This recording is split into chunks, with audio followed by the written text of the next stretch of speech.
like a champion. A champion. Ain't nothing that can't be done. Oh yeah. I put it all on the line. Definition of divine. Yeah, I feel like a champion. Ain't nothing that can't be done. They told me I wouldn't be nothing. Came on now, second to none. I need me a trophy, I need me a ring. I'm not with the bull, but keep it a beam. You know what it is, you know what I mean? Shit, all I do is win, win, win, win. Haters wanna hate, they ain't made top 10. Double, triple team, what they need to defend. I juke left and I'm gone with the win. I'm gone with it. I feel like a champion. A champion. Ain't nothing that can't be done. Oh yeah. I put it all on the line. Definition of divine. I feel like a champion. A champion. Ain't nothing that can't be done. Oh yeah. I put it all on the line. Definition of divine. Feel like a champ, MVP status. Yeah, the win been guaranteed. Snow, let's see about it. If you gon' speak about it, then be about it. If you don't bring that energy, no, I can't be around it. Nah, I'ma shoot my shot, I'ma stick it, watch. At the tippy top, I cannot take no loss. 2 seconds on the clock, they gotta give me the rock. I got a game on wet, yeah, I got a game on lock. I feel like a champion. A champion. Ain't nothing that can't be done. Oh yeah. I put it all on the line. Definition of divine. I feel like a champion. A champion. Ain't nothing that can't be done. Oh yeah. I put it all on the line. Definition of divine.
Welcome back, ladies and gentlemen, to the Free Fire Esports World Cup 2024. My name is the 7WG, alongside none other, the amazing Carol Bombshell. How are we feeling today, Carol? We are very excited today because we are out at the boulevard and we are going to have some fun. Is that right? The competitives is going to come out again, and we have a perfect game for us. But you know what? I have to be a gentleman, and this is kind of in a way me trying to be nice but not be nice. I want you to go first. What are you talking about? You don't have to be a gentleman. I'm going to beat you anyway. Okay, she's definitely going first. You know what, Carl? Here, I will hold the mic for you. I should have never said that. Okay. Let's see how she does. All right. Okay. The thing is, though, you have to hit it on the side first. You can't just throw it in. You got this. I believe in you. Okay, let's do this.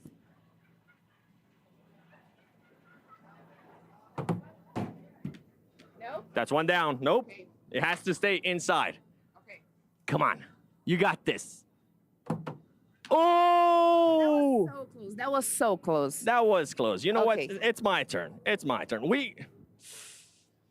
Boy, oh boy. My chances aren't looking so good. Here we go, ladies and gentlemen. 3, 2, 1. Oh, Does that count? Man. Oh, let's go. No I don't even way. have to finish it. No way. Could I have, oh, one more? One That's more? not fair because he saw me first. One That's more? Not, All right, one that's more. not Here fair. you go. Well, that one's definitely not going to count. But you know what, Carol? I'm so sorry. I think it paid off. You watch me first. That's not even I'll fair. give you a redeem shot. I'll give you a redeem shot. Can we have one more? He's just There you trying to go, be Carol. nice. What do you really want? Just, you got this. I believe in you. Okay. Okay. Let's do it. You got this. With my eyes closed. Oh! Dang it. It's okay. harder than it looks, too. Last time. Yeah! Let's go! Booyah, baby! Whew.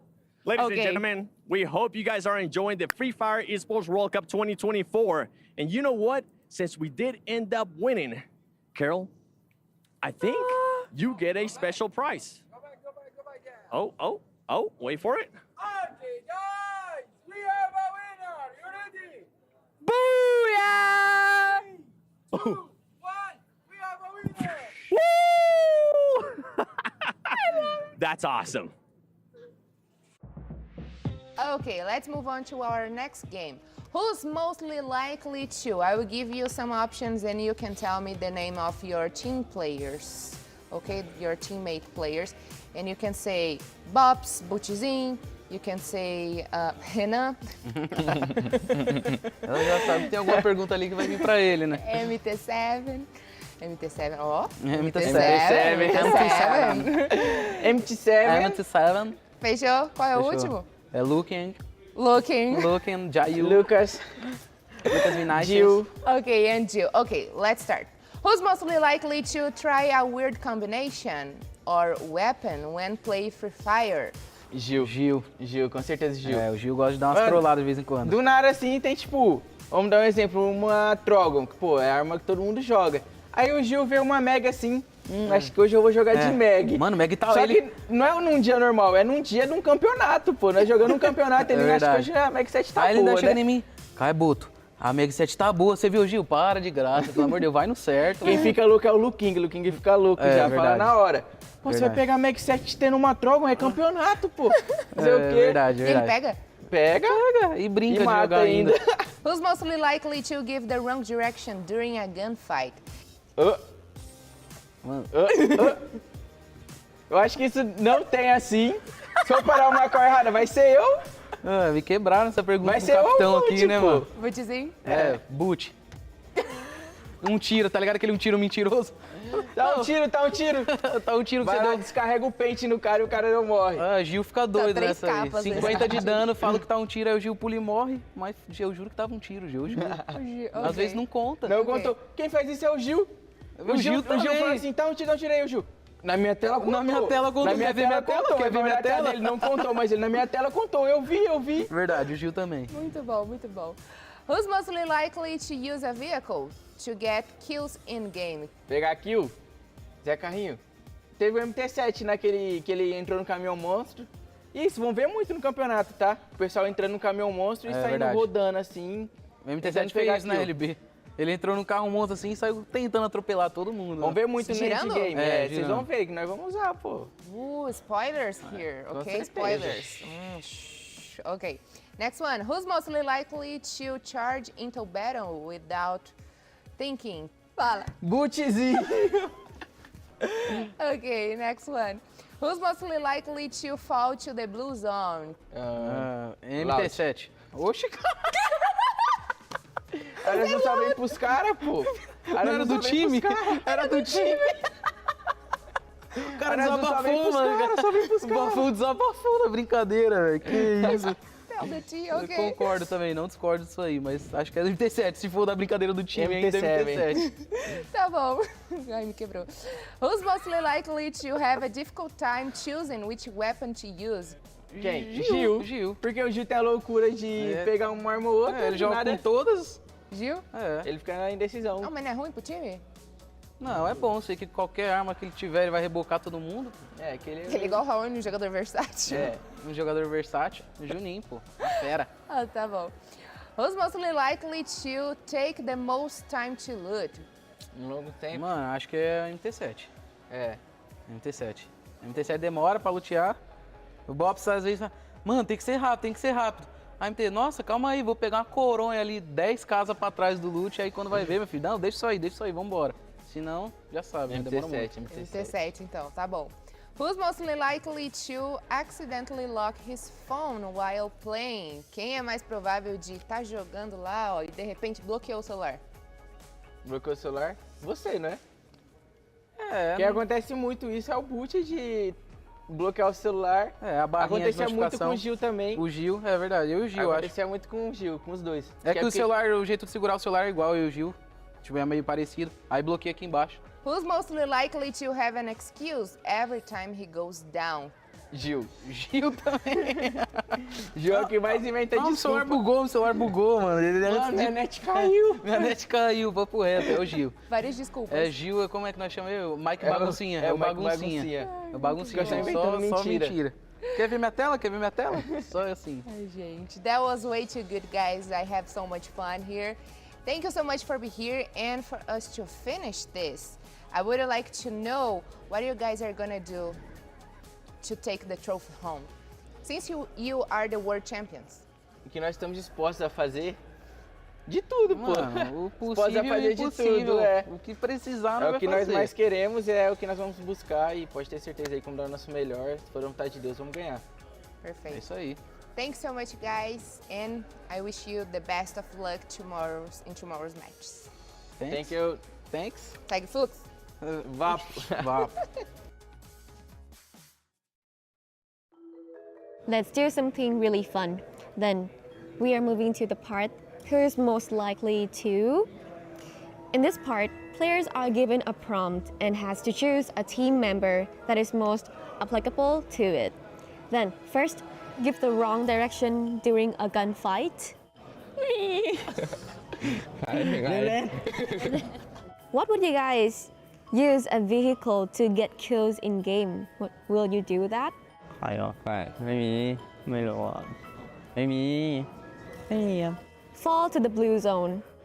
ไม่มีครับ Maybe have a difficult time choosing which weapon to use. ไม่มีนะหยิบอะไรได้ก็ใช้ไปก่อน Yeah. Pro players. Nice. Never end on a loss.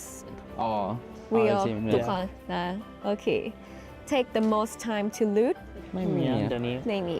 ปาไว้ Accidentally lock his phone while playing. เนมเล็ด Nimlet? Yeah. ทำไม ก็เล่นอยู่แล้วปุ๊บ Let's move on to the next game. Who's most likely to, let's talk about quem é mais provável de. I will give you guys some options and you can say one of your team's mate name. Maybe Nando 9, Haoni, General, Prox, okay? Okay. Who's mostly likely to try a weird combination of weapon when playing Free Fire? É só do nosso time ou... Só do time de vocês. Ah, ok. Nossa, posso falar que é o coach? Coach? O coach é o mais possível de fazer essas combinações malucas aí.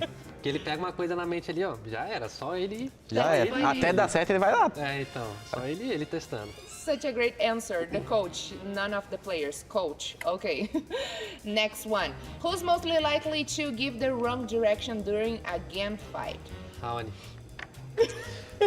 É ele, é ele. Tá até querendo rir. Ele é mais provável. Not overthinking, Ele é nem mais pensou. provável. Ele ia rir porque era verdade. É porque eu sou muito trembado, eu vou já aqui. Aí tá dá errado, Às né? vezes o nosso time sofre de dislexia. Não, tem cara na direita e o povo atirando pra esquerda. E o cara na esquerda lá, atirando lá. Não, na direita. E todo mundo atirando na esquerda ali, ó. Do you Eu. agree? Você concorda? Concordo, sempre é eu. Nerf or buff for Raoni? Buff. Nerf. Tem que nerfar, ele é muito bom. Tem que nerfar. Então tá bom, Nerf. Vamos lá, próximo. Who's most likely to use a vehicle to get kills in game? Nossa, eu sou maluco de carro. É uma competição boa, tá? É uma competição boa, mas acho que tá entre eu e a Raoni aqui, ó. Do you have Eu your não drive falo nada, license? mas eu só fico pensando aqui. Nossa, aquela aqui é minha, aquela aqui é minha. Both of you? Os dois? Os dois? Tá certo. Okay, both of them. Okay. Who's mostly likely to charge into battle without thinking? Eu sei quem. Eu sei também? No 3. 1, 2, 3, Prox. Eu pensei que ia ser eu. Oxe, por que você? Vai ter hora que eu tô sozinho, eu quase Ué, pulo você também. não sabe quem é. He said Você. Prox. Ah, but lembrei. he thought it was himself. Prox. Prox. Por causa da final do Mundial, que ele viu 3 caras puxando o show sozinho. As pessoas que é peito de aço. That's triggering. Tá ficando fraco o Prox. Aí, ó. Next one. Who's mostly likely to fall to the blue zone? Você. Com certeza. Mano, não jogo sem minhas Alpes. Why? Por quê? Porque é muita roubada. Não tem como. Alpe De dependente. carapina, eu já não tenho sense. You Aí need tem a que ser uma double pizinha. sniper. Você precisa de uma double sniper aí. Com certeza. Com certeza. Ok.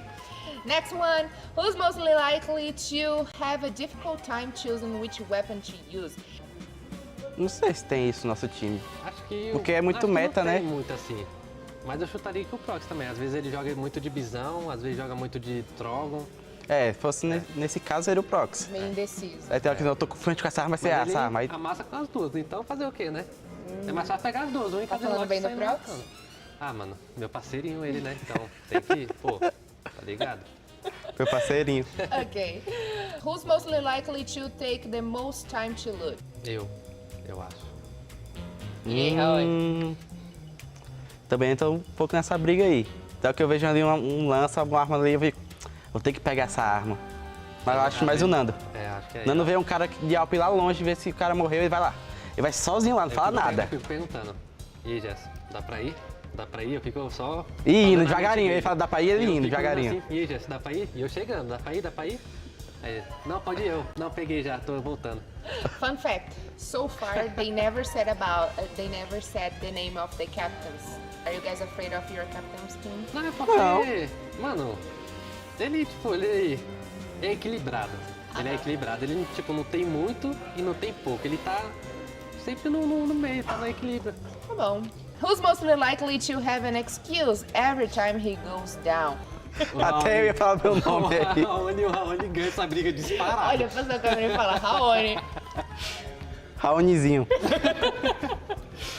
Great, awesome, guys. Thank you so much for being here. I wish you the best of Thank you. luck in tomorrow games. Muito obrigada por vocês estarem aqui. E eu espero que vocês tenham uma ótima sorte amanhã no jogo de vocês. Amém. Amém. Amém. Amém. Go Miners. Thank you guys. Thank you. Você gostaria de jogar um joguinho comigo, Iago? Vamos embora, né? Fazer aí um combo de armas, assim, um tanto quanto, assim, fora da caixinha. Tipo, pegou 2 snipers. No caso, entre nós dois só, no caso, né? Não, do time todo. Pode falar o nome do time todo. Mano, o Cauã. É o Cauã. O Cauã. Do nada, bate umas doideiras nele. Não, vou jogar de double up também. The Captain Team goes crazy. Do nada a gente tá... Do nada, 2 suportes? do Oh nada. my heavens. Ok. Quem é mais provável de dar uma call errada aí durante uma trocação? O Drax. O Drax. É muito relativo O Drax. isso, não. Tá um tiro, fica tá um tiro, e não fica. É pra dar confiança pro time, é diferente. Não é calma errada. Quem é mais provável de usar o veículo pra garantir aquelas killzinhas?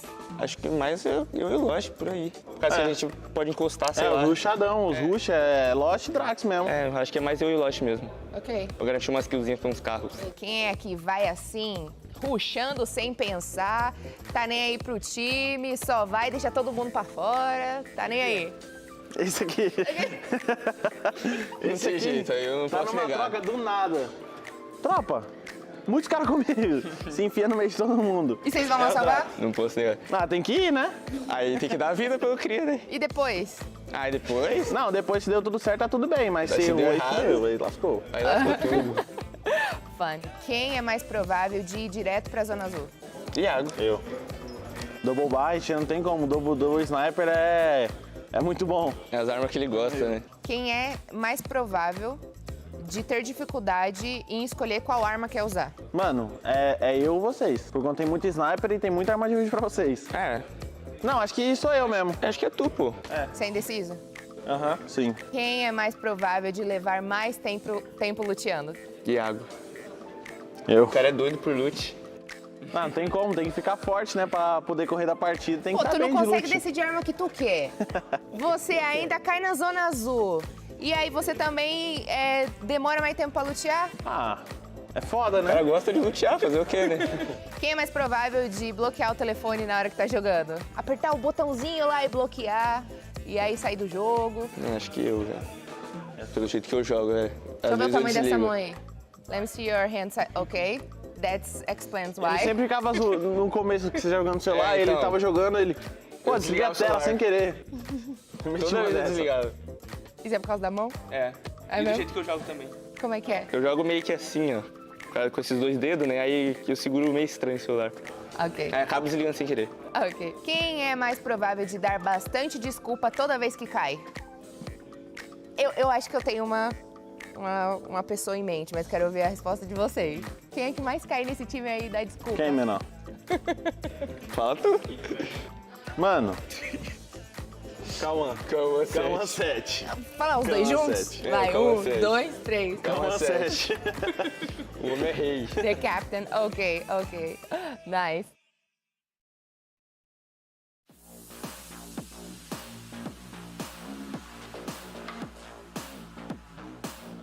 Uy, yo creo que Justin. El que le gusta que llevarse doble good picker o, sí, o cualquier siempre. otra arma por... Pero a veces lo cagamos a pedo o algo, pero Sí. siempre le mete igual. No le importa, Sí, pero sabe manejarlo igual. Yo creo que sería Justin o... Sí, Justin. Sí, Justin, Creo que opinamos lo definitivamente, sí. Yo creo que sería yo ese, la verdad, sí. La comunicación de repente se me complica y... Es verdad, sí. y Le aparte falta tengo un poquito de dislexia y ahí me... falla un se poco me a veces. falla. Sebas, ¿no? El Seba, loco, Sí, el sí, que siempre hace todo. El que se lanza como sea. Sebas, yo creo que sería. Ajá. El que siempre inventa. Pero principalmente Sebas, ¿no? Seba. O Justin. Cuando Seba no o escucha Justin y Cuando no porque hacen quiere y cuando por no más me que hacen escuche, caso, van y Sebas, sí. son ellos Todos, dos. pero especial Sebas y Justin. Sebas también, porque sacar las kills. Cuando a veces queremos hacer Sí, alguna claro. jugada 3 y 1, mandamos creo- Sebas a zona azul. Sebas. Sí, que te gusta llevar que La X dudo porque a M8 veces, ponele, cuando encuentro una pepa, me cuesta Sí. elegir qué arma llevar de corta o de larga. y de larga también. Y opinamos, 1, 2, 3, Sebas. Pues yo creo que Sebas Sebas, sería sí. el que hasta que no gane se va. Hasta que no gane siempre está todo el día jugando, jugando, Sí. jugando. Yo sería. Él, Sí, Rafael. yo soy el que más tarde. O Justin. No. No, eso vos, Sí, es soy Rafa. yo. Rafa tarda mucho. Creo que a todos nos pasó, Pues a pero todos nos ha pasado alguna vez, pero en sí a todos. que pase muy seguido no. No, que no nos pase se da. muy seguido, pero a todos nos habrá pasado alguna vez. Yo Rafa. creo que yo. Sí, soy el que más se excusa. Pero también el que más cosas le pasan, entonces soy yo. Sí, la verdad.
You ever wondered how a Hollywood movie is shot?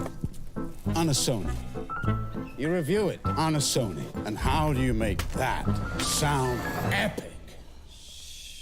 You record it on a Sony. Lunch break on a Sony. So why wouldn't you watch it on a Bravia by Sony?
Welcome back, ladies and gentlemen, to the Free Fire Esports World Cup 2024. My name is the 7GG alongside Carol Bombshell. And Carol, we're in a bit of a hurry because today is Point Rush Day. That's correct. So there's no time to make any mistakes. Go big or go home because tomorrow is the grand finals. And today is going to determine which team is going to end up coming in with an advantage in regards to points. Because as we mentioned, we got to go, go, go. Let's go.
Survivors, welcome back to the Free Fire Esports World Cup. We started the competition with 18 teams, and now we are down to our top 12. 6 teams have had their dreams crushed here in Riyadh, their keys in the hydraulic press, and with that, we have our top 12.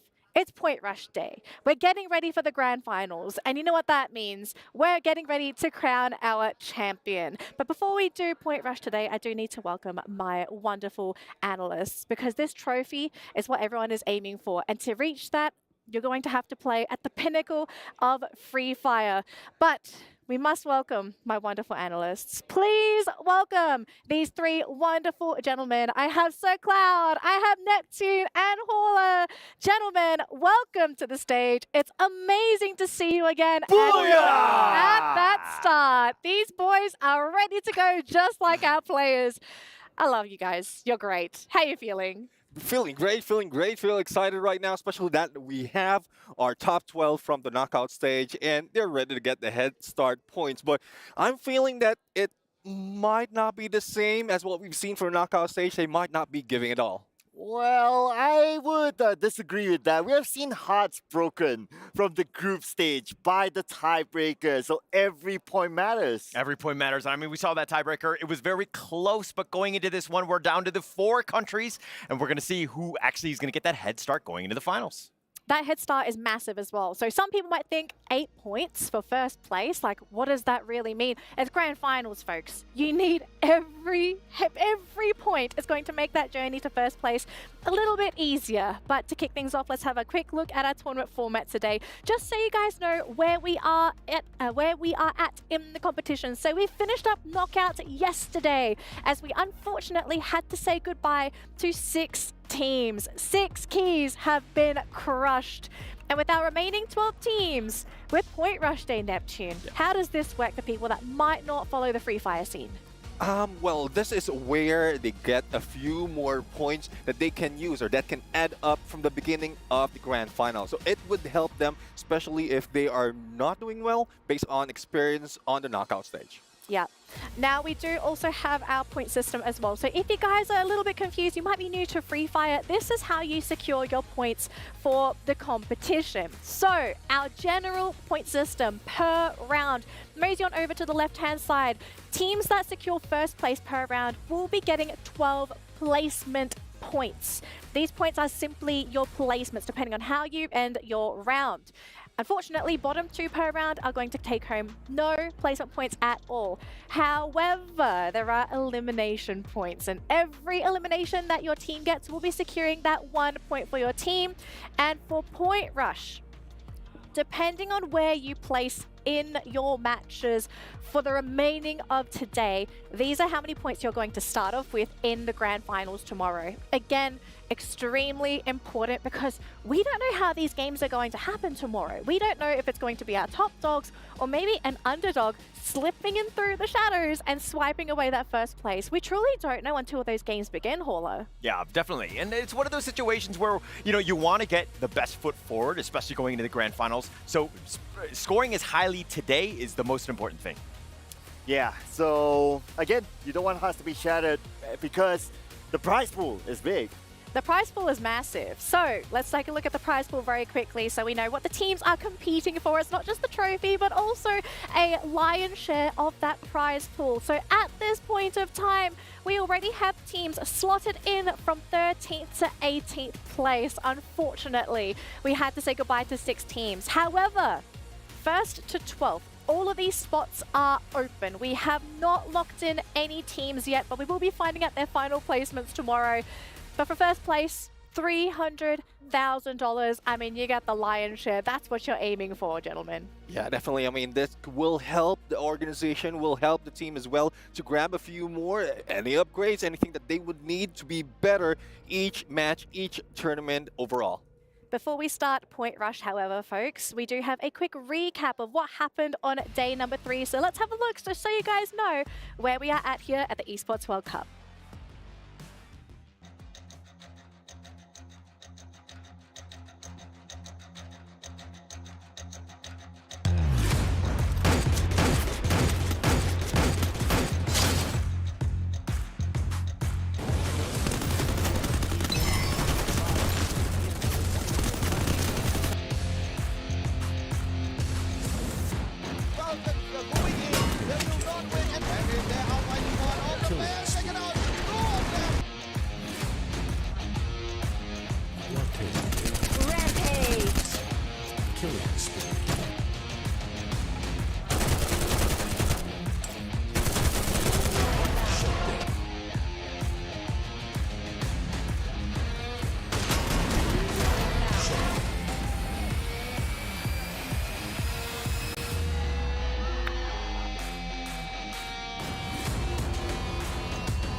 And here are our overall rankings for our knockout stage. So as you can see, our top 12 teams, we have Loud, Boram, Team Falcons, AG Global, EVOS Esports, RRQ, Twisted Minds, Team Solid, P Esports, Netshoes Miners, Gaming Gladiators, and Fluxo. And unfortunately for everyone from 13th place onwards, they will not be competing today. They will be sitting in the audience stands with our remaining audience members.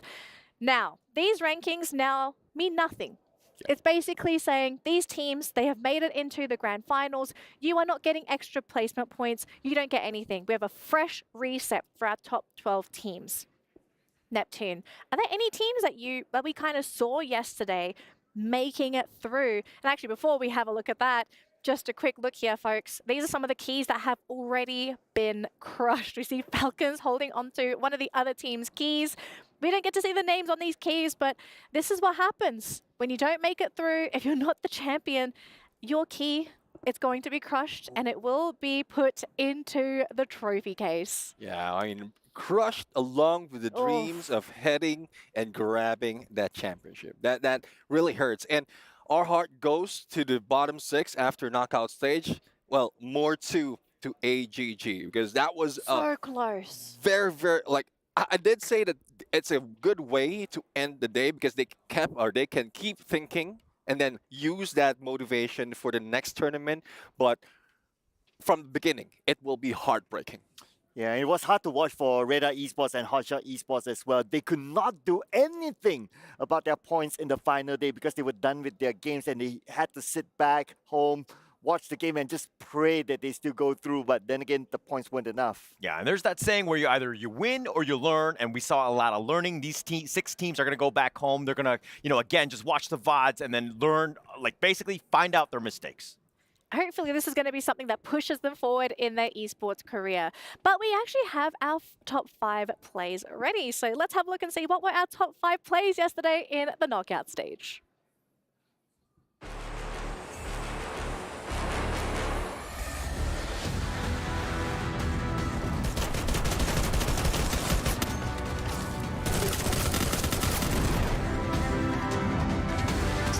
And this push is only going to get worse. Max Team 7, nice. Okay with the grenade launcher.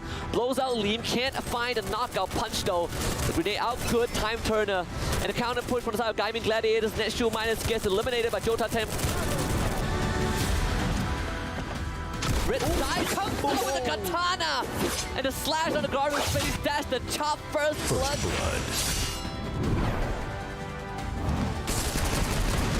Gaming Gladiators going for the booyah. They drop 1, they drop 2, but they lose left. AGG is still trying to do the impossible. AG's out. AGG's still alive. That blue is going to start to turn. They take the portal straight into disaster as one more in 18 tier. Waiting, 18 tier, pulling it off again. Runs and fights the reload, 18 tier. Very rarely do we see one player hogging the spotlight. This man is named 18D. I think this man has had 3 highlights over the course of the competition so far. And he's probably had some of the most exciting Booyah moments, Cloud.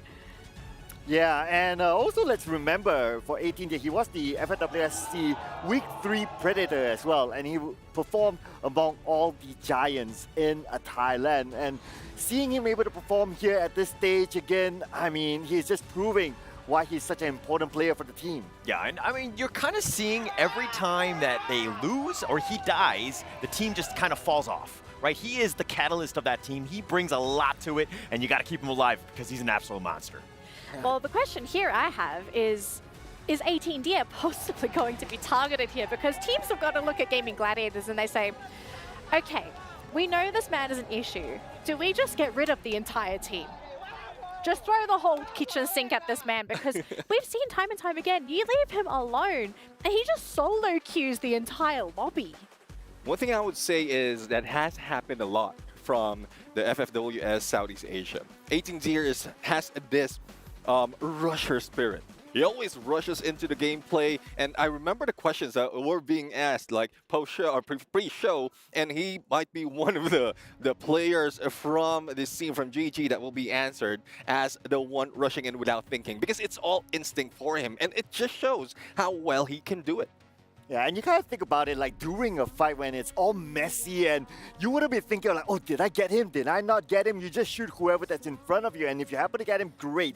But the fact that he always survives, so he knows how to position himself, he knows when to get into a fight, when to get involved, when not to, and that's why he can pull off with those touches. Yeah, I'm a little worried though. We're hyping him up. He's making all these highlight reel plays, and the viewers at home are like, oh, I can do that. And I don't want to see that in my pubs. He's a professional. Please let him do his thing. You're not that good. Go with a buddy, please. Well, you're not that good. Okay, strong Shots words. fired. Boom, shots. Strong words from this man in the bench here. We do have our players rolling into the stadium. They're getting ready to play. I'm kind of wondering, what are these players thinking of? I'm seeing, you know, all kinds of emotions here. Smiling faces, some serious expressions as well. I do foresee some of these teams just feeling absolutely terrified as well, because when you are playing at such a high level of competition, you are playing with the best of the best in the entire world. And we've already seen these teams playing in their groups. So now that we have the best 12 teams in the competition now lumped into a group together, what are you even thinking about at this point? Are you trying to focus down the top dogs? Are you trying to dodge the top dogs? Do you want to feast on the small guys? Like, what do you want to do here? I know the competition dates are like back-to-back, like everything all after the other. But I guess Point Rush Day is one where they can chill, they can use a few more tactics, they can try new tactics, and that they can use for the grand final. So it might be a chill day for them, unless you're at the bottom who really wants to grab the additional 8 points if you place number 1 in Point Rush. Yeah, as someone who has managed a team, I can say that focus on yourself. That is going to be most important here. Just like how we're going to focus on these maps. Yep, so it's going to be the standard map rotations here. No changes at all, minus the question mark there, the random map in slot number 6. Very big question. I think a lot of teams are kind of wondering here, but Bermuda, I mean, this is a great way to start the day here. A map that everyone is comfortable with. But Neptune, I see you are a man of culture, a man of numbers, a man of stats. I love asking you these kinds of questions. What teams are really looking forward to Bermuda? Because I know everyone can play Bermuda, but some teams just play Bermuda better than others. Yeah, definitely. I mean, on the list on the knockout stage, we have Team Falcons, Evo's Divine, as well as Team Solly, who really topped off. And you might be wondering, why are those on the top spot of the knockout stage are not on there? It's because we started it off at day 1. They didn't show up that much, and then they just grab a few more of the points from the other maps. Yeah, let's not forget as well that RRQ opened up the tournament with the first Booyah in this map as well. So they could potentially be looking forward to this map as one of their comfort maps. Yeah, there's a lot of teams that are kind of finding that comfort maps, but what we're seeing right now, especially in the knockout stage, was a lot of trends. Some teams really strive on certain maps, and that random one could be the difference maker going in the end.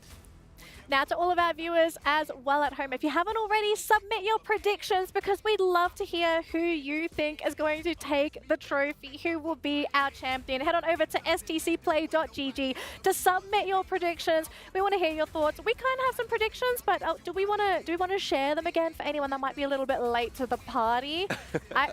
I feel like I kind of have to share mine because I haven't really had an opinion. When I came in, I thought Fluxo was going to take everything, but I'm on the fence now. I don't know if this team is going to be able to do it. Neptune, has your prediction changed thus far? It hasn't. It's still the same. Like, it's Bermuda United, Team Falcons. Both teams showed up early on, and Team Solid. The moment they got introduced into the knockout stage, they were on point. They're not really worrying compared to what Fluxo did. But there's still hope for Fluxo, though, so don't worry. Well, as a man of culture, I'm sticking to my guns. Ladies and gentlemen. I predict that Falcons above Buriram. Buriram's still there, but then again, Falcons above Buriram from day 1, so I'm still sticking to my guns. Okay. I went with Buriram first. I think that they're the most solid team here. Leading into the second team, which is, of course, Team Solid. They didn't have the greatest knockout stage, but I think they still have a lot of potential. They haven't really opened that. But to your point, Danny, you picked Fluxo, and I think it's a great pick. There are 3 members of Magic Stars that won, again, the FFWS last year, 2023, so it makes a lot of sense. They just haven't performed. Maybe they're hiding strats. We never know. But speaking of Fluxo, I think this is a really great time to sort of talk about this team because I think there are now a lot of question marks about this team. Can Fluxo pull it off? Because we know this is a very accomplished team. It's individually, the players are extremely skilled.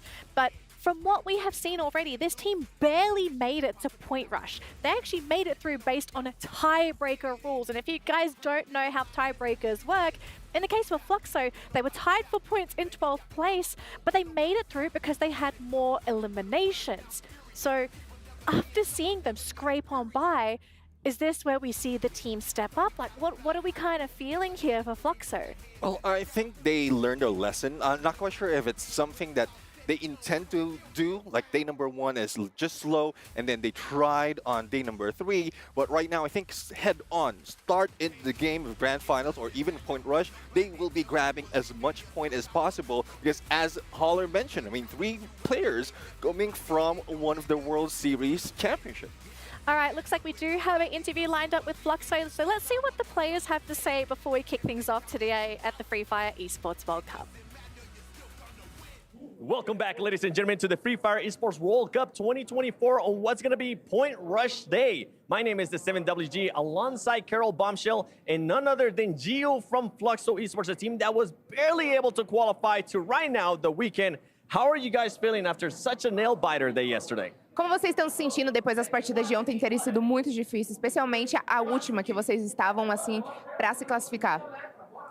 Eu acho que na hora foi uma mistura de muitas emoções negativas, porque a gente nunca passou por essa situação de ter que brigar para classificar. A gente sempre estava brigando ali pelo topo, e tá nessa disputa aí para conseguir essa vaga foi uma sensação, tipo, o coração acelerando, a torcida lá, tipo, agoniada, a gente esperando tabela, tendo que depender de desempate.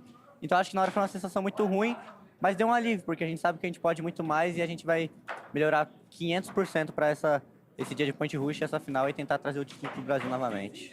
They felt like they were in a roller coaster of emotions because they were always fighting to be on the top 1, especially because they are Free Fire World Series champions. And right now they felt like, okay, we cannot be like, we cannot be in the bottom. We should definitely keep it up and step it up with our games because we came here to win. And that's what a lot of people are expecting. I was even expecting that. So with that said, you guys are one of the favorite teams to win this whole event. Are you guys still feeling like you can definitely come out with the win? Vocês, com certeza, são um dos times que tem mais expectativas para vencer esse campeonato, porque são os campeões mundiais. Você acha que vocês ainda têm chance de vencer? Eu acho que sim, querendo ou não, a final, ainda mais tendo essa pontuação bônus, são 2 dias de preparação, 1 dia de preparação, na verdade, para o grande dia. E eu acho que é um dia que quem acordar melhor vai conseguir esse título, porque são 12 times que brigaram muito, são 12 times que têm muito potencial, então acho que qualquer um pode sair com a vitória. Mas acho sim que a gente tem esse favoritismo, tanto por ser os atuais campeões. For sure, they feel like they can win this, even though they had a hard time throughout the competition, but they got everything that they needed. They are confident and they have practiced a lot, especially because today, for the Point Rush phase, they can practice new things, set new strategies, but they are very confident, even though they feel like the other teams can also have good potential to win. Well, I'm still confident in them. I might be a little bit biased. I want Brazil to win. Obrigado, obrigado. Back to you guys. Glad to hear that Fluxo are still feeling pretty confident coming into Point Rush, but it's going to be a bit of an uphill battle for this team, and we'll have to see if they can bounce back. But let's talk about the storyline here for this grouping, because we do have a number of incredibly strong teams, strong regions, and the question is whether or not we're going to be seeing some changes. So we have so many tied teams occupying the top of the bracket, and of course we have Loud sitting pretty in first place as well, and Indonesia pretty close behind as well. Are we going to see this dynamic change coming into Point Rush? Ooh, I mean, Point Rush is still pretty important, right? So I think these teams will still try to get as much as possible from the Point Rush stage, especially not only us at the panel talking about Thai teams, but also if you look at the interviews, a lot of them have a lot of respect for the Thai teams as well as Loud. Yeah, and I think Husky said it best in the sense that, like, Free Fire is very competitive if you take out the Thai teams, right? And I think that they're still at the top. Yeah, I mean, a reason why Loud is in the mix as well, because they move like the Thai team. So they're Brazilians, but they're pretty much like the Thais. Thank you so much, gentlemen. It looks like we're just about ready to kick things off here. So let's pass it over to the stage and get ready to welcome our top 12 teams and kick off game number 1 here for Point Rush.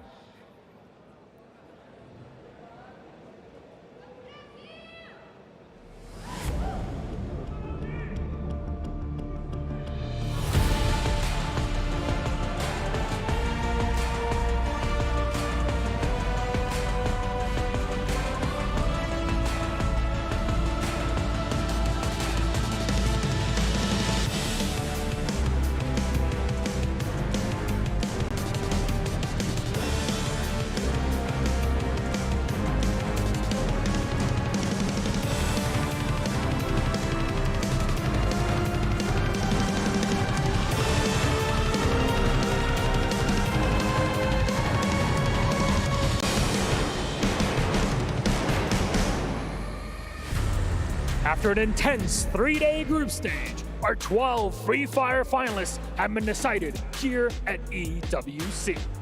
We said goodbye to 6 teams as both their dreams and their keys have been crushed right here on this stage. Ladies and gentlemen, welcome back to Free Fire at EWC. We are your hosts, Yoso, and here's our amazing new launch today.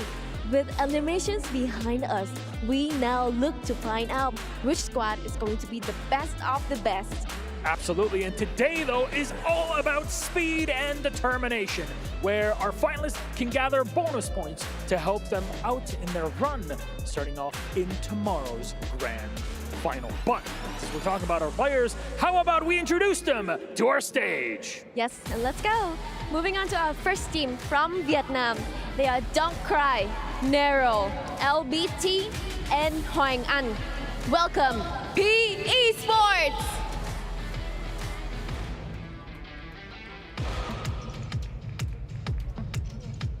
Giu, Bucin, Bops, and MT7. From Brazil, it's Fluxo!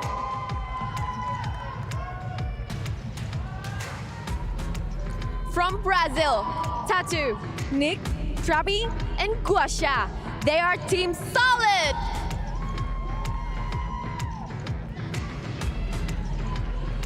From Brazil, Nando, General, Laune, and Prox. They are Netshoes Miners!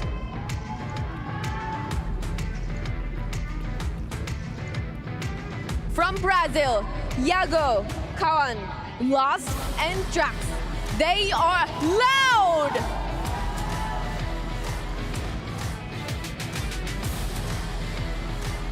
From Thailand, Du, Cypher, Caramel, and Stop. Please welcome AG Global!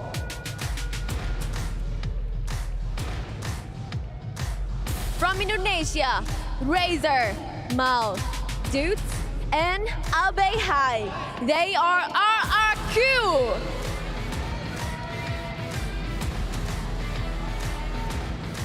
From Thailand, Puna, Wasana, Jonah, and Moshi. They are Buriram United Esports! From Indonesia, Gede, Ray, Aim God, and Abax. They are EVOS Esports! From Thailand, one more, Peter, On Fire, and Cosq, the hometown heroes, Team Falcons! From Indonesia, 18 Deer, Lim, Kasil, and Raz. They are Gaimin Gladiators!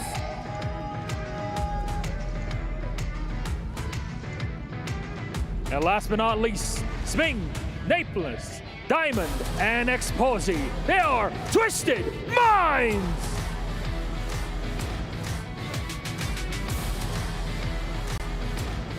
I definitely can feel the heat right now. The Point Rush stage is about to begin. And the question for today is, who is consistent enough to earn those headful points? It's very important today, Yunso, to gather those points. You thought outside was hot, it is even hotter in here. So how about we find out who those teams will be? We'll give it back to our casters to kick off game number 1. Thank you, Milos. Thank you, Yoon Sol. Ladies and gentlemen, boys and girls, my name is AJ. I'm the Mustacho down here with the one and only Husky, your casters for the first 3 games, and it is going to be an exciting day. Yes, it's Point Rush, but it's also the day of research for those who really like to study hard. Absolutely. We've seen a bit of a roster change, and it's only just BRU, right? Finally fielding Funa after the knockout stage is done and dusted. We have witnessed poetry in motion, and now my attention is set on one and one team only, Fluxo.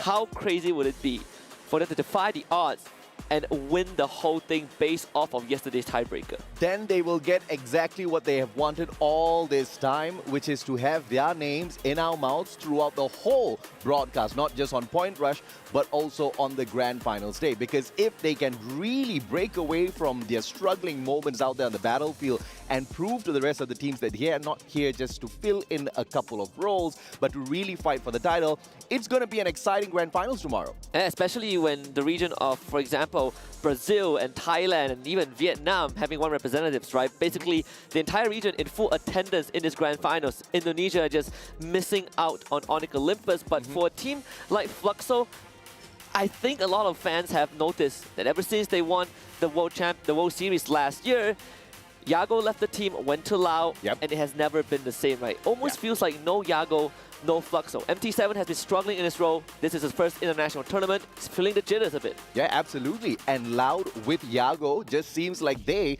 may just be our new world champions. But before we bring it there, we want to see if or not they can conquer EWC. Thus far, they've managed to conquer the group stage. But there is also a couple of teams that are kind of holding themselves back, right? Team Falcons, I don't know what's up with them. But on day 1 of performance, technically day 2, they didn't go all out. Their performance yesterday almost tripled the number of points of what they showed up with on day 2. Yeah, absolutely, right? There are teams that really stepped up from their their first day of knockout stage, and there are teams that went for a nosedive. Twisted Mind, for example. Incredible day 1 performance, and the day after that, they completely went down on the spiral. So hopefully, it's just kind of a speed bump in the journey towards the grand finals. At the end of the day, what matters is tomorrow, right? Today gives you a bit of a head start, but if you win tomorrow, you not only get the Covenant title of EWC champion, you also get a direct slot to FFWS Global, which is happening in Rio de Janeiro end of the year. Absolutely. And of course, if Loud wins this, they obviously get to be a little bit more loud on their home turf. If one of the Thai teams win it, then obviously, you know, they bring in a little bit of extra buff with them when they move on into Rio de Janeiro. Now, here's the biggest question. Are we going to see a huge switch in playstyle coming through from Buriram United Esports? Because they just took Get High out of the roster. They threw in Funa. And the last time we checked in, Funa is a guy that does not think. He just runs on out there. He shoots up a couple of players. He lays up bodies all around and picks up massive numbers of points. And he's not even the deadliest player on the roster. Absolutely, right? When you look at BRU as a team in general, I said this a couple of times, every single one of those players is a team on their own, right? One-man armada. There's this commercial in my head that I've been replaying the entire time. Have you ever wondered how hard it is to deal with Wasana? Do you want to know how hard it is to deal with 2 Wasanas? Introducing Funa to the roster. Absolutely. And of course, when we were, tuning into FFWSC Spring, Funa made a bunch of mistakes in the early parts of the competition. And I had, great questions, right? Because this guy just kept rushing at his opponents, kept giving it away for Buriram. Buriram really suffered. But the bounce back was just phenomenal, not just from the team, but from himself, right? Funa just showed up out of nowhere from missing so many of those shots to absolutely conquering, demolishing squads out there on the battlefield. And to bring him out on Point Rush, not even in the group stage, this team's up to something. In less than 2 weeks, they overtook what Wasana did in 4 weeks. So that's a crazy performance. But then you have the sole representatives of Vietnam, which is PE Sports, right? They had a pretty decent finish by the end of their knockout stage run. I think they were placed 6th. And then after yesterday, they were placed 9th. Not too shabby. At least they still made it to top 12. But it does make me wonder, how is PE Sports going to survive this environment? Yeah, I'm not too concerned about PE Sports because this is the kind of team that doesn't perform until they're forced to perform, right? We saw that in the group stage of FFWSC as well. You would have not thought that they would end up in the top 3, but then they did exactly that. They came in second and absolutely shocked the world. I did not know PE Sports had that sort of a fight in them. I think this is also a breath of fresh air for the Vietnamese scene in general, right? We've been so used to Team Flash, for example, but it almost felt like a disappointment every time they stepped onto the biggest stage. Maybe PE Sports can change that narrative, same as how Team Solid and Netshoe Miners are here to change the narrative for the rest of Brazil. People talk about Lau and Fluxo so often, and these two teams are here to prove that they can also stand toe-to-toe with the best. Yeah, PE Sports just got sick and tired of Flash just throwing away those opportunities, not qualifying for the finals from the group stages, and they said, you know what, we'll just do it on our own, and I'm really happy to see the growth of these players out there on the battlefield. But of course, we also have to talk about the team that has got so much of support out there at that STC arena, Team Falcons. They have been phenomenal. They have been explosive. In FFWSC, they showed us exactly what they're capable of, the element of surprise. And that element of surprise could just be pulled out once again. Not today. I'm expecting to see that tomorrow. Yeah, they have been really tearing up a storm, right? Yeah. Again, day 2 when they debuted on their first 6 rounds wasn't really the best. You know, 50 plus points, and then day 3 they almost tripled that. Cosq finally coming online, awakened with that Grenadier performance. So hopefully today it's going to be a lot more exciting because Game 1 is about to kick off as we head into Bermuda. It's the map where everything started for the game of Free Fire. And the flight path from Carradine all the way down to Rim Nam Village. Ladies and gentlemen, boys and girls, we are going to be guaranteed some hot drops. Absolutely. And I want to see how Fluxo bounce back. I want to see how Gaming Gladiators bounce back because they didn't have an easy way coming into top 12 as well, right? Only getting 1 extra point compared to Fluxo. But with this flight path, hot drops feels inevitable. Oh yeah, absolutely, man. Now Fluxo, first ones out of the flight into Cape Town. In fact, spreading out throughout Cape Town as well as Carradine. They've got 2 different areas to go in here and loot up. But early drops coming on through. You have Team Solid going up against Buriram United at peak. I feel like we've seen this multiple times, even from Mobile Masters until now. These two teams love peak. And this Team Solid is a rematch, bro, from day 1. Absolutely. Team Solid is the only team that will constantly do this because they are that confident they could beat Buriram. And the question is whether or not Buriram is going to turn their fate around. Team Solid seems to be backing away from Buriram for the time being, focusing on that loot first. It is a 50-50. When you do take a hot drop like this, you never know what weapon you're going to get. And this is exactly what we saw on that day 1. Solid backed away, Buriram rotated away. This was exactly where that showdown happened. And right after Team Solid managed to pick up all of the loot that they were looking for, they got those guns, they went in there for the snuff. Team Loud, on the other hand, a little bit of trouble here. Kawan down already, but they did manage to trade out Proc 7. I mean, it's still a 1-for-2. Not that worth for Loud, losing Kawan and Yago in the same span, and there's not really much space for them to work with. They rotate out of Catalyst. Well, not much, no vending machine, so Yago has to go to the graveyard. At least, well, Lost getting that revived in the meantime, but BRU and Team Solid, so disciplined in their approach. Absolutely, man, and I'm a little worried for Buriram here because we saw how that slow and steady pace for Team Solid just got them that solid victory over them on the day 1 of the group stages. Nobody expected Buriram to get snuffed out in that way. Starting things off with a decent grenade. Jonah responds with a cluster of his own. Moshi, Wasana, they move on in for the ambush. The backup is there from Jonah as well. Bison in hand as Moshi awaits. But Team Solid responds with the grenades, forcing them away once again. Very, very good peel from Team Solid, making sure that they don't let BRU dictate the pace of the fight. But now it's Team Solid's turn to go on the offense. BRU, they're all around the corner, sticking together. Nick 7 to be gunned down by Jonah, and BRU finds the opportunity. But Tattoo 13 with the backup. Good glue wall from BRU to separate the battlefield as Jonah finds the first elimination of this fight. Yeah, many Mag 7s out there on the battlefield being used. The Trogon not in action just yet. Guaka has got a medkit to work with. Tattoo, full health, he can engage, but needs to wait for Trap 7 as well. It's all about the timing and recovery here for Team Solid, and they do not want to take a lot of risks. They back away for the time being. I love the decision for Team Solid, noticing when it's appropriate to call it quits, but they still need to bank by distance. So Guasha already down. Jonah not relenting on his pursuit. The rest of BRU wants to make a statement once and for all that peak belongs to BRU. Well, it's just point rush, so if they fail today, they can try again tomorrow. This is a preview of the grand finals. The 12 teams you see here, you will see tomorrow as well. Mistakes can be recovered.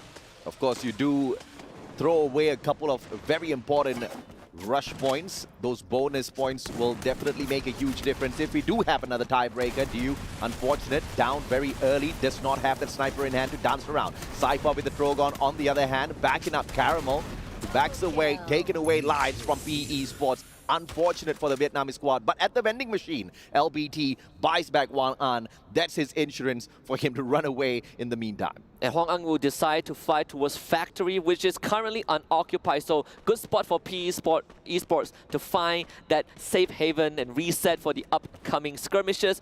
But that means Clock Tower falls into the hands of AG Global. They can stay there for as long as they want and even get a chance to gatekeep RRQ Kazu if RRQ decides to go that way. Yeah, and Clock Tower is definitely a super fort if you are already there first. So RRQ at a disadvantage when they do appear. Diamond with the shots from afar, Drax out of the equation already. Lost 21 in a lot of trouble here. Apex, good glue wall, he pulls it right back up. Drogon not going in for the snuff just yet, lost 21. It is the M1887, but still cannot respond, and Ray from afar gives him that backup. But Diamond has just completely ruined Loud's fighting chances, finding 2 snipes on the members of Loud. And at the end of the day, the biggest winners, definitely not Loud, but Twisted Minds. Twisted Minds circling on, and they are bound to meet up with the players of EVOS Divine right here at Shipyard. The blue zone, not going to hurt them all that too much. It's just the first zone, so they can still skirt around outside. In the meantime, EVOS Divine, noticing the presence of Twisted Minds, slowly back away, leaving G'day all on his own, and that's going to be the sacrificial lamb.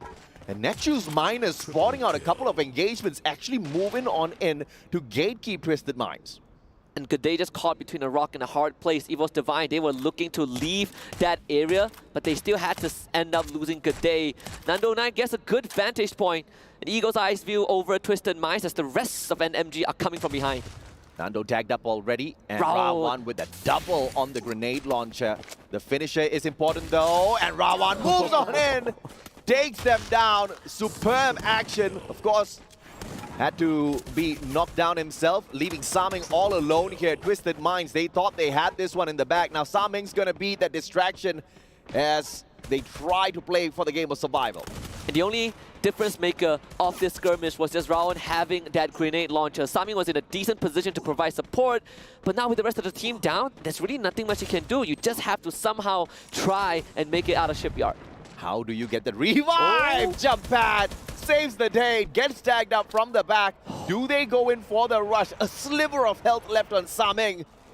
400 coins in hand, medkits first. He plays it safe. With his eyes right behind him, he knows exactly what's happening. One player, 2 players, uh-oh. This is about to be the end for Twisted Minds. If Saming does not find a couple of extra coins to buy back at least 1 player, this is all over for game 1 for them. And we see a 1v3 clutch from Saming. Red Tyradum, well, no choice. No chance at all. Round 7, single-handedly wiping out Twisted Minds. They saw the opportunity. They grabbed it for themselves. It was Twisted Minds initially that took advantage of the engagement between Loud and EVOS Divine. But Netchu's Miners, literally hearing those gunshots, went out there fishing and they caught themselves a big fish. Falcons, on the other hand, will run into RRQ. Kazu on fire with the first drop. And yesterday he has been on point with his performance, and it seems like he's not slowing down at all. Dudes to go down, and again is on fire to deliver. A little bit of a slower pace here for RRQ. They back away first, only to purchase their player back.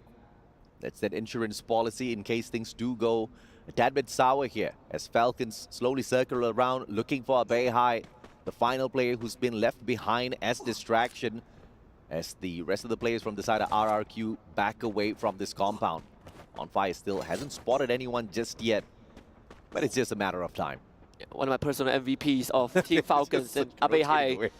He's probably going to make it out of this, right? There's a vending machine in front of him, so if he just be a bit more patient, he might get his whole team back.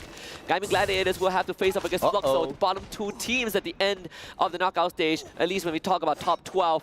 2 of them have been struggling the entire knockout stage, and now they have to face off against each other. Yep, great Riptide Rhythm to force away Gaimin Gladiators from their defensive spots, and now Butts in right in front of him. Chrono drop. 18D using that Chrono, bobbing in and out with those shots of the Drogon. Grenade charged up by Bobs. It's all about the timing as Raz gets put down on the ground, but Sid circles on out.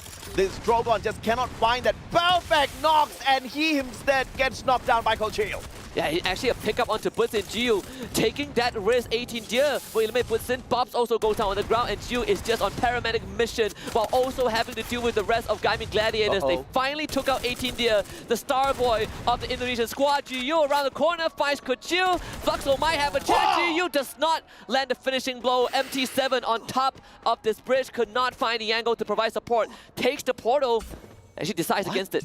Okay, I thought he was literally going to get right into the battle. He Wait, does. he's here. He's going in for the pickup onto Jiu. He does have that good glue wall. Leem circles around.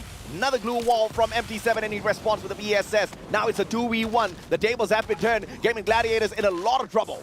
Only 1 left for GG. And this is going to be a tough spot to be in. Leem, he has also been one of those players that you can rely on, but in this spot, there's a landmine in his hands. Yeah. Would they take the portal though?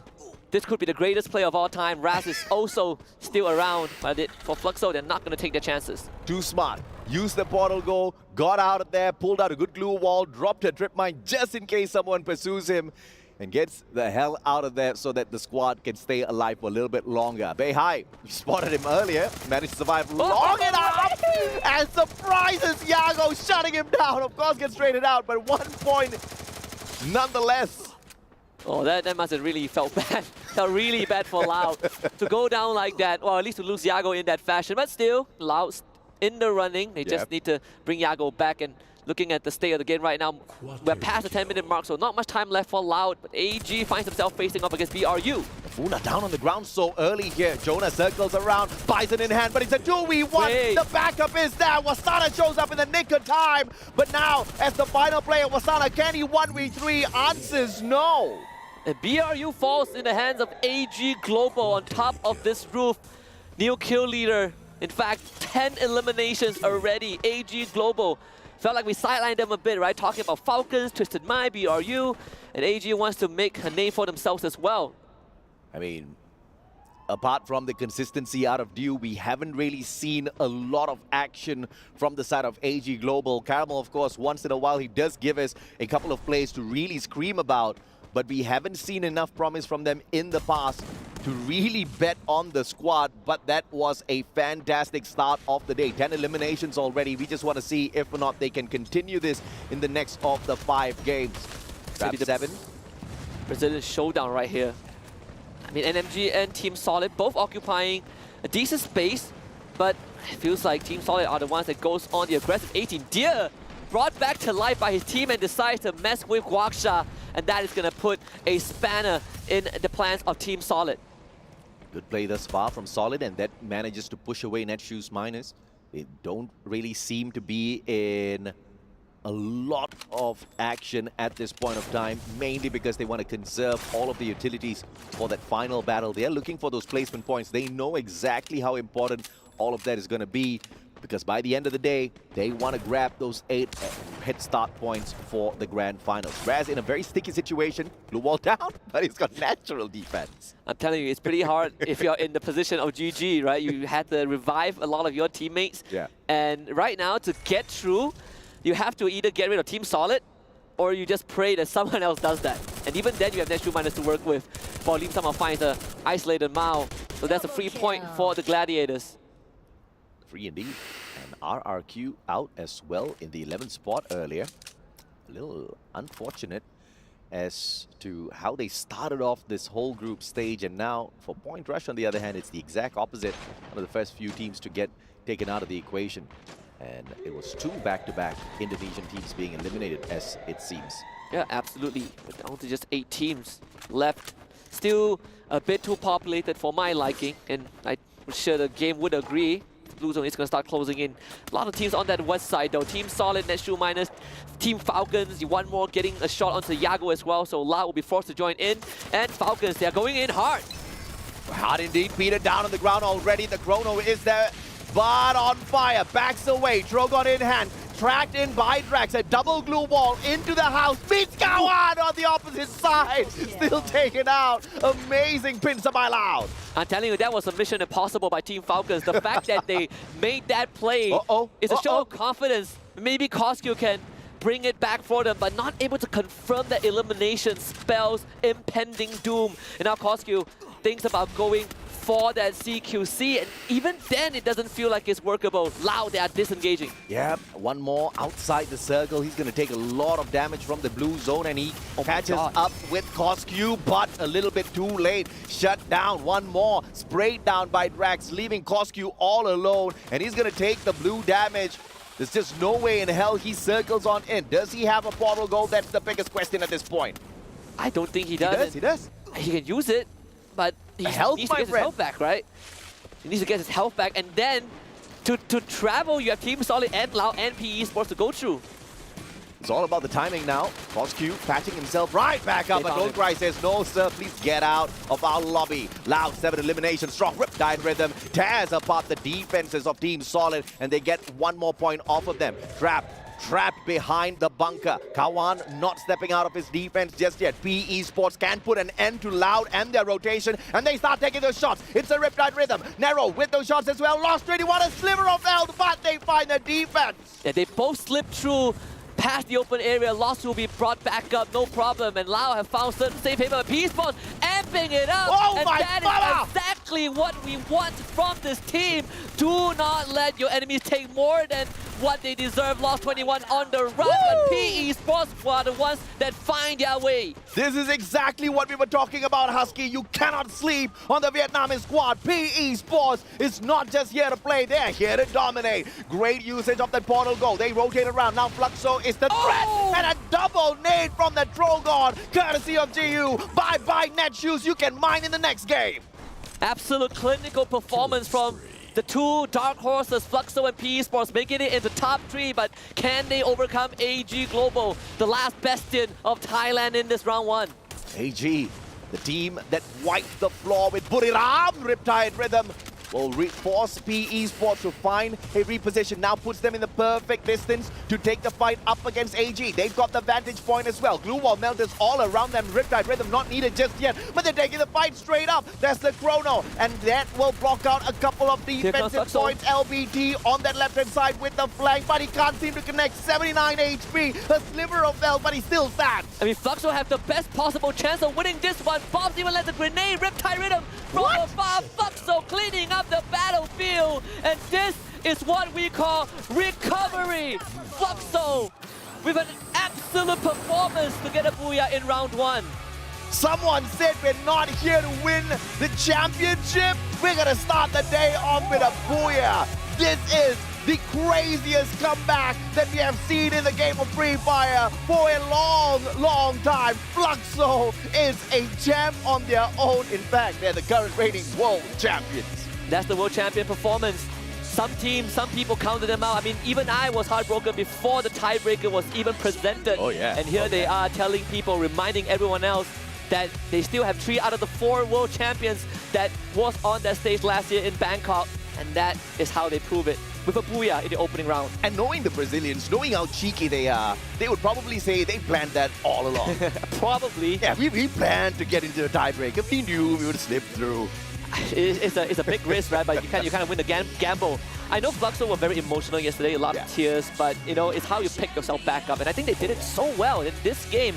They got a bit of the advantage with the final circle, but to get there was not easy. Yeah, and I think, of course, they kind of you know, were a little lackadaisical with their approach in all of those matches during the group stage. I guess that confidence turned into a little bit of overconfidence, but they were blessed. They were blessed with the tiebreaker. Obviously, that blessing was not for free. They earned it through those eliminations, and that got them the ticket, and they're proving that they're not going to waste this chance. Yeah, it's all about maintaining that momentum. If Fluxo have already shown us that they can get off to such a great start, let's see if they can keep the vehicle running. We'll toss it back to the panel to see what they think.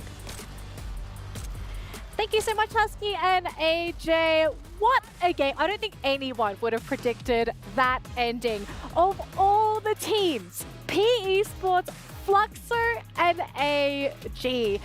And for the team to get the booyah, Fluxo, the team that barely made it in Neptune. What the heck happened? Well, these are the instances wherein you get thinking, is the knockout stage part of their plan? They might have failed a little bit, thus the tiebreaker, just in the edge, but like not really performing in day number 1, then day number 3, that's where they try to catch up. Yeah, that might be part of the plan, but this time around, there's no waiting anymore. They can't show up everything, and some of the teams right now, even Team Falcons, are making a lot of mistakes, especially in the drop that they did earlier against another team. Yeah, I'm not going to take away the credit from Fluxo, right? But like Falcons, even like Buriram, they had a lot of early fights. So that drained their utilities and that put them in a difficult situation throughout the entire match. Whereas for Fluxo, they waited for the right moment, especially at that final blow moment that we saw early on screen. They came in as a third party to finish up the game, but even though they came in towards the end, and we saw a lot of them at that moment, but they still managed to get at least 13 eliminations.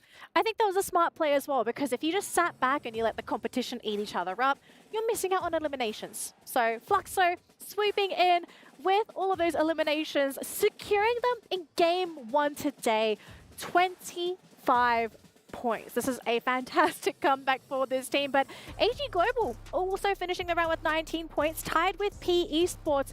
Great start to these 3 teams, but towards the bottom, couple of shocking teams down here in particular. I think a lot of people thinking, what happened to Buriram?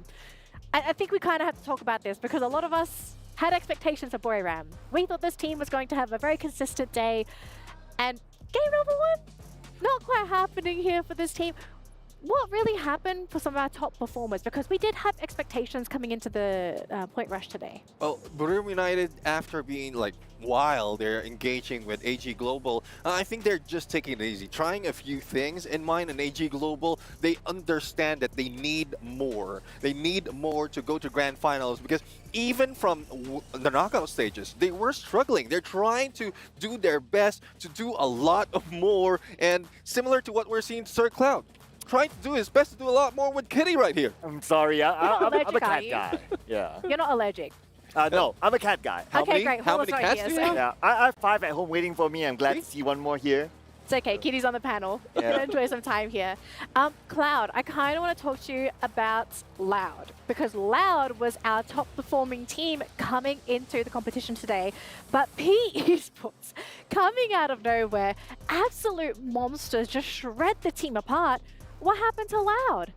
I mean, if we kind of look at it, right? So you did mention something interesting during the group stages. Is that teams who perform during the group stage, they may not perform later. I don't know, is this the Danicus? I'm just putting it out there, right? I mean, you open the topic, but I guess if you kind of think about it, objectively, that is, yeah, objectively, this is just a point rush stage. Like, they're allowed to experiment to a certain extent. Like, we didn't get to see the best plays from Loud in this stage, especially coming from Yago with his long-range snipes. It's been a while. So maybe they're trying something different to try to approach the game from a more close-quarters combat perspective. Yeah.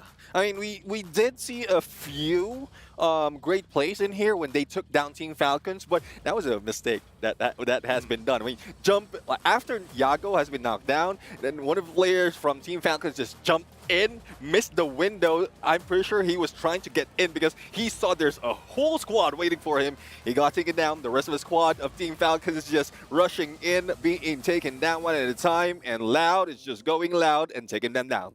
So we already have our point leaders at this point in time, but it's only just one game, right? Yeah. We're going to be moving on to Purgatory in just a minute, and I think the question here is, who are we looking out for on Purgatory? Because this is, again, it's one of our older maps. Everyone knows how to play Purgatory, but there are some teams that just tend to do better on this map because they know, or they position themselves well, especially when it comes to those water circles.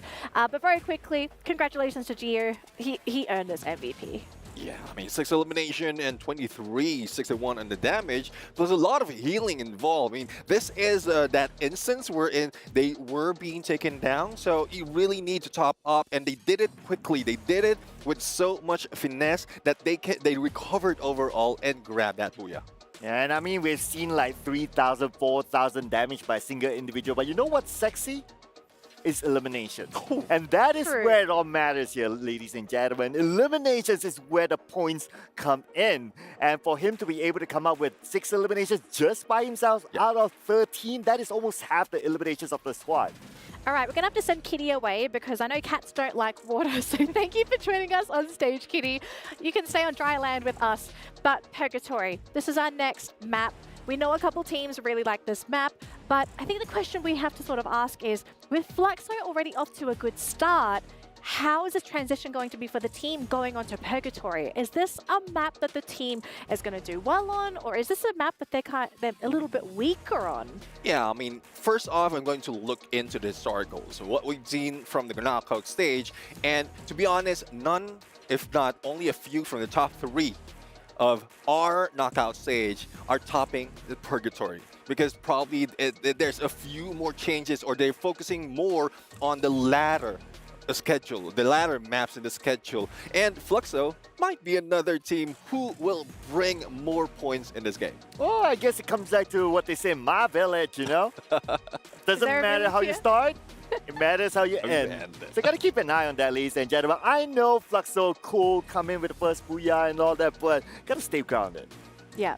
What are going to be the most highly contested drop points you feel, Neptune? Because we have seen a couple of these drop points be extremely popular, highly contested. I think one in particular, any of those compounds near those rivers, because if a circle ends up being around the river, you kind of want to occupy the compound first. But aside from those, are there any other areas that you feel are going to be highly contested? Well, I mean, there's no specific, but one thing I'm for sure is if you put a box in the middle of the map, those that will be covered with the box, with the compounds covered with that box, will be highly contested. We've seen the gameplay from RRQ wherein they play with that box in each face of the circle, and that's where they grab the first booyah off the map, off the day. Yeah. Now we do have a bit of a booyah moment for our viewers as well. If you didn't know, we actually have some wonderful rewards for you. And all you need to do is to watch the stream. So as you can see on the screen right now, depending on how long you watch the stream for, you're going to be getting even more rewards. If you watch the stream for 3 minutes, you'll be able to get the random loadout. Watch for 15 minutes and you'll be able to pick up a gold voucher. 30 minutes is going to net you a lucky voucher. And then finally, if you stay with us for an hour, you're going to get a Free Fire World Series loot box. So stay with us because not only do we have amazing games, we also have some wonderful goodies. And if you've already claimed them, congratulations. I hope you enjoy all of your wonderful rewards. We're going to try and fight for some more for you because we love giving some goodies to all of our wonderful viewers. But gentlemen, it looks like we're ready to jump into Purgatory. Game number 2 here at the Free Fire Esports World Cup. Let's hop to it here. Husky and AJ, take it away for game number 2. Thank you, Danny, and the rest of the panelists. You guys love giving out rewards. We love giving out action to all the people out there watching. Purgatory coming up for match number 2 of Point Rush. With Fluxo coming out to such a hot start, I wonder what are the other teams thinking? Absolutely, but of course it is going to be consistency that we look for all throughout this day. In fact, every single day. Fluxo has managed to get the first one, but AG Global right behind them, right? We also saw the Vietnamese Wonder Boys, Esports, showing up there on that circle. It was a tad bit unfortunate that they had to be pushed to the very edge of it to compete against AG Global because a majority of the damage that they took was up against the blue circle. Absolutely, and even the final zone didn't really favor PE Sports or AG Global thanks to the positioning that they were put in. So Fluxo took advantage of that. They earned that win. But let's see if Purgatory changes anything, because back on Bermuda, the flight path was a bit skewed, but for Purgatory, it's an even one. Absolutely, from Ski Lodge all the way down to Quarry, opening up the full map for all of the teams, with PE Sports being the very first one out. They take their spots on Ski Lodge right beside Gaming Gladiators at Forge. So that could just be an early skirmish depending on where the first circle takes them. And we can also see towards the top of the map, EVOS Divine up against the players from the side of Twisted Minds. Both teams have already used their R1s to scan each other out. They're going to anticipate some heavy action from each other. The only question is who gets the better weapons first and chooses to take the fight to the opposite team. Last time these two teams had a face-off, Twisted Mind came out on top thanks to some very great long-range intervention, but it feels like we might see a repeat of that. Apex against Saming, and only one is on the aggressive end. That's going to be Saming trying to push Apex onto the low ground. Smart play by Saming to back away. As Apex went down this hill, he got the advantage because with Saming's head peeking out, it'll just be a tad bit easier to get those headshots to put him on the ground. And now, Exposi on that left-hand flank, expecting to be able to spring a surprise on Apex, but he saw that one coming from a mile away. Just has the better gun, forcing Exposi to back away. Apex now being shut down, Saming, MP5 in hand, and Diamond! It's a 3v1 that was unfair. Of course, nobody's gonna argue that was a fantastic slay from Twisted Minds. The teamwork worked out well. The rest of EVOS Divine, though, they just don't want this early action. They continue to back away little by little. This is such a horrible spot for EVOS Divine because they were not ready to fight this, and Twisted Minds, they used the Dinoculus to scan Mode House before the revive even came through, so they know that they've got EVOS Divine cornered, and Diamond, he's just going to push the advantage. Riptide Rhythm takes down his glue wall, but still, it is just Ray trying to hold the fort against the onslaught of Twisted Minds. Yep, Ray, though, unfortunately, will have to get taken down, and Diamond gets 2 for the squad. The second one for the guy. AimGod has already managed to get across the waters already. Nameless down on the ground. That's just going to be the distraction that's needed to slow down the ravaging Twisted Minds, who are a tad bit greedy for this points. I understand exactly why they're doing so. In the previous game, they didn't fare all that too well, getting only the 7th spot. Only 3 eliminations in Game 1 for Twisted Minds. Oh yeah, they are still trying to find their recovery after yesterday, which, you know, is such a big contrast compared to Day 2 when they showed up. Team Solid, on the other hand, finds themselves trying to run down RRQ Kazu. Razor just heal back up, gets on top of that watchtower, but Trap sees it from afar. That's a cluster that goes wide. Yep, good pop of that A124. And I don't think he's running that Joseph. We'll have to take a peek into his list once again. Yep, no Joseph on him. So a tad bit slower, but doesn't seem to phase Trap at all. He's got a tad bit of a backup here as well as Nyx approaches the situation. Trap's a sliver of health, has to back away. Good play as those grenades came flying in. RRQ will not get the chip damage, but the Riptide Rhythm takes down their defense as Abe High with the AUG just did not have enough follow-up with those shots. Yeah, Team Solid didn't commit fully to it, but Esports definitely are full committing onto AG Global of all teams, and stops with no chance at all. And just like you said, AJ, it's just revenge served cold. And PE Esports finds 3. Yeah, it was all because of AG Global. PE Esports were denied that Booyah. They kept that fight towards the edge of the blue zone earlier on. A lot of the chip damage from the zone took away the chances of PE Esports. And of course, Fluxo took the perfect timing advantage up against both these teams. AG will have to back away from this equation. Due, as he tries to drive away, we can see there's a hot pursuit right behind him. Nero, he's got some backup and he's going straight for the finisher. There's just no point to waste time, right? Just let AG run away. We have better things to worry about. And that's going to be Gaming Gladiators, who just happened to show up when PE Esports are split apart. And Nero will get picked off. Not the best of timing. LBT trying to save it double with Tyrita. Make sure that there is no chance. LBT gets in the truck. He wants to try and run Raz down. Gets the boop and actually finds the knock LBT. Making use of the situation. The truck goes up in flames. And LBT with it. He couldn't find the finisher. It would have been absolutely beautiful if there was a decent follow-up there. But his car was already up in flames. Poor man got denied that 1 point. But don't cry though. From afar, AUG, the perfect weapon to take on 18 Deer, but 18 Deer with the AC-80 in hand, just a slightly better range on that gun. And Liam now wanting to give a little bit of payback. Drogon in hand, but Wang An speeds away, not waiting to get shot down. Yeah, and Liam realizes that Hong Ang is just one person on PE Esports that is running away. Don't Cry is providing backup, but that will be handled by Kochu. And just a very unlucky time for PE Esports, right? The moment they split apart, GG shows up and picks off 2 of them, but no worries, PE Esports finds the revive. The hidden lesson here is don't get greedy. don't split up because you need those numbers, especially if you want to survive in a lobby at the Esports World Cup. This is the creme de la creme of competitions, and this was that replay. LBT really trying to find that finisher, but Raz just got lucky he had more numbers. That's the backup that we were talking about. If PE Sports was a full squad, that could have gone totally different. That's what we call a Hail Mary attempt. Just use everything at your disposal. And now they were able to find an elimination early on. They also had to go for a revive, I believe, on the Kawan. But so far, they have been uncontested, right? Passing by Fluxo, who was on the other end of this island. They might run into PE Sports. Yeah, PE Sports, they have gotten 3 revives already, but 2 of those revive players have gotten shot out of the air, so they are not having a great day. They're spending a lot of money on these revives. Perhaps they want to pull a little bit of a break on each and every single one of those players who are being brought back. Don't Cry is the final one that they need to purchase back, and I think the team's broke at this point. Even when you look at the binoculars where they try to scan and get info, right? It is just deeper and deeper into the circle. Just now, I saw them scan Dew. Yeah, sure, you found Dew, but you have no idea that Loud is there. NMG is also nearby. So PE Sports, they're just digging a deeper and deeper hole. Yeah. Only saving grace is that LBT has a vehicle, but I'm not sure how long it can stand. Well, not for long, it's already in flames. Yeah, very risky play to get deep into the circle and then pull those revives. The revive players can't really fly all that too far away. And of course, that's going to be the hot point for the rest of the teams. You're just going to get shot out of the air. The safest route would be to go towards the fringes of that circle and then hit that revive. But we'll just have to wait and see exactly how this plan pans out for PE Sports. Thus far, it's not doing great.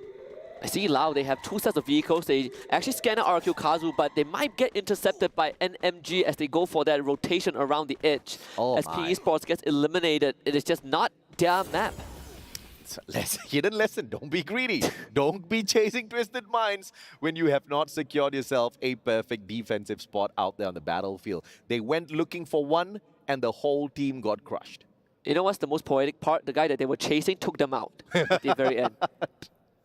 Sometimes you don't look for revenge, kids. Sometimes you wonder if Free Fire is even scripted, but I promise you it's not. Revenge never pays. Well, sometimes. You gotta forgive your enemy. Just don't forget. Get them in the next game. Loud with 1 elimination in hand. Just in the house beside RRQ. They're neighbors at this point, but I don't think they will be very nice neighbors the moment they spot out dots, but the A124 will tag them up first, and the ice grenades get tossed instantaneously. But RRQ, are you gonna go knocking on your neighbor's doors just yet? What a shot from Mao to chip away Yago's health. That could be the Kevlar damage. So for Lao, they are feeling the heat right now. It really feels like Lao isn't really used to this pressure. They are not retaliating anyway. Abe Hai takes advantage of that with the Trogon knock onto Drax, and Abe Hai has already found one. This should be the green light for RRQ to go in for the cleanup. Beihai literally went in there, sneaked 1 quick knock, and ran straight back to his own home. That's the kind of nasty neighbor you do not want to live beside. Team Solid on the other hand. Nick 7 very low on that HP. Tattoo! A sliver of health, but he gets knocked down onto the ground. It's all up to Guacha. Can he get away? 1 portal go in hand, but it's a pocket market time, baby. Buy Strap 7 right back for insurance so that the team can stay alive, and he's out of there. As far away as possible. Team Falcons can still go for the chase if they want to. There is a paper trail left behind by Guaksha, and that goal portal is the most obvious of them all. And knowing Team Falcons, they're going to chase their prey until the end of the earth. Yeah, good rotate from Guaksha, but RRQ will be looking for those extra points. The distraction from Loud could just keep Guaksha alive a tad bit longer. Gaming Gladiators, with the jump pad, have managed to rotate around, and now right beside the players of Falcons with no proper defensive spot to play around with. If Falcons moves on in for the sweep, Gaming Gladiators are going to be in a lot of trouble.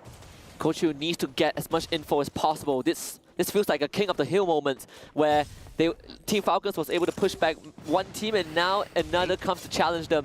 And 18 Deer, he's trying to gain some distance from Team Falcons. Can't really do much without knowing without knowing where they are. Timing! Perfect for 18 Deer. Now he's the opposite side. Well, he managed to get Peter spotted out already. There is a shot taken up against him, but only enough to push him away from the top of the tent. Kochil, on the other hand, with that long range, trying to assist On fire, takes the fight straight up to 18 Deer. 18 Deer does have the Drogon. Can he survive? One of the best CQC players. One more pop needed, but the 10 serves as the perfect defense. On fire, just in and out of the 10, just to remain alive, buying more time for Team Falcons for that backup to arrive. Yeah, on fire with the maneuvers is so clean. Peter does end up going down to Rasso, so it's still disadvantages until Coscu and On Fire replies twofold onto Gaimin Gladiators. And Kochu and 18 Deer need to somehow keep the strings intact, but it feels like Team Falcons are ready to snap them in half as they come in for the full collapse. One more Horizon Line does trigger. Ray now joins the fight. Team Falcons gets wiped out instead. Oh, Evos Divine hops on in. That's the perfect revenge if I've ever seen one. They absolutely demolished the team, taking a couple of pot shots against them earlier in the game, and they have taught them a lesson to not do that. Evos Divine saw an opportunity, swooped on in there. Not a lot of points, but they have lesser players out there on the battlefield to worry about. And one team that has been silent up to this point, Buriram United, who just came from the southern island into the circle. They came in with a launch pad, did get scanned out by Fluxo though. Yeah. We'll see how this is going to pan out because BRU, they still want to hog the edge of the circle. RRQ and Loud, they still have their standoff going on. Very dangerous version of Buriram United. The silent predators. Once they are fully stacked on that loot, they are very, very tough to take down. Twisted Minds on the other hand. 5 eliminations in hand already, giving away the defensive spot to AG. All split up on the battlefield in a 2-1-1 formation. Twisted Minds, and they hold on to this with Netshoes Minus just on the left-hand side with the capability of interfering in this battle. It does not seem like a good place to be if you're a Twisted Minds player. See, even though that's the case, Twisted Minds still wants to find some ground, especially forcing Cypher away from that small building is very crucial. Cypher now has to tank the blue damage a little bit, and Twisted Minds feeling a lot more comfortable coming into this compound as AG gathers in that final building. AG says, hasta la vista, baby. The circle's coming, and we do not want to be here to take that damage. They circle around, and very smartly so, they avoid the shots out of Netshoes Miners. But the battle between Buriram and Team Fluxo. Riptide Rhythm sent the way of Buriram, taking down a couple of their defenses, but great blue walls erected once again from your two-time world champs, going up against the current reigning defending champions. Wasana in a 1v3, straight into that chrono, but he does not get that knock and has to back away. Una exposed and instantaneously dropped by MT7. MT7's Riptide Rhythm broke the defenses of BRU, but it feels like for BRU, it doesn't really matter because they are still too deadly when it comes to CQC. And Fluxo pulls it back. Caramel also wants a piece of the pie. And BRU tastes pain. Fluxo does fall. Yeah, Fluxo falls. And AG just interfering at the right time. Moshi clip from the back. One more needed, but the tree interferes and keeps Moshi alive. Not for long though. He does have the Horizon Line on him. He can't pick himself back up. And that's why you gotta purchase it. Wasana now from the back. Caramel with the Charge Buster cannot charge it up quickly enough. Wasana with the UMP. Can he get this shot though? Cypher with the Drogon trying to trail around. The glue wall maze that Wasana has built around him keeps him alive for the time being. Bursts away, but still taken down. BRU out in 8th place. What a messy fight. So many third parties, so many interventions. Wasana got left behind to fend for himself and was not able to overcome AG. As AG makes the rotation deeper into the circle, Twisted Minds, they're in a fight of their own against the Miners. Absolutely. But now, who gets to take Twisted Minds out of the equation? Is it going to be AG? A tad bit too far away from them. Twisted Minds not going to be disturbed at all. RRQ, on the other hand, in a lot of trouble as Loud knocks down on their doors. Razor, Duts, a Bay High all on the ground. It's all up to Ma'al to play the game of Medic. Razor out. Duts picked right back up. They have to back away. A Bay High. One more player picked up, and RRQ, great recovery from the squad. In the meantime, Team Solid also got eliminated from the competition, and this is getting so tight. Evos Divine in a very good position to plan for that final phase as they were uninterrupted so far. Indonesians really dominating this match this time around. Aim God from afar. Straight to the head of Lost 21. Knocked down on the ground, but no finisher just yet. The guy's right back up on his feet with that backup. RRQ moving in for the shutdown, but they don't want to take this one too aggressive. Instead, they focus on the players right outside. Riptide Rhythm takes down the defense, but a good glue wall in a timely manner erected once again to keep those players safe. as much as the timing was all right, it still allowed Drax to sneak in a shot, and now Ray finally found Esports Divine just wants to survive all these bullets firing at them. They really don't have a chance to retaliate thanks to the immense amount of pressure, but if they hold on long enough, I do believe that they can have a good chance of taking the booyah. And that's the beauty of using that M82B, the capability to penetrate through all of those glue walls, to chip at those players behind them, behind those defenses, making those glue walls absolutely useless out there in the open. But now RRQ, they've got a great defensive spot to play around with, and they're not giving it up just yet. I don't know, AJ. This is about to get absolutely messy. Yeah. 5 teams in 2 buildings, and Esports Divine, the only one right outside. Exposy trying to take initiative. Is up behind, it takes a bit of pressure. A-backs again found by Dew. AG just, they do not want Esports Divine to have that much room to work with. Yeah, just desperate shots from everyone out here. They're just trying to knock down each and every single player that they can find. That's on Yago. Lost 21 does manage to get 2 RRQ players down on the ground. Abe High, still alive. Getting slashed by Drax. And it's the site that will put Abe High down on the ground. But RRQ is not done and dusted just yet. And even Drax is beaten and battered. Round 1, and that's it. Take out Drax and Deuce, eliminating RRQ in the process. Netshoe Miners here to play, here to stay. They see Esports Divine on the far end, and Esports Divine split into a 2-2 formation. Yeah, Netshoe's Miners were told to mine in the next game, and they're doing exactly that, waiting all the way up into this final circle before they pick up those solid points. But Twisted Minds leading with the eliminations here. 10 solid on their side, waiting, biding their time, but here comes the blue zone, forcing them out of their defenses. And right outside stands the players of Esports Divine, waiting to welcome them. And Saifa tries to go for the hot drop ambush and finds Saming, the most important member of Twisted Minds. He does go down thanks to Exposy, but damage is done. Diamond takes himself out with a grenade launcher, and Twisted Mind falls. This is pandemonium in the final circle. Esports Divine showing up to try and look for the booyah, AJ. Yeah, Netshoe's Miners waiting, biding their time, and the timing was played perfect. Ray down on the ground. Gade cannot give that back up to the rest of his team members. He's blocked out by the fences, and Netshoe's Miners will dominate this area in a 4-man strong squad. They're looking for Gade and A-backs. Round 1 knocked down onto the ground. The Drogon used perfectly, but Netshoe's Miners says, no thank you, sir. We grab booyah number 2. Brazil roaring to life in a point rush. Netshoe Miners, Fluxo, teams that we just said we put on the bottom of the list, coming in hot in the first 2 rounds, and maybe this is the spirit of Brazil, awakening the tiger when it matters the most. Absolutely brilliant. You have to bide your time, and they played the meta of Buriram. Keep quiet. Don't mess around with anyone. Just watch your own back. Play the defense, read the circle, walk in, not to find an offensive spot, but the best defensive spot, but keeping all of your utilities for that final battle. You don't need massive number of points. You just need to grab those booyahs and be in that final circle.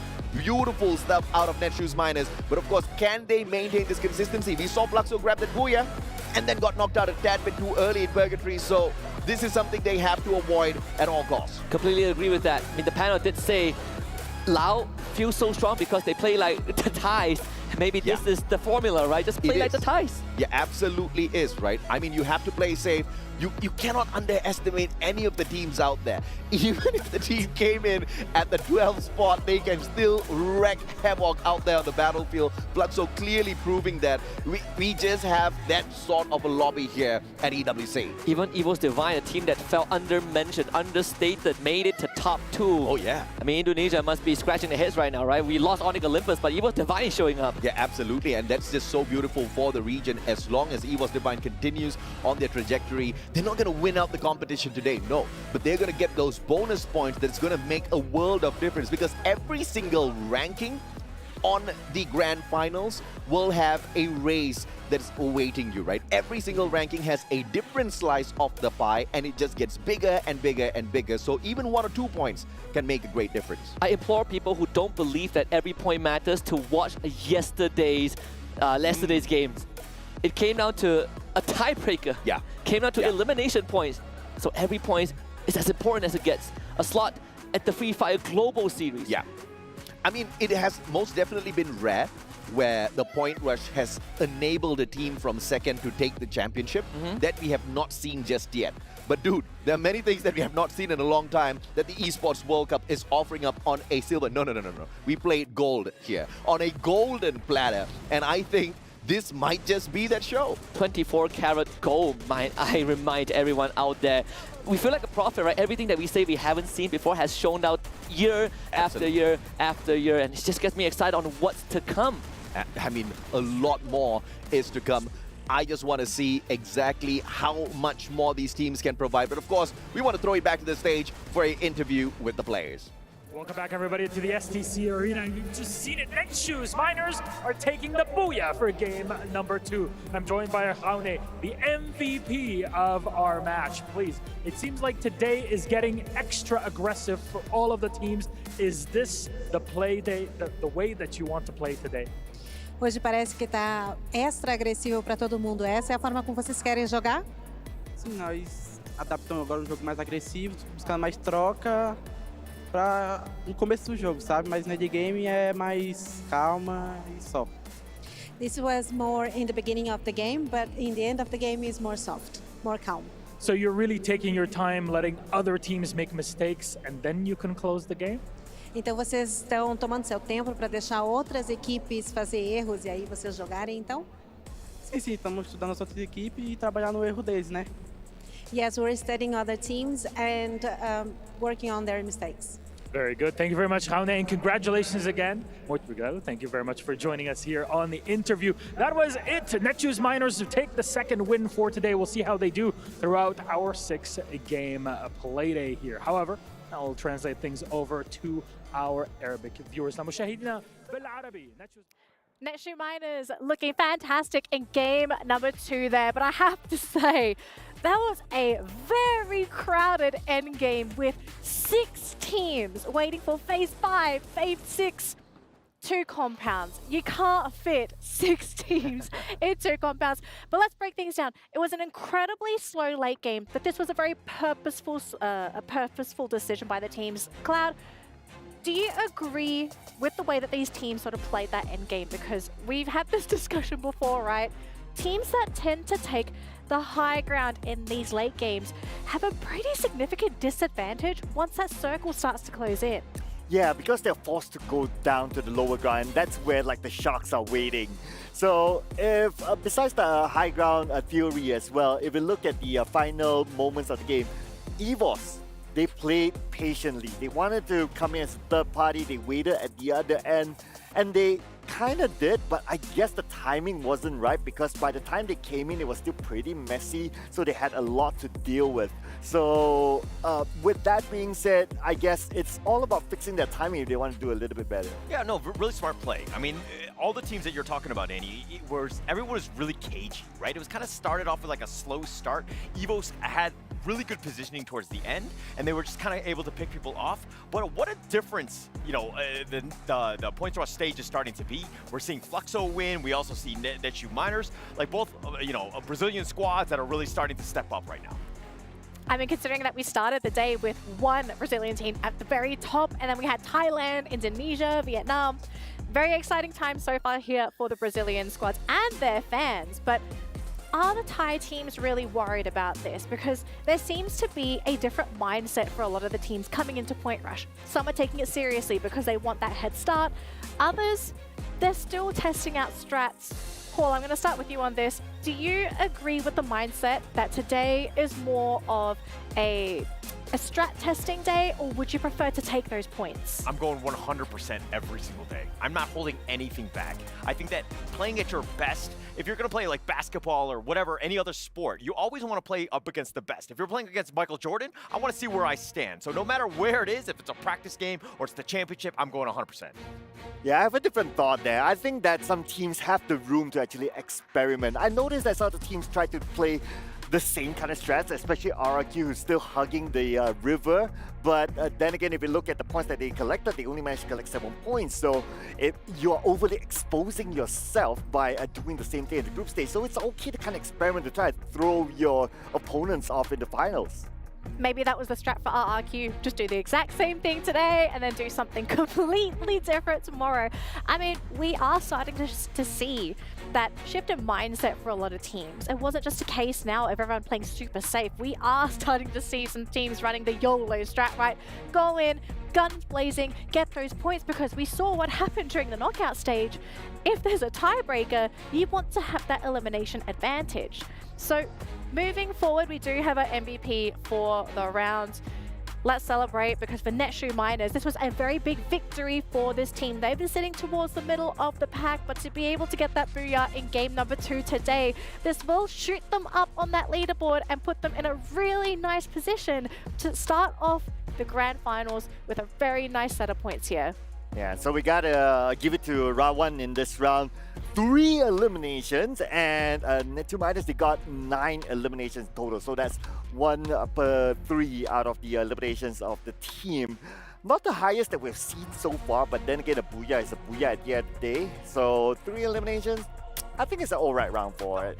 Definitely. They booyah'd. Yeah. So they'll take that one, right? Yeah, we'll take the booyah. I think if we're going back to the group stage, right, where kind of Netshoe Miners, they actually kind of trickled in a bit. They were 10th place. They didn't have the best showing. This is a huge confidence boost for them as they move forward. They needed this game. Well, let's have a look at the overall rankings here, shall we, to see where our teams are in terms of points. And as you can see, at the very top, we have Netshoe Miners sitting in first place with 36 points, 5 points ahead of EVOS Esports. Now, who would have guessed EVOS to be sitting in second place here? Well, frankly for me... Or maybe we should look towards the bottom there, Yeah. so Cloud. Yeah, I mean, EVOS is one as well. It's great to see them up there. They have a special place in my heart because I used to be with EVOS. But if we look on the other side, Falcons is there, RRQ is there, and let's remember, RRQ, they did really, really well at the start of this tournament. Are they starting to lose steam? I don't think so right now. I mean, if you're looking at BRU, they were at the very bottom. This is a disastrous day for them. Oh, yeah. I mean, it's almost seemed like, hey, they were going for a golf score more than anything else. I mean, if we're looking at the second place, Team Salad, another one of my favorites going into this one, not really showing up. I don't know what it is. Maybe they're just kind of waiting for, to holding strats, basically, for the grand finals tomorrow. All right, so just a quick recap of our first 2 games of today. Fluxo securing that first booyah on Bermuda, followed by Netshoe Miners securing Purgatory for themselves. A massive head start here for our Brazilian teams, but we do need to prepare for our next upcoming map, and it is Kalahari, and we do have a couple teams towards the bottom of the bracket that really like to perform on this map here, so Cloud. Yeah, and there's actually going to be 3 teams to look out for. It's going to be Falcons and AG, as well as RRQ, all scored very high on on Kalahari in the previous days. All right, it looks like game number 3 is ready to go. We're going to pass it back to our casters right now. It's AJ and Husky. Take it away for game number 3. We are live from the hot and sunny Saudi Arabia. We are down here at Riyadh, but we're also down here at the hot and sunny Kalahari. Husky, I think it's perfect. And this is where I would have loved to see Al-Qadsiya dominate. Unfortunately, they've been kicked out already. Who do you think is going to take their spot? I hate to be kind of the echo chamber, but I do agree with what the panel said, AJ. RRQ Kazu has been phenomenal. Yeah. AG, even when they were known as Star Wars, and even going way back in the days, Nigma Galaxy, they are pretty proficient on Kalahari, and especially this squad known as AG Global, right? They are looking for a run it back on the international stage. A run it back not to win the championship, but just to score good enough because they've been there before. And the Dew Caramel stop. Let's see if they can replicate that again on a map that is this open. So the panelists say RRQ. My man Husky says RRQ. I'm going to go the opposite way. I'm not going to go with the Indonesians. I'm going to say Team Falcons is going to fly in, swoop around, spot out exactly who they want to make into prey, and absolutely crush the competition here on map number 3, because God knows they need some points. Absolutely. I mean, even BRU needs a lot of points, right? They are currently placed 10th. On that leaderboard. Thank goodness it's just point rush, but it seems like there's already a rush happening from Loud, taking down Cypher. Twisted Mind taking the frontal fight. Wow, and gets absolutely sprayed down in the back by Start with that mini Uzi. So Loud ends up losing one of their members. Yeah, you just absolutely love it when the mini Uzi jumps into action and gets those knocks and eliminations right now. AG Global in a tight little spot here. They do have Loud to deal with. There's a team right behind them as well. But of course, Loud has got an insurance policy. They have already sent Lost 21 pretty far away from this situation. Yago with the Mac Gen flew on in to drop Cypher, but Cypher was awaiting AK-47 straight to the head. And he takes the second elimination for the squad. Wow, that was a stylish finisher if I've ever seen one. Cypher landing every single shot just like that, tracking his pursuer, SAPS, just his supernatural aim. So AG gets 2 free points at the start, and Loud just gotta bite the bullet, go for the revives, a reset. One of the first things you want to purchase from the pocket market is the grappling hook, just so that you can grapple around the battlefield a little bit like a superhero. And AG Global doing exactly that. You're going to need that if you want to traverse through such a mountainous area. But Fluxo, though, caught outside, split off in a 2-2 formation. Razor tagged up already, but can Duts respond with that mini Uzi? He's got one player, but a sliver of health on the other. He could not follow up, and as I say that, he gets a double. A beautiful play from Duts. What a clutch from this man, the prodigy of RRQ Kazu. That could have gone disastrous, but both teams did the best they could. Fluxo taking over that building from RRQ, and RRQ making sure that they don't surrender the rest of the command post over to Fluxo. Meanwhile, Lost 21 goes down, has to be revived again, and they fell in the hands of AG, so that's 3 points off of taking out Loud members. Yeah, bad start for Loud in Kalahari for sure. They're not doing too well in this heat. But AG Global absolutely wrecking the competition. One team that they've come across thus far, and they have made sure that the team has got nothing to say. Loud, the dominators of the group stage, have been forced to quickly reposition. Let's see what they can do later on at that refinery. In the meantime, Fluxo will still have to continue dealing with the Indonesian squad of RRQ as Ma'al is brought right back in. Full squad, Fluxo in a lot of trouble. And you can see that Fluxo, they are not deciding to commit to this because the rest of the members have moved away, so it's a 2v3 ABI. Almost gets a double spray down, but they're going to start to box in these 2 members of Fluxo who are healing themselves back up. Space is given, but Fluxo are still feeling very claustrophobic as Butson, Gio trying to fight their way out. RRQ Kazu coming in from behind. Wow, fails the pincer maneuver, gets taken out by Butson.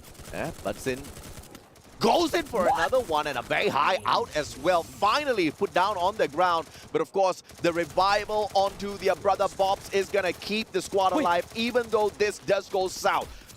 Now Razor swinging on in, has got the treatment sniper in hand. Butson with a sliver of health, tries to survive. Mini Uzi cannot reach him just yet, and RRQ needs to play the vending machine for the revival. Butson's going to throw that nade out. He managed to revive one of his teammates. So even if he goes down right now, Bobs can carry the legacy of Fluxo. Butson finally put down by Razor after going on an absolute rampage on the members of RRQ Kazu. Both teams suffering major damages. Unfortunately for RRQ, the finisher came through a little bit too slow. Bobs and GU have been revived. Fluxo will continue to stay alive in the competition. But this was a beautiful finisher, right? He spotted out 2 players, and I thought he was not going to follow up onto MT7, but he swung around MT7, going in for that pickup without the glue wall. The biggest mistake at the start of the game. But now, speaking of Falcons earlier on, seems like they're not off to a great start here. Getting caught in a fight against the Vietnamese players of PE Sports, and they only turn tails to get away. Very good defense from PE Sports, weathering the storm, getting 4 points for themselves and taking control of this area around confinement. I mean, you have Evos Divine on the far end, and even further down, it's going to be Netshoe minus. It seems like PE Sports are moving towards where Evos is. Team Falcons gets a full revive. Meanwhile, for Loud, they are still not out of the woods just yet. Solid. Finds a solid play. Oh my god, Lost 21 turned the tables on him with a power foul. Riptide Rhythm onto Lost 21. He cannot pull up any glue walls. Technically, the boy only has one. Either way, he goes down. Unfortunate that he could not convert that knock into an elimination. So it was a little bit of a wasted opportunity, but he tried his best. Still was able to inflict some damage onto Team Solid, right? They had to use utils, but I agree. Going for that revive again just further slows down Loud's momentum. Oh my, one more. Drax is gonna feel the heat again. I mean, Loud is just not having a good time at all. Like you said, AJ, the heat is not something that they're familiar with. Yeah, and of course, if it is not a heat rash, you're just gonna get eliminated. It's one of those 2, right? Yago out of the open, knocked down onto the ground. There is a revive just moments before Yago went down. Kawan brings Yago back in. I mean, if they do not have luck, one thing they do have is a lot of free fire coins. Yeah, they have a lot of money, I suppose. If only I could, revive people with actual cash, but I wonder how much revives have happened for Lau. I mean, Lost Anyone is gone again, and they brought him back, and Fluxo finds elimination number 7. AG trying to go. Wow! What?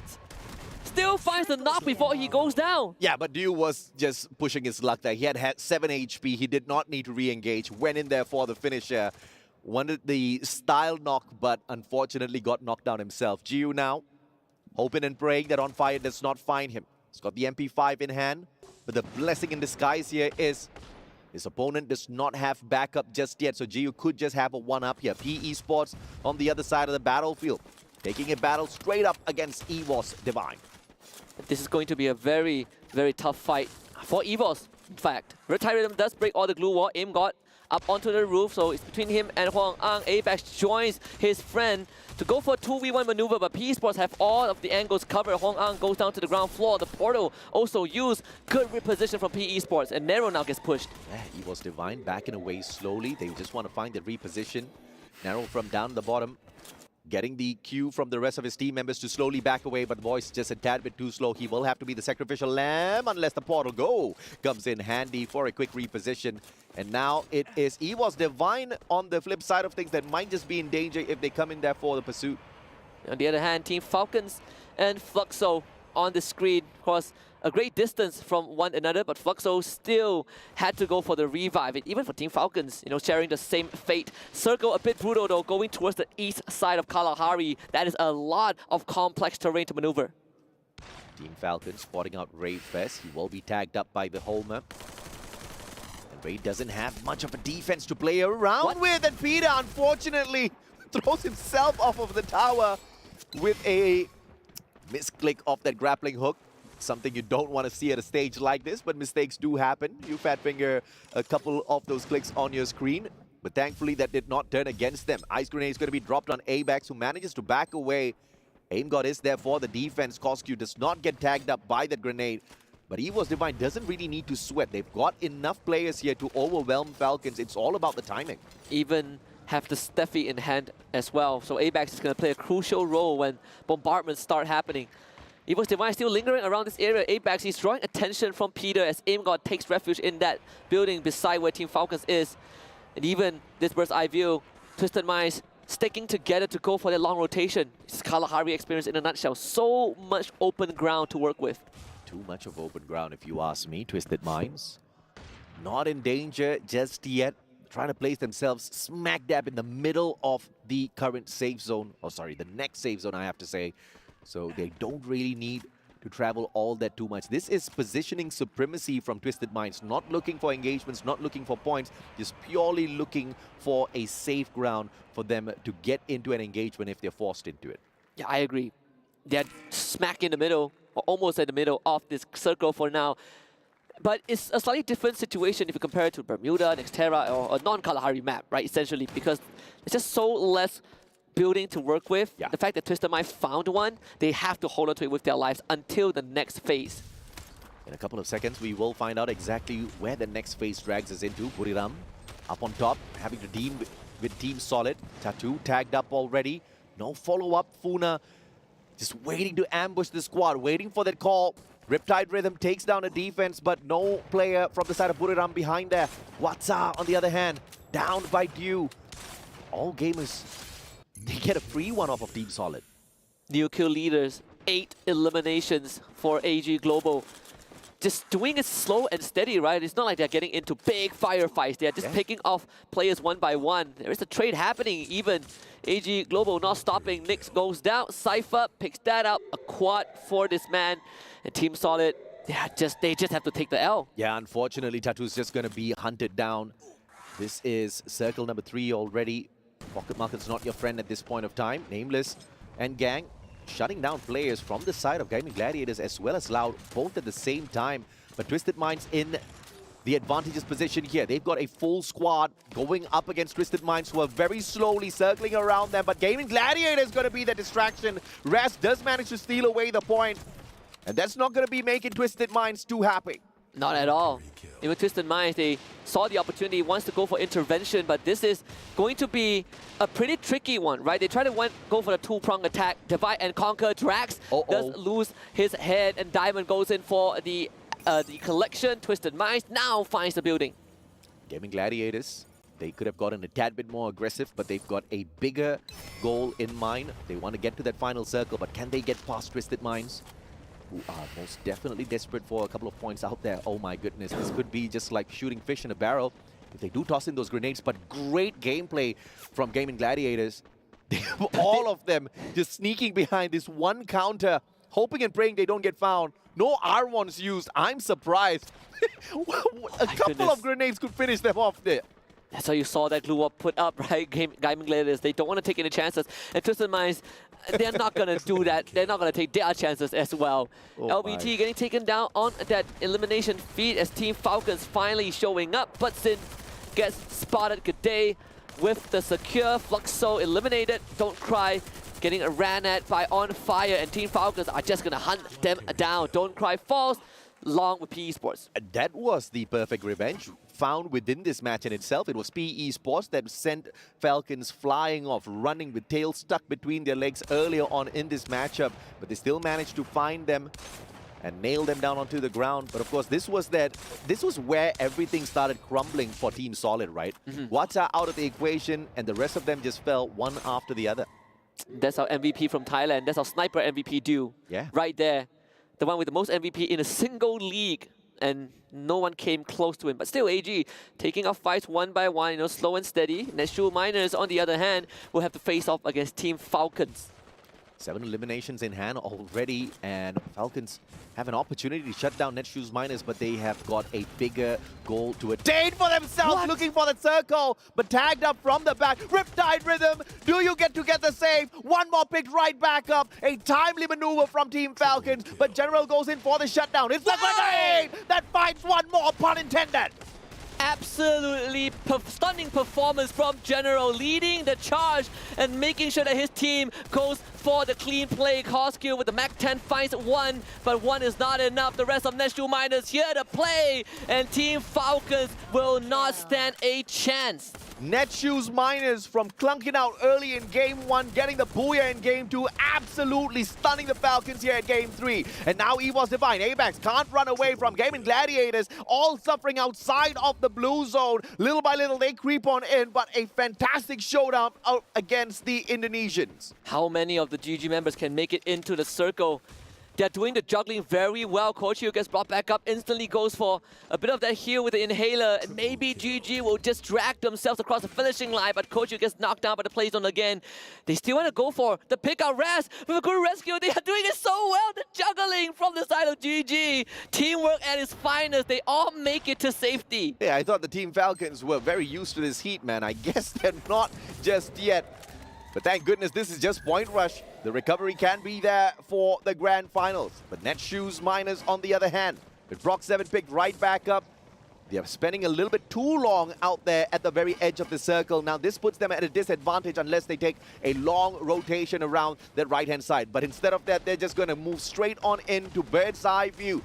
Team Twisted Minds has got an advantage up against them.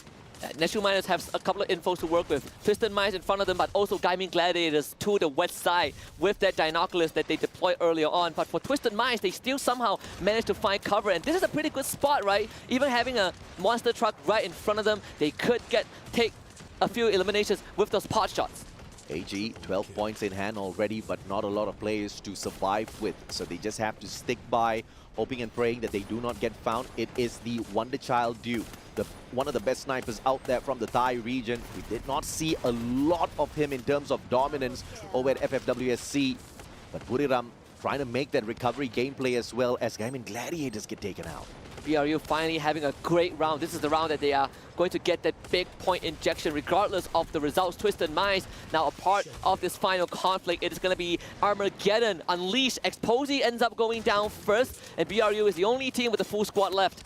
Twisted Minds slowly but surely circling around. Now to 9 in a lot of trouble. Both Buriram and Twisted Minds focusing on Netshoes minus. You do not get a back-to-back booyah by the looks of things here, Netshoes. Diamond, a couple of grenades out of this guy, and he quickly backs away, waiting for that final engagement, allowing Buriram to do most of the dirty work. A ticking time bomb about to explode. Netshoe miners cannot escape the grasp of Fate. Nando 9 goes down to the ice grenade, and Proc 7 will just have to make a mad dash for it as BRU feeling confident enough that this is their time to remind the stage who they are as the team was Sana going in for a nameless. Twisted Minds getting picked apart left, right, and center, absolutely dismembered, and Buriram United Esports locks in their booyah. From dead last in the 12th spot to grabbing the 12 points thanks to a booyah on Kalahari. It looks like Buriram is not here to play. They are here to wreck.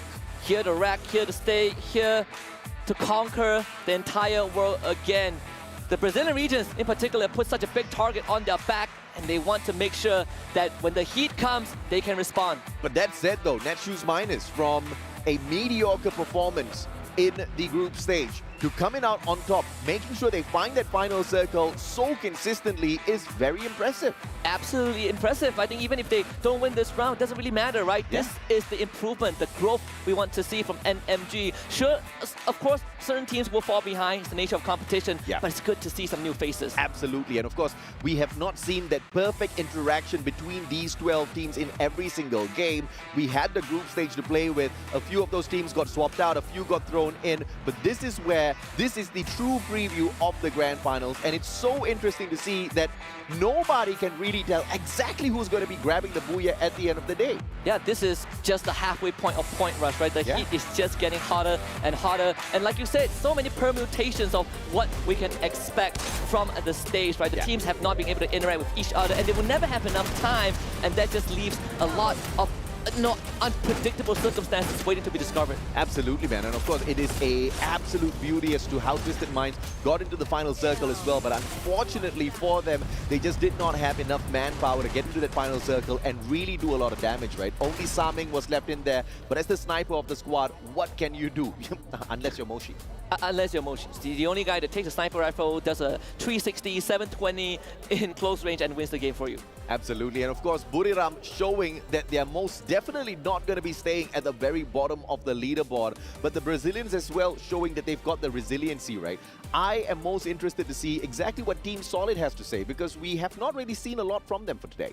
And Loud, right? We have seen Fluxo and Netshoe miners, but Loud was the leader. Maybe they can bring us something. Absolutely. Speaking of Loud, let's throw it over to our buddies on the caster's desk. It is the one and only Tash Bunny and Obvi at the stage.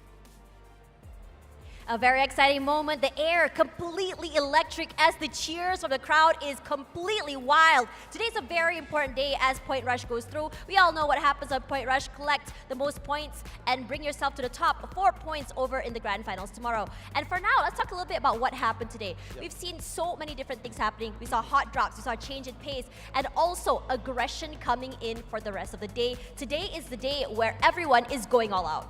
Yes, and we can see a little recap for the previous 3 games. From game number 1, we have 3-way fights between Fluxo, PE, and AG Global as well, where Fluxo got the first booyah.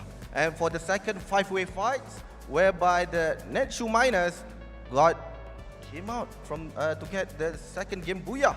And for the third, Buriram, they were on the 12th place.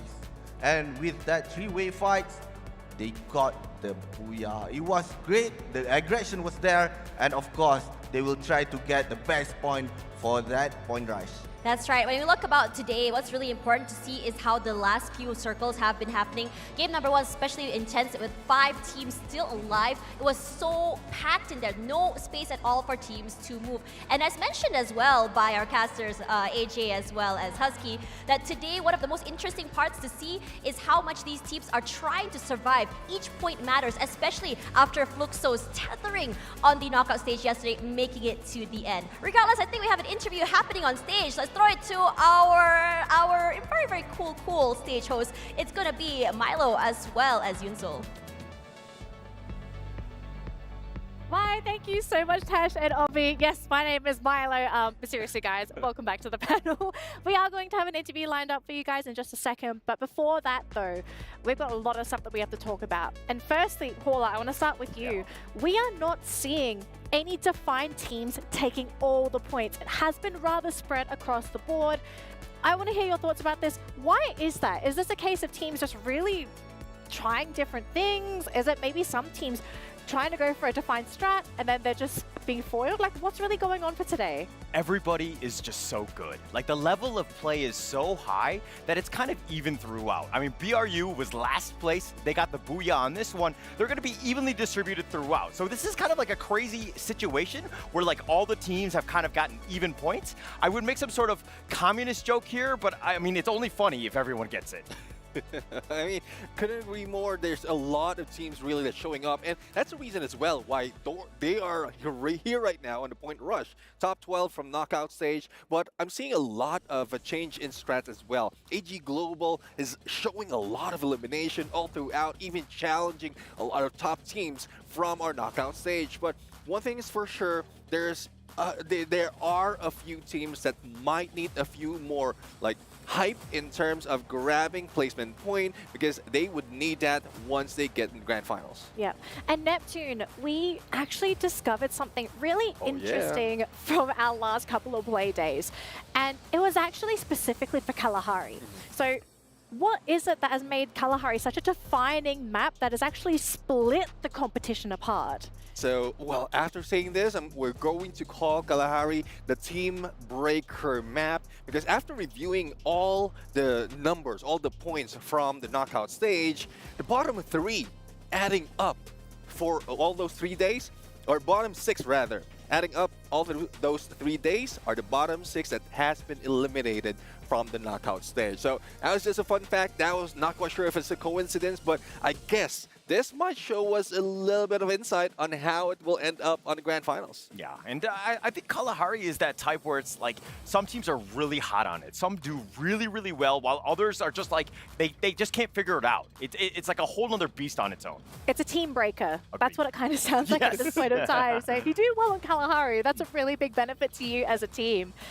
But Kalahari's done and dusted. We've done 3 games today. We've got 3 more maps to go, and we have Alpine coming up next. So who are the defining teams that we need to look to coming into Alpine? And in particular, I kind of want to look at the teams that aren't really doing well for points. Well, unfortunately, on the previous knockout stage, we have Loud, Evos, and Bermuda United. But let's check out the points right now from the match that we just seen, and this is coming from Kalahari. Yeah, Buriram looking fantastic. They have been sitting towards the bottom of the bracket, so super happy with this one. It will push them up and it will lock in a couple points for them. Not guaranteed since we are only halfway through the competition, but AG Global, I have to say, this team has really stepped up today. Sure, they're not getting the glory, the booyahs, but one thing that they do have going for them is the consistency across all of the games today. They are surviving to the end game, and most importantly, they have been so aggressive. Yeah, definitely. I mean, 51 in total points, and elimination is composed of 29 of that. So even the placement point is like topping the rest of the teams. I love what I'm seeing from AG Global. Hopefully it doesn't stop here in Point Rush and it carries over onto the grand finals. I think they're doing really well in terms of the team fights. They're getting a lot of kills, and that's kind of just like letting them prolong and survive to that late game. Yeah. And that's kind of why, I mean, yeah, they haven't got any booyahs, but I mean, at the end of the day, force it in the sense that, like, you can get all these eliminations, then you can kind of control your destiny. So at this point in time, just seeing that AG Global, they have been able to consistently make their path to that end game. Are they now going to actually develop a target on their back? Because teams know that if you come across AG, they have been hyper aggressive. They are happy to bring the fights to you. I kind of feel like if you're going to counter that, you kind of have to bring the fights to them when they least expect it. Well, it is possible, because from earlier, from all the matches that we've seen so far, they have went against the top teams, and later on in the grand finals, they might be having that target on their back, and they know specifically how they move from Point Rush. Yeah. Our MVP for the round. Can you guess who it is? Our player's name starts with P. It's actually Funa! Oh my goodness, it's actually, I think Buriram fans, gonna be super happy to see Buriram on the screen because we haven't seen them up until this point. Picking up these points, but for Funa, 4 eliminations for that round in Kalahari, 2,776 damage and 721 healing. Is Buriram back? They were never gone. Let me be honest, okay? It was just 2 games. It was kind of warming up on this one, but you know, Buriram is Buriram. Whenever they want, they'll just turn it up, they'll get that MVP, and they'll continue on and get that booyah. Yeah, I couldn't agree more. There's a huge chance really that they can bring it back. They can take it over. There's also a greater chance that they're just chilling. They're finding out how the rest of the teams are playing it out, especially for those who's giving it all. And then later in grand finals, they're just going in there, bam. Yeah. Seeing that they had this victory here, do you think teams are going to be like, okay, I think we have to deal with Buriram again because they're starting to make that comeback happen? I mean, what are the chances of that possibly happening? We'll find out after this, though, because it looks like we have a stage interview ready to go. So let's see what our winners have to say after securing their booyah. Hey everyone, welcome to our interview show. Right next to me is Bermuda and Esports Funa. Funa, can you say hello to the audience, please? ทักทายแฟนๆหน่อยครับ สวัสดีครับผมภูนะครับ Hello, I'm Puna, guys. First of all, congratulations on your 3rd game booyah of this. You guys did an amazing job. Then, since today is our point rush stage, how do you feel about the heat and the intensity of the stage today? ด้วยความที่รอบนี้เป็น point rush เนี่ยรู้สึกว่าเกมมันตึงขึ้นบ้างหรือเปล่าครับ ตึงขึ้นครับ More intense, yes. Very intense, I can see that as well. Do you see that your rivalry, which is Twisted Minds, how would you rate them? แล้วคิดว่าผลงานของ Twisted Mind ตอนนี้เป็นยังไงบ้างครับ ให้เราลองวิเคราะห์ดูก็ได้ครับ ก็ดีครับ Good. I can see that because they always meet each other on the game a lot. So, last questions. Do you have any words you want to send to the Thai viewers and so everyone who is watching AWC Free Fire? มีอะไรอยากจะฝากถึงแฟนๆชาวไทยที่กำลังดูอยู่ตอนนี้ไหมครับ ฝากเชียร์ทีมไทยด้วยนะครับ Please cheer all the Thai team, please. Thank you. Thank you, Funa, so much, and I hope that you guys will be having more and more booyah in the next game. This is the end of our interview with Bermuda United Esports Funa. Let's head back to the studio. To be fair, I think Buriram, they're going to have to feel a little bit of this heat here. They are feeling a little bit stressed, but having that comeback in game number 3, I think that definitely has pushed up that team morale. But now you're going to have to wonder, and we said this before we went to the interview, is Buriram now going to be the target of all these teams? Because we've seen what's happened in the past, right? Buriram, they sort of disappear for a little bit from the leaderboard, you think they're gone, and then they come back when you least expect it. I'm going to carry over what your answer was earlier. Well, they still are. They still are the target of the teams, and we've seen that so many times. I would love to see other teams really show up, to show on the radar of the other teams, especially coming from Brazil. But Buriram United, it's a strong team. They might be the first one being hit on, so they need to outplay them all. Yeah, and I think if I'm one of the other teams, I still don't want to awaken this beast. I'm going to let them get their points. They're going to get their booyah at some point. Let them have it. Just kind of, I would avoid them altogether. Fair. I think that's a very solid strat. Now, as we do prepare for our next matchup, we actually managed to catch up with RRQ backstage just to get their thoughts on how they're feeling today, because it hasn't been the best RRQ day. So let's see what RRQ have to say after that match. And welcome back to Free Fire Esports World Cup. I'm Carol Bombshell, and I'm happy to be here with the RRQ, a team from Indonesia. Thank you guys for letting me interview you. And for the first question, I would like to know, you guys did very great during the qualify phase, but you're not having really good results here today. What is actually happening? Kalian kan memiliki hasil yang bagus di kualifikasi, lalu sekarang hari ini kalian juga punya hasil yang bagus juga. Nah, kira-kira apa sih yang sebenarnya terjadi hari ini?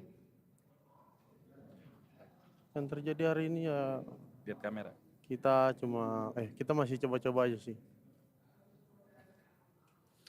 We still just trying things. Oh, good. This is actually will help with my next question, because I want to know if you guys are possibly testing new things, maybe setting new strategies, maybe new another goals for tomorrow's for the grand finals. Sorry, repeat. I would like to know if they are setting new strategies, new goals for the grand finals. Okay. Jadi apakah kalian tuh sedang meracik sesuatu yang baru atau strategi-strategi baru buat grand final besok? Ya kita sekarang nyoba-nyoba aja sih, maksimalin point rush. Like we said, we just trying out things in point rush to bring it to the grand finals tomorrow. Good to know. I would love to have some spoilers. Is that possible? Bisa spill dikit nggak kalau kata anak-anak? Nggak ada apa-apa, main doang. Nothing, we're just playing.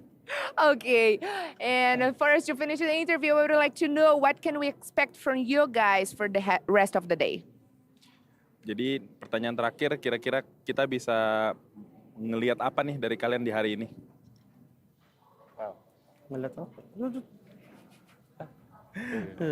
Nggak ada sih, kita lihat main kita ya. Semoga kita bisa lebih bagus aja. Yeah, nothing much, but we'll just keep on playing our game and let's hope we can bring better results.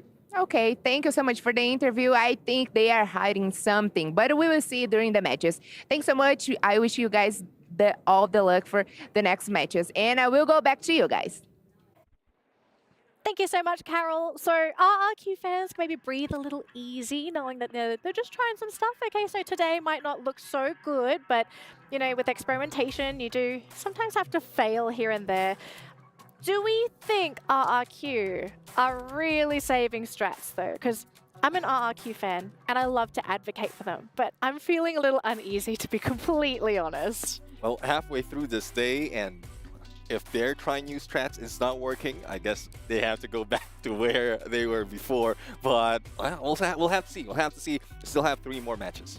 Okay, yeah. I mean, I think RRQ they still need to play it strong. I mean, they generally score very high. They get booyahs and not really kills. So I think that was not the good time for that. All right, so along with RRQ, we are going to give our teams a moment to sort of sit back and just sort of think, what do they want to do for their next upcoming matchup? So we are going to go for a quick break. So as always, if you need to do anything, do it now, but make sure you're back for our next matchup because we're going to have to find out who gets the next booyah. We'll see you after this, survivors.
Honor 200 series, the best portrait phone AI empowered.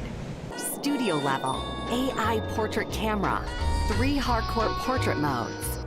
Color, vibrant and classic to capture portraits that truly stand out. AI empowered magic portal. Snapdragon 8S Gen 3 AI chipset. 5,200 milliampere per hour silicon carbon battery, 100 watt, Honor Supercharge. This is Honor 200 series.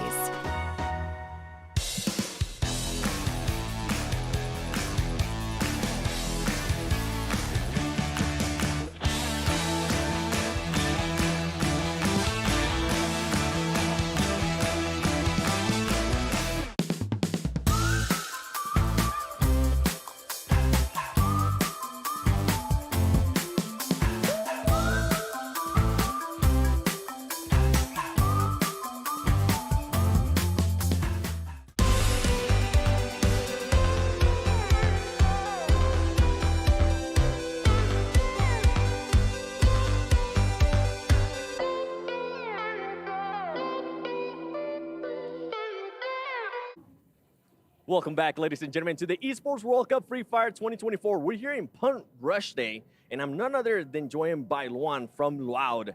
You guys did so good during the group stage, but right now it seems like you're having a rough start. What's going on? Vocês parecem que começaram muito bem e agora o que está acontecendo? Mano, acho que algumas coisas não estão encaixando. A gente tá testando algumas coisas que acabam não dando certo, mas a gente vai voltar com o máximo aí, tá ligado? E vamos tentar nosso melhor para tentar voltar e para tentar voltar forte aí. A few things are not working out. We've tried a few things are not working out, but we are going to do our best to try and go back and make a comeback. I'm definitely hoping you guys make a comeback because you guys are one of the most exciting teams here in the EWC. With that said, what do you think needs to be the strategy change to keep moving forward? Because now we're halfway past the point of point rush. O que vocês acham que deve ser a estratégia de vocês agora? Porque a gente está já passado da metade da pontuação. Mano, nossa estratégia é continuar tentando desempenhar bem, se der certo, deu. Mas, mano, a gente tá tentando o nosso máximo aí, acabando sendo surpreendidos em algumas coisas, sabe? Mas é isso, mano. É bom que a gente já coleciona mais algumas estratégias para a final e vamos dar nosso melhor até o final e é isso. We are going to try to carry on playing well. We're being surprised by a few things, but we're going to do our best and we're going to try and do our best. I'm glad to hear that. And the last one here, you're saying you're being surprised by a couple of things. Is one of them, does it feel like the teams are hunting you down? Like you guys have a big target in your back because you guys were first place at a group stage? Tu disse que vocês estão sendo surpreendidos por algumas coisas e alguma delas talvez seja vocês estarem sendo caçados? Caçados é uma palavra muito forte, mas acho que sendo estudados, sabe? O pessoal estão estudando nosso estilo de jogo e acabando alterando às vezes, mas a gente vai continuar estudando para tentar reverter isso. Hunting, I think, is a strong word. I think we've been studied and we're going to carry on trying to do our best. Well, we gotta wait and see what's gonna happen here. Luckily for them, it is just point rush, but tomorrow they gotta step it up. Back to you guys. Pretty good to get Lad's perspective on the playdate because they are in a pretty shaky position, to be completely honest. I do believe they are bottom 3 at this point of time, and if they're looking to grab those points, bottom 3 is not really where you want to be. Middle of the pack, obviously, in number 1, that's the best place to be if you want to grab those points. But pretty interesting to hear from Loud themselves to say that they're not necessarily being specifically shut down, but rather steadied. I think that's a really great word to describe how things are sort of going for them. Back onto the schedule for today. If you have just tuned in to the Esports World Cup here for the Free Fire division, we have wrapped up 3 games so far, and we have 3 different teams securing booyahs. No consistent winner at this point in time, but things might change here as we have crossed the halfway mark and are preparing to jump into Alpine. Map number 4. Is this possibly the map where we are going to get a second booyah for one of these 3 teams? I'm not entirely sure if a second team is, but I do know that Loud scores the highest on Alpine. So if anything, they need that they need those points. This is the map for them. Yeah, I mean, for your question, I mean, this might be a good chance that Burritum United might be able to get back-to-back, if not 3 maps, because Alpine is one of their favorites, followed by Nextera. So we'll have to see. They might have just really slowed down in the first 2 and just brought it on up to the next. Yep, Alpine is ready, so let's toss it to our stage hosts. What a day we've had here so far at EWC Free Fire, live from the STC Arena. Incredible action. Teams have been jumping at the opportunity to gather points in the points rush game, and we hit the halfway mark. Yes, I've seen so many chaotic combat within the 3 games, right? And they did a very good job, but today it's just only point rush stage, and they played very, how do I say, freestyle play. Yeah. So yeah, it's really exciting, it's really fun, I can see that. Yeah, absolutely. The beginning of it has just been slow, then super fast, and slow again. And that's the beauty of it, watching Free Fire here at EWC. But you know what? We still have 3 more games to go. The only thing left for our teams to collect points before they get to the finals tomorrow. So let's give it back to our casters and get back to game number 4. And now game number 4 will start soon. What we are seeing right now in terms of placement, it is quite amazing. We can see the differences between the team. The points are very close. So can each of the team will get gaining more and more points? We will see in this map. Right now, from AG Global, they are leading with 51 points. We can see how aggressive they are and how consistent they are getting towards middle of the game. But for Buriram, with that last booyah, they are going towards the 6th rank. So with that, we will see is the same team gonna get the double booyah for tonight or not, with the flight paths are coming from Carousel towards Ocean View, and we have PE Sports as the first team to drop out from the plane, and followed by RRQ. Right now the plane are divided, the flight paths are divided quite equally, so the chances are each team can go towards their favorite drop spot. Your favorite drop spot? What's your favorite drop spot? Oh, in this map, Snowfall. Snowfall? Oh, you know, speaking of falling down already, teams already going in for those loots. I think we talked a little bit just now, right, on the stage, about how today is such a day of change. And speaking of change, look at his aggression coming through. This aggression is one of those aggressions that have been very, very loved. PE Sports coming out here with the first blood, and they are happy to fight for this crate. Oh, and now with base cam, we are going to see a fight between both Brazilian teams coming from Fluxo and Loud. Right now for Fluxo, they are on the 5th on the ranking, and also for Loud on the 10th. Can Fluxo try to gain more elimination points, or are they gonna start retreating from base cam? Right now for the two, they cannot stay a bit of a time here. If not, then the chances are RRQ, which is in dock, or either PE Sport as well, might come to them. But we will see. Whereas we have TS, Team Solid, just bought a bounty towards the enemy team, which is coming from AG Global. AG Global. Now, when we talk about Team Solid, we talk about how, in terms of how they play, what's not broken, why fix it, right? We saw that they're still going with that hot dropping style of play. Hold that thought, aggression come through. It's going to be Lost 21 that's knocked first. RQ today bringing a fight to so many different teams. But in this situation, Loud, 2 players knocked down already. Fluxo going on the aggressive. A team that's tethering on the brink of knockout yesterday. Today bringing the heat and the fire through. But it's going to be Loud that comes up on top. Unfortunately for Fluxo, they were wiped on the 12th place right now. But in another space, we are seeing Neshu Miners with Falcon. Falcon already gotten 3 of the players. They are looking for another one. Can the last player coming from Neshu Miners make it? They just got a booyah just now, and they are running for their lives. Nando, 9, possibly the savior for the team. Now, as for Falcons, the team, the crowd cheering for them, clearly a home turf buff. And coming into today, while they are as aggressive as before, it wasn't what more that we wanted to see from the last few days. Still heating up probably. We want to see more than that. And PE Sports still going through this fight by high, just quickly weaving through all of these obstacles. They're not done quite yet. This is a very long and prolonged fight. And finally, up by high hits the ground. Oh, what a nice shot coming from PE Sports. They are being aggressive tonight, and they gotten the 2nd player from RRQ as well. With that, 2 elimination points goes towards them, and they are the highest elimination leaders on the 3rd minute. But in another phase, we have Team Solid gotten 1 of the players coming from Evo's Divine. But for Twisted Mind, right now they are staying in this compound in Militia. Next to them is Gaimin Gladiators. I'm really excited about Gaimin Gladiators. Yeah. Think about it. They brought the heat to the last day, coming through as a team that's also in the brink of knockout, bringing the heat on the last few rounds. In fact, bringing those multi-frags, aggressive and also pressure. Speaking of pressure, Twisted Minds putting a lot of pressure onto every single team that passes them. But no, I would say no contact play quite yet. They're taking their time with this, and we saw, well, we did see aggression at the beginning of the game. Did you see in the last 3 maps, at least on map number 4 right now, they sort of changed the pace a bit. Yep, and they are getting much more, try to be much more safer during the early fight. Yeah. But during the late game, the late stage, then all the teams are going to be fighting with each other. And just now, we are seeing on how Gaimin Gladiators, they were neighbors to Twisted Mind. Yeah. But they tried to take a gap, trying to look at this aggression! It's gonna be Falcons that finds Ray!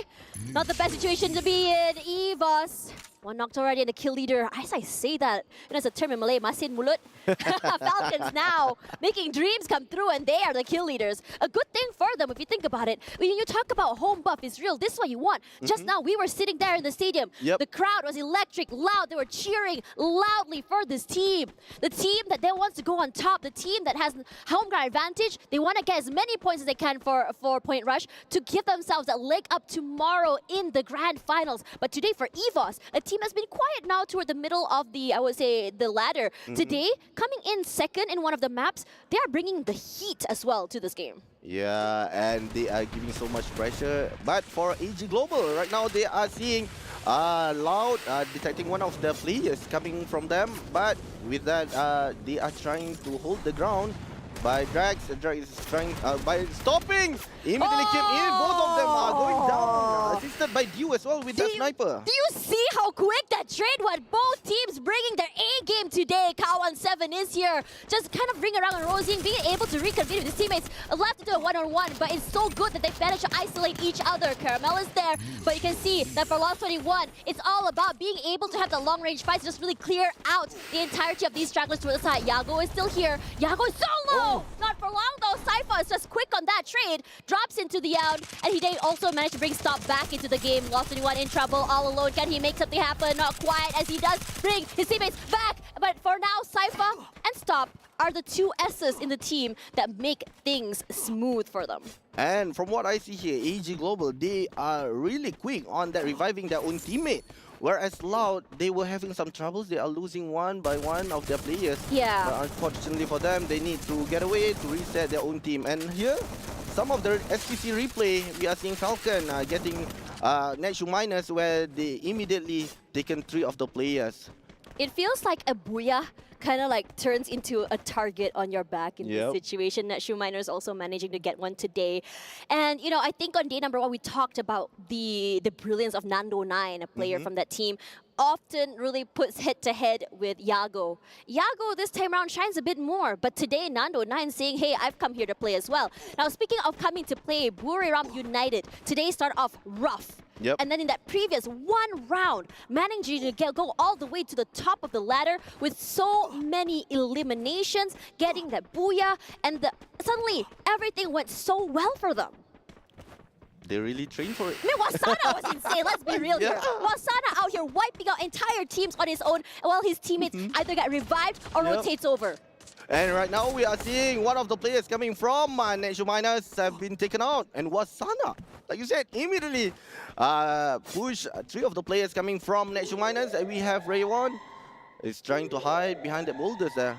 He's the key for the team. He's the key for the team. The guy that gets the multi-frags. We want to see another 18-year. Let's talk about Wasana. And speaking of that, they go aggressive. Jump shots all around. Moshi does good one, and so does Wasana. There's going to be answering all around, but Buriram United, they stay very, very healthy. It's going to be Netshoe Miners that's in trouble, running for their lives. General running to the other side of the area, dropping some util forward. Rushes up here, Wasana, and he just takes up so much space before the team could even react. They're eliminated at 11th place. And how aggressive Wasana and Funa is, they immediately go in, try to take one of the players, and immediately taken out the number 2 on the overall ranking right now. So this is quite a worrisome for Netshoe Miners. They need to be careful for the next game. If not, then the chances are they'll be dropping from the leaderboards. But for PE Sport, they are quite close towards Buriram. Let's talk about PE Sports. Their performance. Oh, they are performing well. They're performing so well today, but very quiet in the knockout stage. I feel like they've been hiding their cards. True. They will not immediately engage within a fight. They try to assess the situation first, and then they will go for it. If they know that they can take 1, 2, or the whole squad together. Yeah, a team that is, again, you know, when you are playing a poker game, you don't show all your cards in the beginning, you show it all the way till the end. And for now, I think Eve, despite today being a point rush, I have a feeling more cards are about to be shown tomorrow on the grand finals. But for now, before we go into that, we can see that Falcons already 6 in the bag in terms of eliminations. I think at the beginning of the day, we did try to see them play as aggressively as they did on the knockout stage, but they were punished over and over again. Do you see the change in pace for them from very aggressive going to every single team, and now they're saying maybe there's a right time for us to do that, and perhaps the early stages was not the time? Yes, and I think for Falcons, they know what they need to do, the rotation where they are dropping as well. But for them, for Team Falcon, they are going towards Snowfall, where Buriram is there. So the chances are Falcon and Buriram will be fighting off each other, and they might be joining by EVOS as well. It's going to be very exciting for EVOS, a team. I mean, we talk about aggressive Indonesian teams. We talk about RRQ in the performance of the knockout stage. But today, EVOS says we are just as good as our brother team from Indonesia, if not better. And for Indonesians, we want to rise up to show what we can offer to the Free Fire world. And now it's a lull. It's almost quiet. If you look at the circle right now, no one is engaging to each other, trying to figure out where exactly the circle is pulling. It's going to be Funa here from Buriram United. That's going to be putting the pressure onto the members of Falcons. On fire, finally knocked down here. His teammates not quite there to really assist, but they're not afraid to take up that space. Speaking of taking up space, it's going to be Wasana that's going to try and get the pick off onto On Fire. He's got it up once again. Not quite happening yet, but Wasana, they want to do everything they can, not only to just gatekeep the circle, but also collect as many of these elimination points as they can. And right now for Buriram, we are seeing Wasana try to hold that spot. He's trying to rush in, but immediately Peter with that Chargebusters going in, pushing Buriram back to their spots. Can they make it? But for Peter, he needs to be careful. If his team is not covering from behind, then one more is already being taken out by Joanna with that Drogon. But Twisted Mind as well, being eliminated on the third place. Oh, this is very aggressive. Look at this collapse coming through from both these teams. Falcon in trouble. 2 knocked already. On fire out. And so will one more cause Q. He's trying to make the things happen. He's trying to make sure his team stays alive. Can't do that. Gets knocked. And the whole team quad by Wasana. Completely obliterated in one fell swoop. Buriram United is on fire. And they keep going. And they will keep on going towards the zone right now. The zone is shrinking. On the third, we will be seeing more and more going or moving towards Snowfall, where there is no much compound to be taken. But we are seeing PE Sport are getting closer towards Gaimin. And with most eliminations on the 11th minute, we are still having 8 squads here. That's just gotten a headshot with that AWM. But for Gaimin, they have the better spots. Nero already been taken down. Can they make it with the Skylers being traded? This is just so aggressive. PE, they're doing so phenomenal today. On fire, they are on the heat. They play this very safe. They're allowing themselves to be grouped up to each other, but enough to just trade off with one another if they need to be. Separated now, isolated. They're not allowing anyone to get into the circle itself. It's so hard when Gaming Gladiators as well have their own A-game here. 18th year, one of the scariest players around. Nero goes down, and so does the other member of Gaming Gladiators. Stage up forward, they knock one down. And for PE, they're not done quite yet. Despite the man disadvantage, they go for more. But look who wants to join. It's going to be EVOS here, who's joining as a third party. Third party is a strat. And this Indonesian squad says, why, thank you very much for all these elimination points. PE Esports eliminated. And now it's all about finding the last few members of Gaming Gladiators. They have the high ground advantage. Other teams are so attracted to the side of Gunfire. And they keep going. And right now, with that bomb, automatically tried to assist his own teammate by Lim. But 3 of the players coming from EVOS. We have Ray with that headshot as well. They are being aimed by AG Global on another spot. And with that, Lim, unfortunately for him, he accidentally killed himself. And with that, given the elimination points to Ray coming from EVOS. So unfortunate, and this fight still going. Razor knocked down already. RRQ, they can't hold on by high all alone. And it's such a different style of aggression from Buriram United, coming from the bottom in the beginning of the day, and now they are one of the top here right now. So hot, so aggressive, and AG finds themselves toe-to-toe with Loud. Wasana and the other members of Buriram United put that aside, because for Loud, this is the moment where they want to show that the Brazilians can shine. It's all about silence. It's all about getting as much info they can. They're trying to make sure that in terms of their positioning, everything goes according to plan. But from what I'm seeing, AG Global, they are trying to take a step back. They are moving towards the Arsenal. Maybe they want to see if there is an Indonesian team, which is EVOS, are trying to come towards them, try to backstabbing them. But we have Buriram as well. We'll try to hold towards coming EVOS Esports there. Oh, EVOS Esports. Despite the two-man disadvantage, we've seen them do a magic, and this is what we want to see. But look at how many players are running and gunning toward the Arsenal. And in this situation, AG, they find themselves just completely cornered like rats inside of the Arsenal itself. We've seen bad news come from this, but can AG come up on top is the question. They buy time, they buy space, all those blue walls set up, immediately broken. Dew is on the outside. We've seen him get 2, 3 frags, but he wants to move out of the way. He tries to put in damage, but a team as aggressive as Loud, also separated individually. Brilliant goes down. Caramel finds one, and he immediately lobbies one. Drax quick on that trade, and so does Yago. Jonah is here to third party, and fourth place will be the one given to Loud. Loud.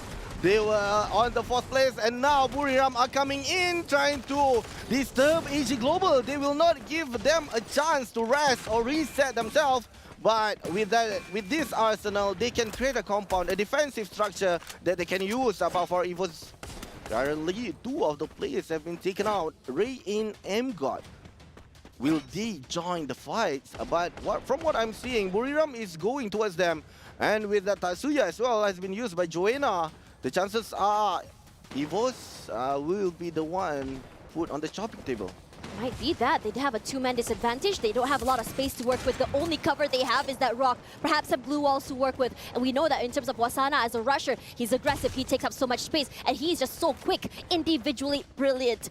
A lot of firepower all on his own. This man is a one-man army. And he has his eyes onto the members of AG. Moves out of the way. The glue melter gonna force him out of that area. And that's fine by them. They just take the time, just waiting for the right opportune moment. And AG says, okay, it's time for us to pump the brakes. Because just now, we won because we are playing the third party. Perhaps now will be the time for us to do the same. Yes, and what we are seeing right now, they are just lying down. They want to know where are the last zone going to shrink.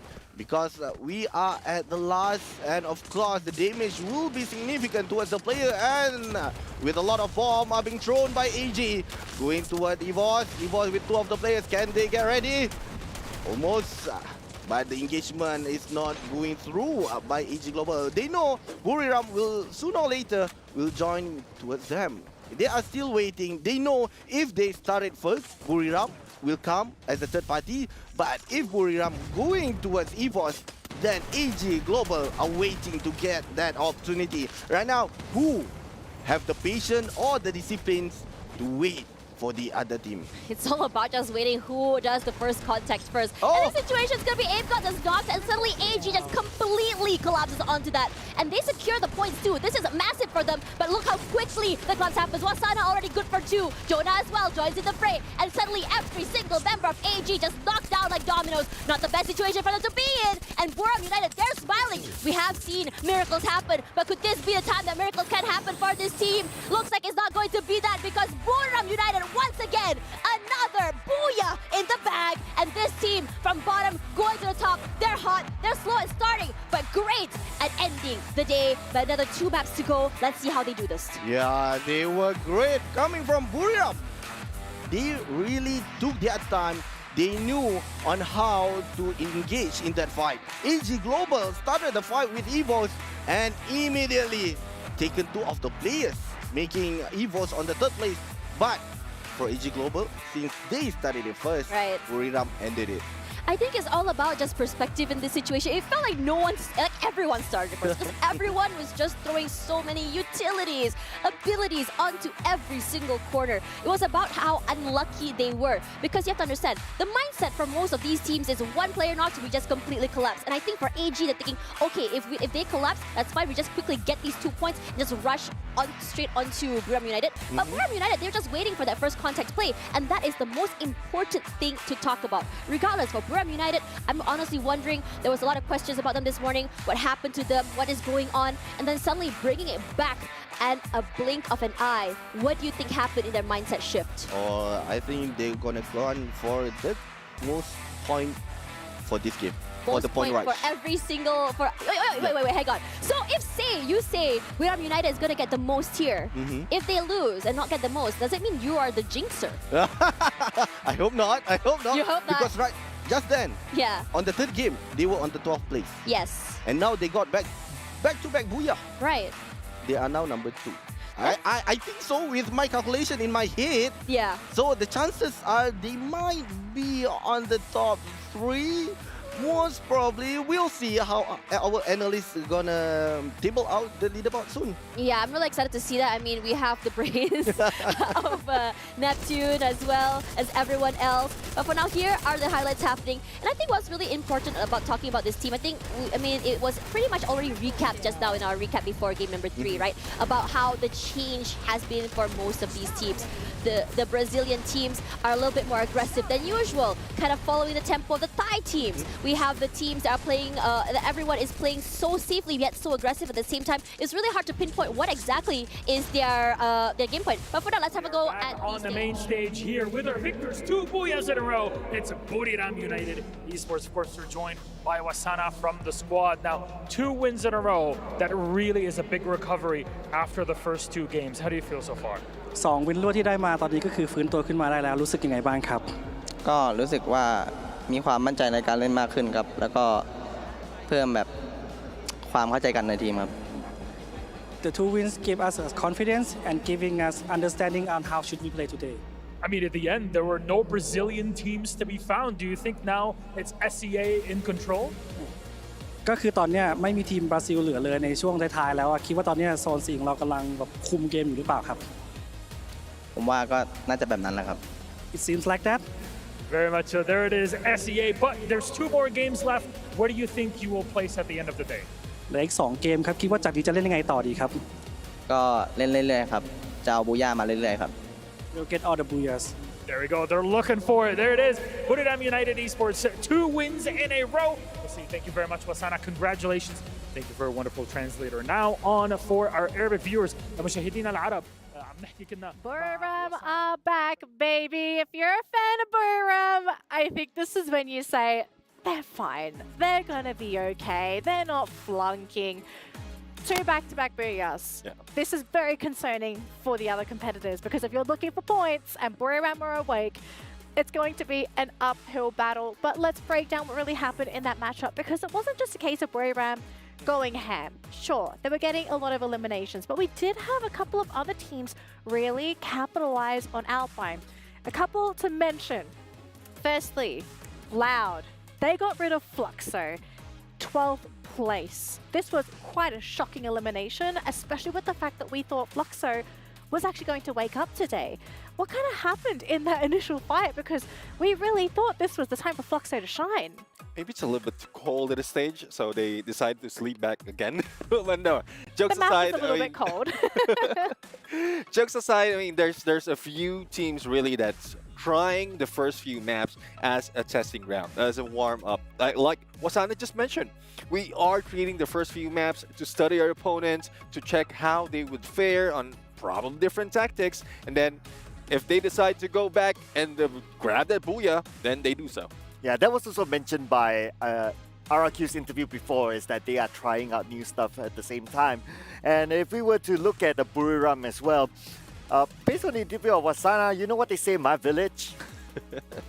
It doesn't matter how much you speak, it matters how much you put on the table. And this is Buriram United putting on the table.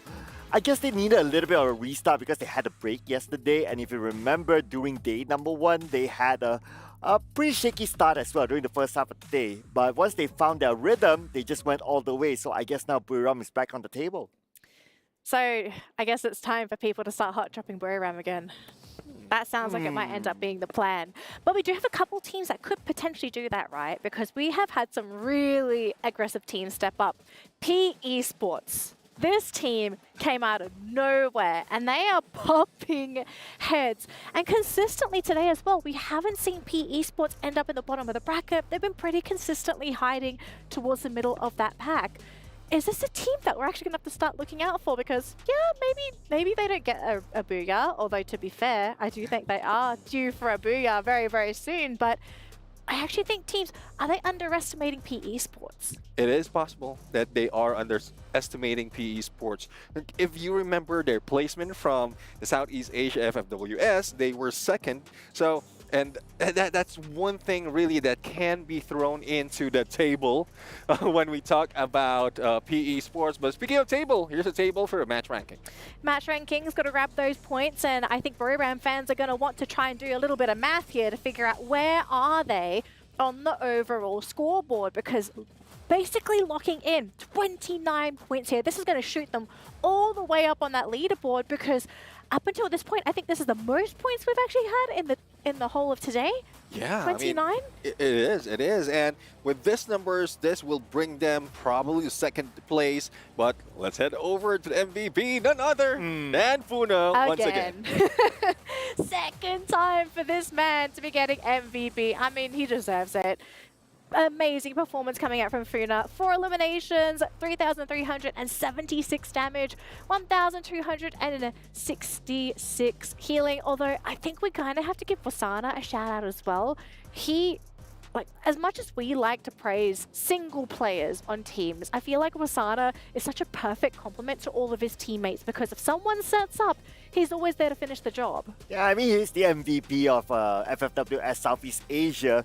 And if you kind of think about it as well, for Buriram, like what you said, it's not only about Puna, but the entire team works. The entire team works, and the entire team is now in second place. 1 spot behind AG Global, and they love to swipe that away.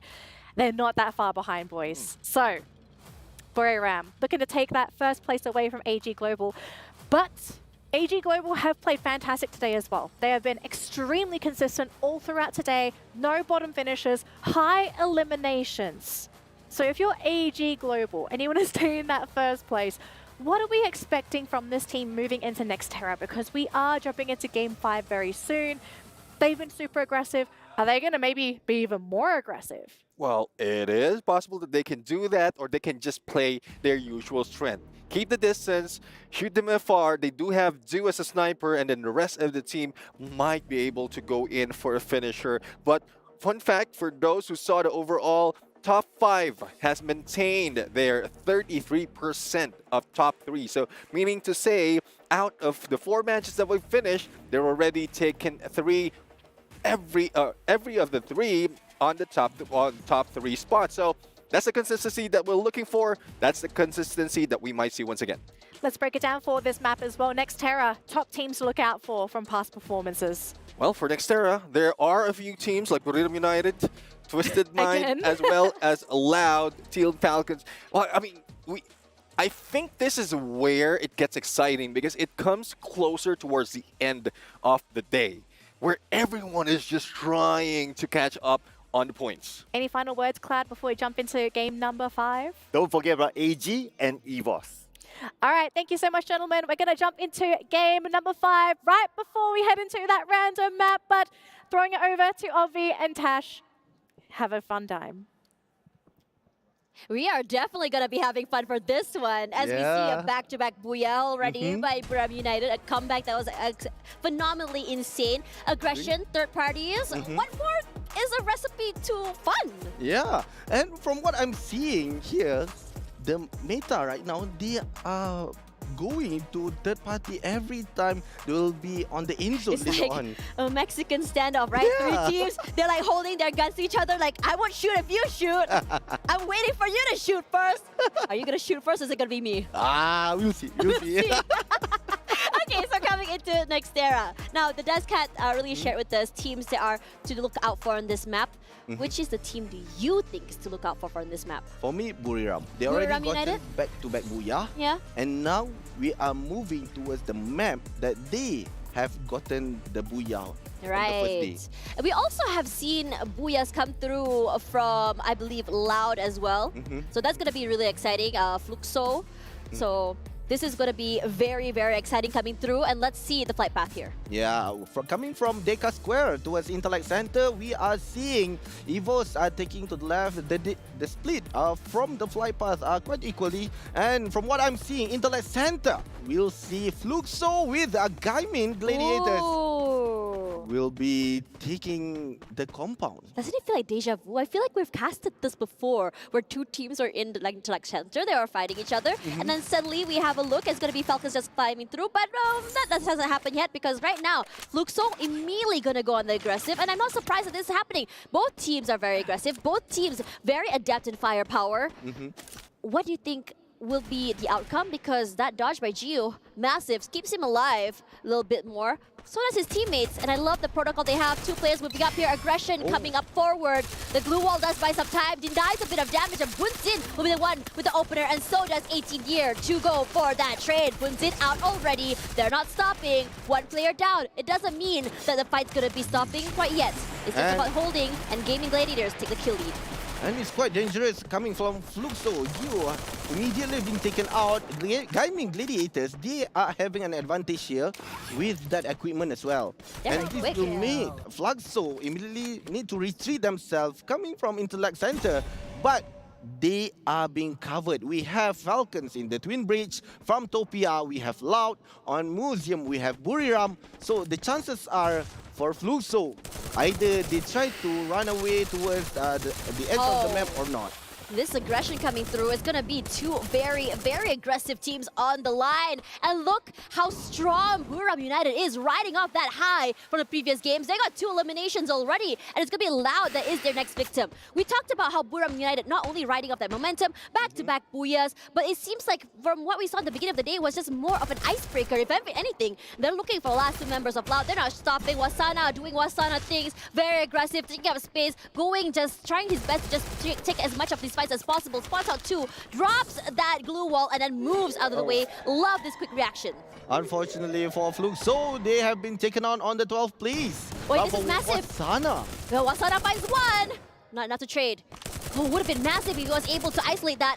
Not happening quite yet, but his teammates are around. They're hovering, looking for the final 2 members of Loud, like vultures in the line. UAV deployed as well, just to give them a bit of an idea if they're still hanging around, and they do. Funa, not afraid to show himself out here. They try to break the glue wall as well. Nothing more, nothing less. All about getting that reset around before they go for the engagement for round number 2. Right, and for Buriram, we are seeing they are trying to fall back after they are losing Wasana, but Wasana have been revived again, so they need a quick reset from the team. But coming from Loud, they were good. They were left with 2 of the players, immediately revived 2 again, and they know they got the backup. So they got Wasana, and now Funa left alone on the 2nd floor. But unfortunately for Funa, Yago with that SKS immediately taking him out. It's Yago, one of the sharpest players we've seen. But then again, we also see Asana, who's just so quick on that. It's just a game of trades in this situation. I get your friend, you get my friend. With a double swing, a buddy system. When you are with a team that's so individually talented, each one bringing firepower on their own, 18 Year, a player that's been able to not only 1v3 once, but twice, in fact, is a very terrifying predicament. How do you keep yourself alive? How do you stop yourself from being isolated? Glue melters thrown around just to buy a little bit more space, deny him from being able to push up forward, rushing up upstairs, one waiting at the downside, finds nothing. Purgatory finds no one quite yet, and it's just so easy for each player to say, okay, we see the aggression come through, let's just reconvene with our teammates, go a little bit aggressive, play together. Because in these situations, when you are isolated, the biggest problem right now is your teammates not only having to spend to bring you back in the game, but also resources that are going to be wasted. Yes, I do agree with that. And for Gaimi, what I love about them right now, they know that Twisted Mind are pushing aggressively. Right. They immediately went out the window, moved to the next compound, and taking their time to see where is the place that they can move on. Yeah, but for now, it's going to be Dew. Finds one already, they're quick. Hongan back in the game, but for Twisted Minds, they're in trouble. Nameless knocked already. You can see Peter slowly but surely making his way forward. And he's a player that loves taking up space, makes either a lot of damage or a lot of distractions. It doesn't really matter in this situation. Diamond knocked down already. They're so quick on that trade. Portal Go is here, moves out of the way. And they're realizing that if they don't move now, they're going to be punished. And they do. One by one, the members of Twisted Mind will be taken out, but not enough to completely take them out of the game. Oh, for Twisted Mind, almost But coming from Buriram as well, they already taken one of the players coming from RRQ. They are getting closer and closer towards... Wait, this angle is disgusting! Look how Funa played that! Kawan cannot run, did not spot him out. In fact, Moshi comes out of this fight with a triple kill. Oh, that was an awesome fight coming from Buriram as well with 7 elimination points. We are on the 6 minutes, but we are seeing more and more aggressive gameplay coming from all the teams. With right now, Buriram are going in towards Farmtopia. We are seeing 3 of the players are getting ready for that ambush. Funa with Scar chip level 2. Yeah. As a long-range weapon, it's quite... I'll see that he'll try to spam the bullets toward the enemy line. Yeah, that pressure will be... Yeah, the pressure. Yeah, I love that. But the positioning by Buriram United here is what I want to highlight. They have a 2-2 formation come up forward, which means that if it's on the top side, they know anyone's pushing toward them. If it's going for the trade, they're able to do that. The teammates on the bottom ground goes down. They can go for the revive if they want to. They keep each other safe, but going aggressive. And speaking of aggressive, these 2 teams are doing just that. PE Esports, a team that's been shining, in my opinion. Bit quiet to the knockout stage, but they bring more to the table. AG, Cypher, out already, but it's all about just buying the right time. Waiting right outside the door here. Perhaps Death is knocking, not quite dead. LBT tries to find him in the end, finds him. Denies a bit more damage with that glue wall. Repositions himself, moves back inside, weaving in and out. What movement he has is phenomenal. His teammate is here to go for a trade. CQC not being able to do anything about that. LBT catches Carabel off guard and straight to the lobby while his teammates bring him back in after this. And LBT is the elimination leader for the player. Coming from 43 players, 44 just now. Yeah. He is the highest elimination that have gotten for the team. And right now, from what I'm seeing, the zone is shrinking. We are moving towards the 3rd zone, which is moving towards Plazaria. We have 3 teams inside the zone already. We have Gaimin getting closer, but in front of him is Buriram. Can they make it? But RRQ will be fighting them first place. And Gaimin, I think they're gonna go towards Turbine to avoid all those chaotic movement coming from the other teams. Whereas AG Global, they need to be careful. And from the elimination feed, Loud just gotten one of the players coming from Twisted Mind. You know what's really interesting? Thinking about how Buriram United came out previously, all the way to this tournament, just running away from Team Solid, trying to figure out a way to reposition, come up alive. And now, because they're just understanding how much firepower they can bring, understanding how they can play as a team, and understanding that it's okay to give up their drop spots, they're able to come up on top and just avoid and just learn to go into different styles of play. And speaking of different styles of play here, another Titan is in the line as well of fire for Buriram United. Up by high, had no chance to reposition or move. He thought he could buy some time, can't do quite that. 1,400 gold coins in the bag. Buriram United, the whole map is their oyster at the situation. Yeah, and they are showing that this map is owned by them. And what we are seeing is Posey just being knocked down by Nero with the Bison. But he'll try to loot again, coming from the enemy. And they are using the monster truck.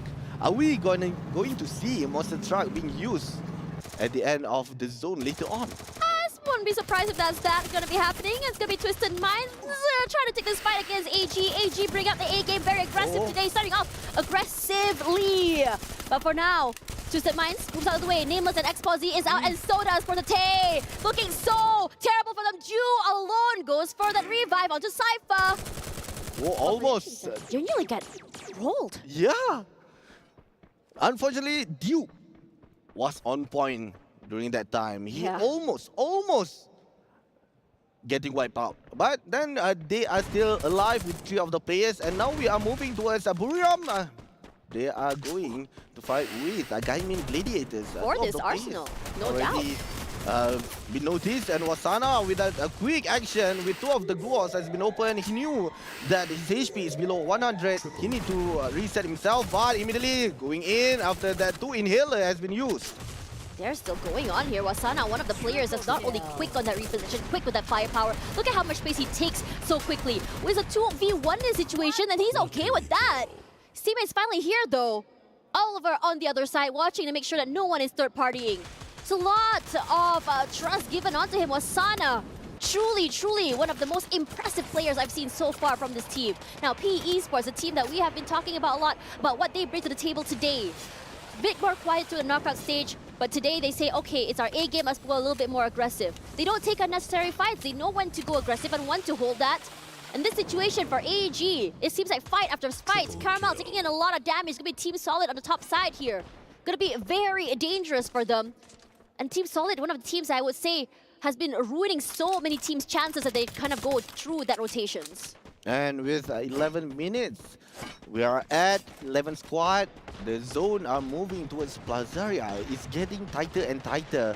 And the chances are we are seeing Buriram will be fighting with Loud as well. And Twisted Mind will caught in the middle. On the right side here from the screen. But on the left, we have Team Solid. Have a chances to hold on to gatekeep AG Global from coming in. PE Sport with 6 elimination points. They are exchanging RGS. But for RRQ as well, they are not having a clear shot right there. But they went out. But unfortunately for Twisted Mind, they have been taken out on the 11th place. Look at this fight, quite prolonged between Falcons and PE Esports. Despite that, no one is really knocked out already. In this situation here, we move our sights on to Stop all alone, running for his life. Can't do more than that. It's a terrible predicament to be in. A wipeout, in fact, for AG. A heartbreak for them, despite the, I would say, a pretty good run for them for that. EVA's a bit more quiet, 1 in limbs, and they're okay with it. And this time around, another team joins this prolonged fight. It is going to be NMG, a team that's managed to get Booyah, showing us that they are also one of the most, I would say, more feared teams in this stage. This situation, round 7 already knocked already, and he's okay with that, General. Trying to scout around to find, see if anyone is hiding on the outer side. Finds no one, just about to wait. If anyone jumps out of that window, he's just going to quickly demolish them if he can. Procs left, just quickly bleed out to death. And in this situation, the Giants of Loud falling one by one. Lost 21 all alone. Needs to survive, but they're not done.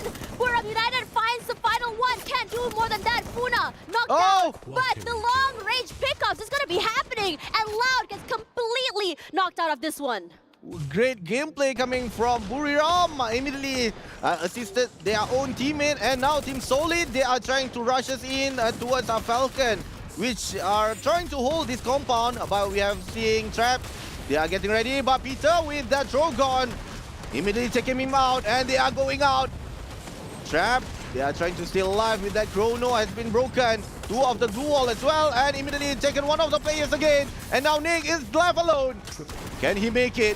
Can Team Solid make it? But unfortunately, 2 of the players again being taken out by Falcon. Nyx is down already, a quad kill for Peter. Can't do more. Falcons this time around, perhaps a chance in the arena. Must be Loud right now. Home buff advantage, 1 knock already. But Wasana is the one that's on a killing spree. Look at how he's just approaching the other members of EVOS. EVOS wants to fight back, but the rush from Wasana is a bit much. He's so quick to weave back down, forth and center with so much support from his teammates. The entirety of this circle is theirs. And this situation, they're just walking one by one up and around the entirety of the eastern side, completely in Bermuda United's control. A killing spree from Moshi as well in this situation. And PE Esports last 2 waiting. It's all about finding the last person alive. And RRQ trapped in a little corner. Has to be careful. Not sure where Falcons is going to be jumping through. They find out. They see Nero. Nero just buy some time with the glue wall. Can't do more than that. They're together,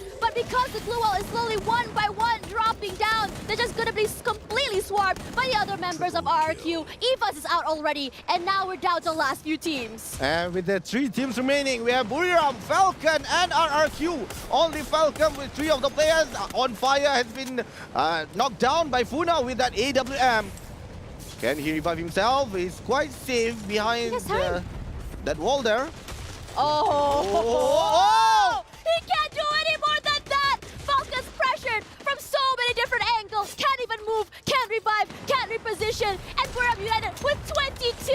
I have never seen this aggression come from this team. And they bring their A-game. Eliminated at 3rd place. It's gonna be Falcons. RRQ is here. And so is our representatives from Thai, Buriram United. Southeast Asia looks strong in this one. And they rush forward. Wasana finds Mal, completely obliterates him. And he wants more blood calling. He smells it like a shark in infested water. waters. Jules tries his best to put in some damage, and so does Alpine High. Wasana, he's just so quick on that reposition. It's so hard to catch him. He's almost like an eel in infested waters. You catch him, and he moves out of the way. Puts in the damage. His teammate goes down. Alpine High does find Funa in the end. But Wasana is the one. Just pick up one by one. Jonah as well. What can you do when a team just completely swarms you from so many different areas? One more player left. He tries to make it happen. Alpine High weaves in and out, but he can't isolate. And that will be the end of that. A complete wipeout. And it's going to be a complete booyah. 3 in a row for Buriram United.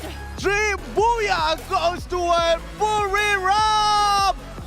What a hell of a gameplay coming from them with how they managed to maintain that position. But a highlight towards RRQ as well on how they can maintain that fight for 1.5 minutes right there. You can see that for Buriram United, it's almost like 4D chess if you think about it. Their positioning, allowing Wasana to be the main distraction, weaving in and out, catching everyone off guard, shotguns to the face, knocking one out, repositions. He doesn't have to worry too much about confirming those kills. Yesterday, during an interview, Wasana's face completely stoic. Today, all smiles. This is what we call confidence. Yes, confidence indeed. They know what can they bring to the towards the match right then. And right now for Buriram, the way they play, they really showed their true colors. During the knockout stage, we are seeing them. Maybe they want to hold their cards. They don't want to go all out aggressive because they know they need to be on the 12th place. But today is the most important day. They need to be number 1 to get the most point for tomorrow. Gives them a bit of breathing room, gives them a bit of wriggle room as well. That advantage is just so precious.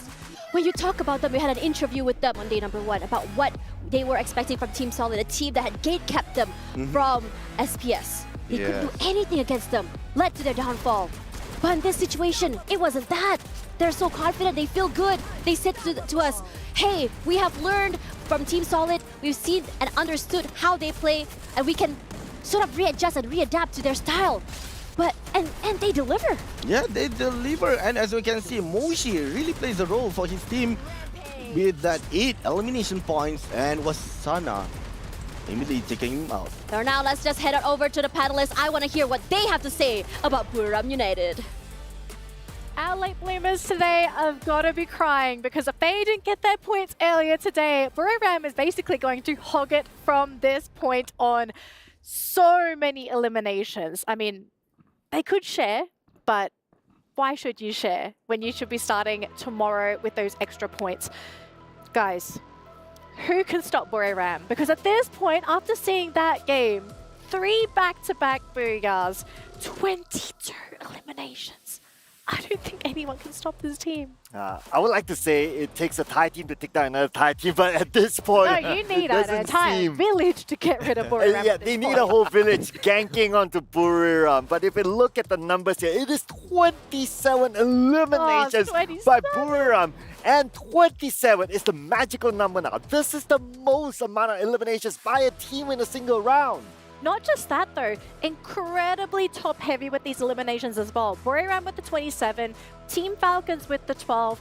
As for everyone else, they were basically left picking up the scraps. And if you're looking for those points, you do not want a top heavy round because that means less points for you to pick up.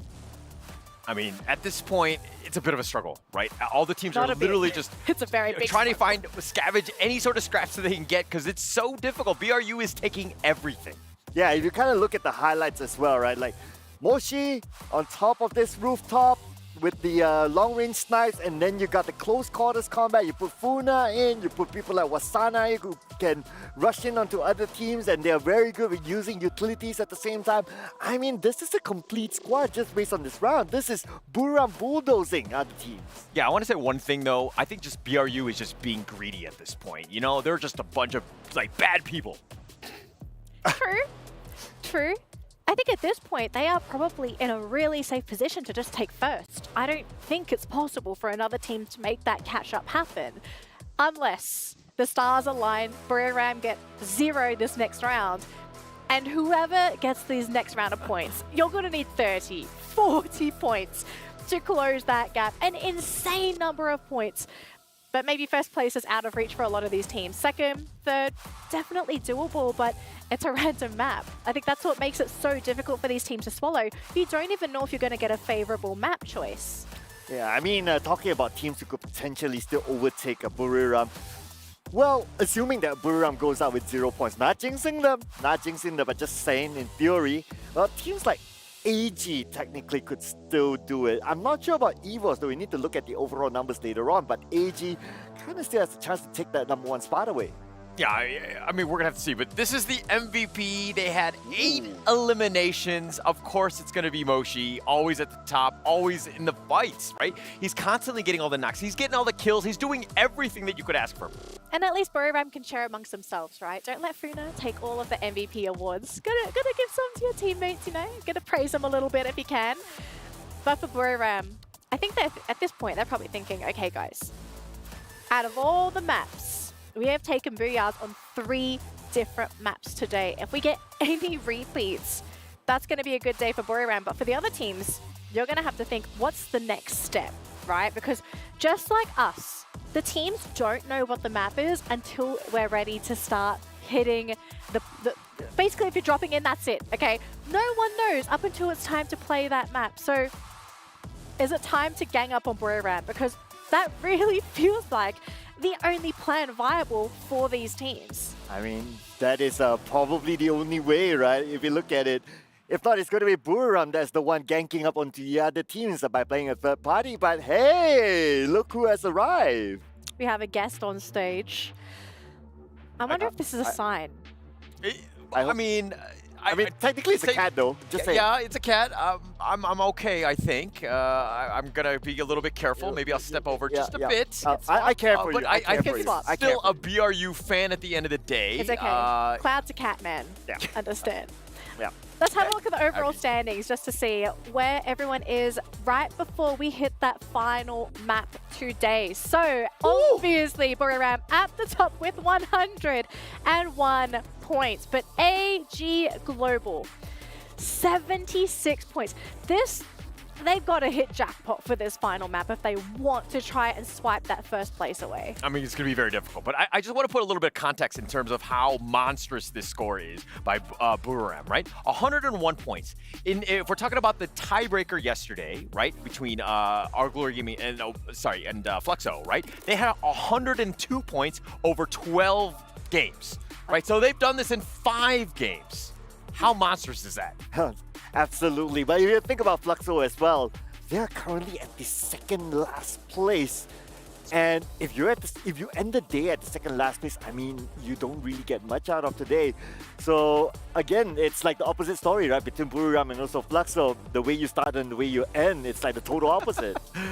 Yes, for sure. And I mean, they get 0 points, right, going into this one. You don't want to be, I think going into this one, again, how many points you want for that that head start is that you want to be in, first through 10th place. 10th is that cutoff. And so you got to get some sort of points going to the grand finals tomorrow. Yeah. Now, as we get ready to jump into our final game of the day, we're going to have to say goodbye to Sensei Tig. He's going to help us out on the main stage. You can get that map going. So thank you, Sensei. We'll see you in a second. But for us, okay, let's head on over to the schedule so you guys know what has happened today for Point Rush Day, because we are about to jump into our final map, and it's Nextera! Oh boy, this is some bad news bears for a few teams, because Buriram, they just picked up a Booyah on Nextera, and they did it in such a flashy fashion.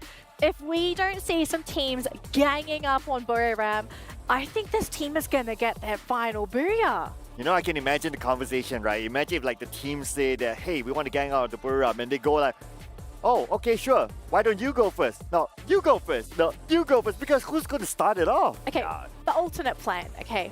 We say gang up Buriram, but what if it's the opposite? You say, okay, this is where Buriram drops. We drop on the opposite side of the map, so they don't chase after us. I mean, at this point, it's a pretty good strategy, to be honest. I think you avoid this beast. You try to do what you can, or you look to maybe third party, fourth party, whatever you can do to not take them head on. They're very good with confrontations and those team fights, and they just like literally take over the games. Yeah, I totally agree. I mean, at this point, instead of you wanting to try to gank up Buriram at the same time, maybe you be the one that, okay, you tell people to gank up, but you stay away. It's like, haha, gotcha. Just saying. I mean, reverse psychology is a thing, though. I wish the teams could talk in game, but that is not a feature, unfortunately. But we'll see if the teams have that idea in mind, or what idea they have in mind to begin with. But first, we're going to pass it over to our casters as we get ready for our final game of the day. Who's going to grab this final booyah?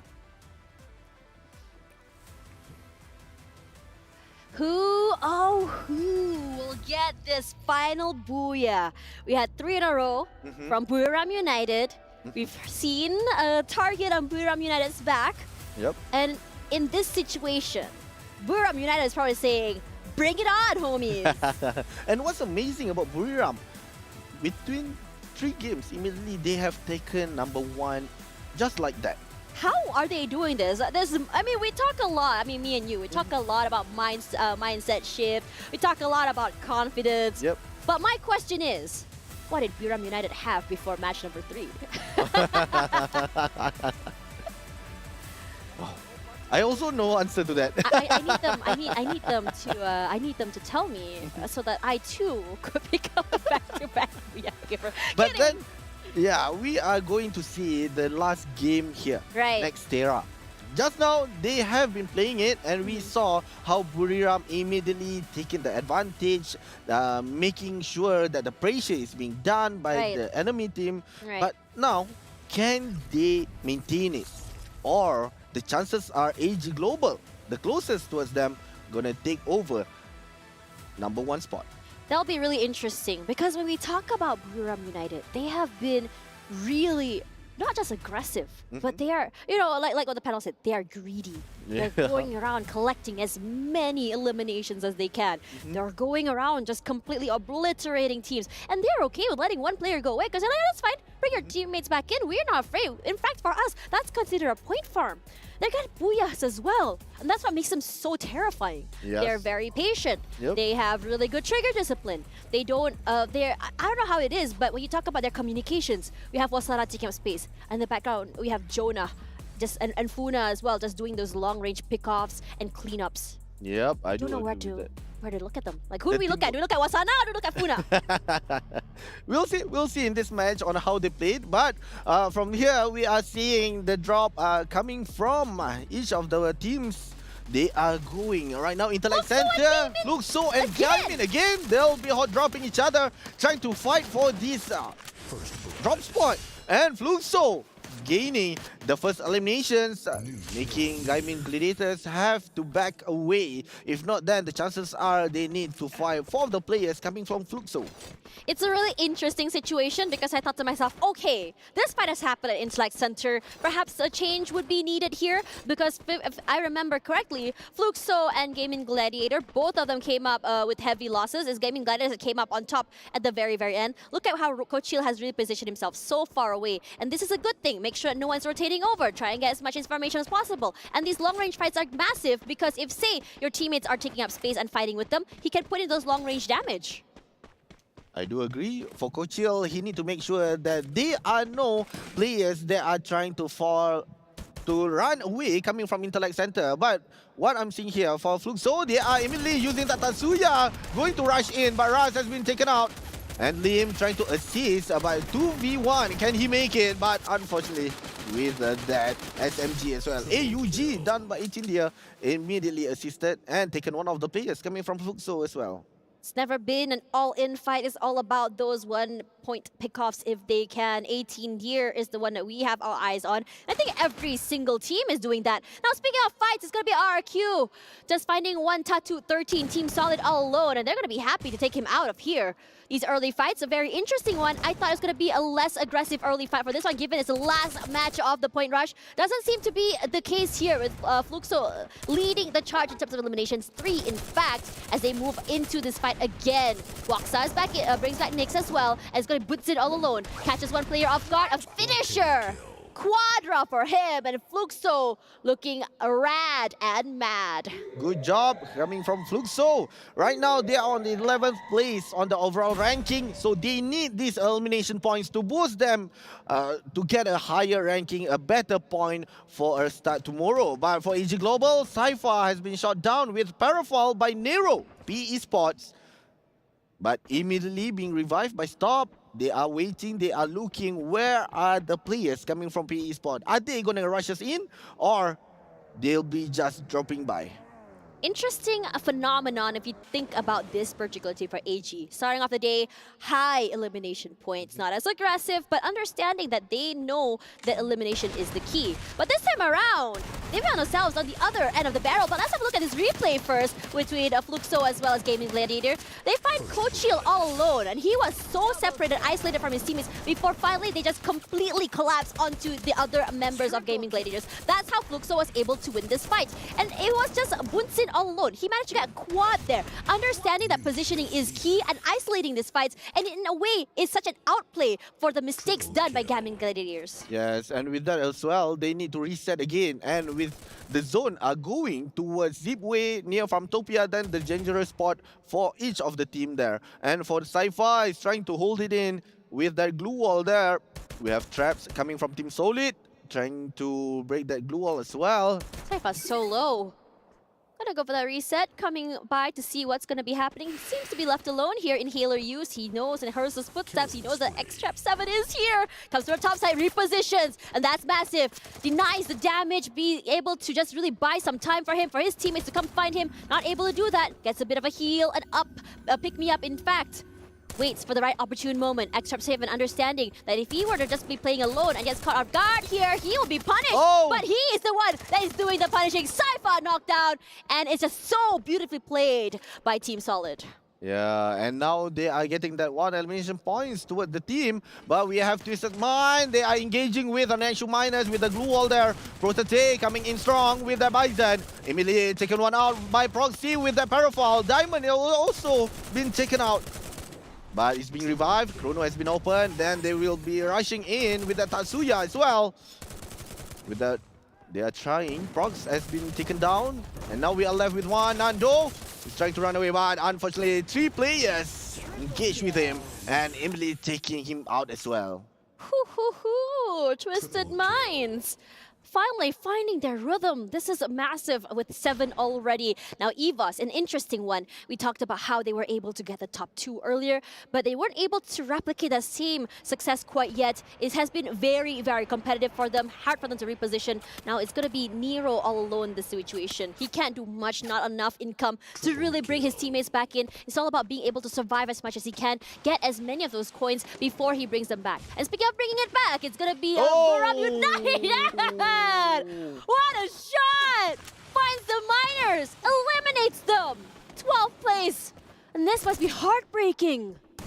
Heartbreaking indeed, but now we are seeing Twisted Mind, PE Sport joining the lobby with 11th place, been done by Twisted Mind. 8 elimination points. They are leading the eliminations in these 6 minutes. 2 squads been taken out immediately, but we are seeing Team Solid. They are trying to get one of the players coming from AG Global. Stop. And now with that 2 elimination points, they are moving. We are seeing the zone moving towards Intellect Center, where RRQ already standing by. Whereas Falcon and Loud, they'll be fighting with each other maybe on Mortar Ruins. Interesting. If you look at Twisted Minds, aggressive, but not too much.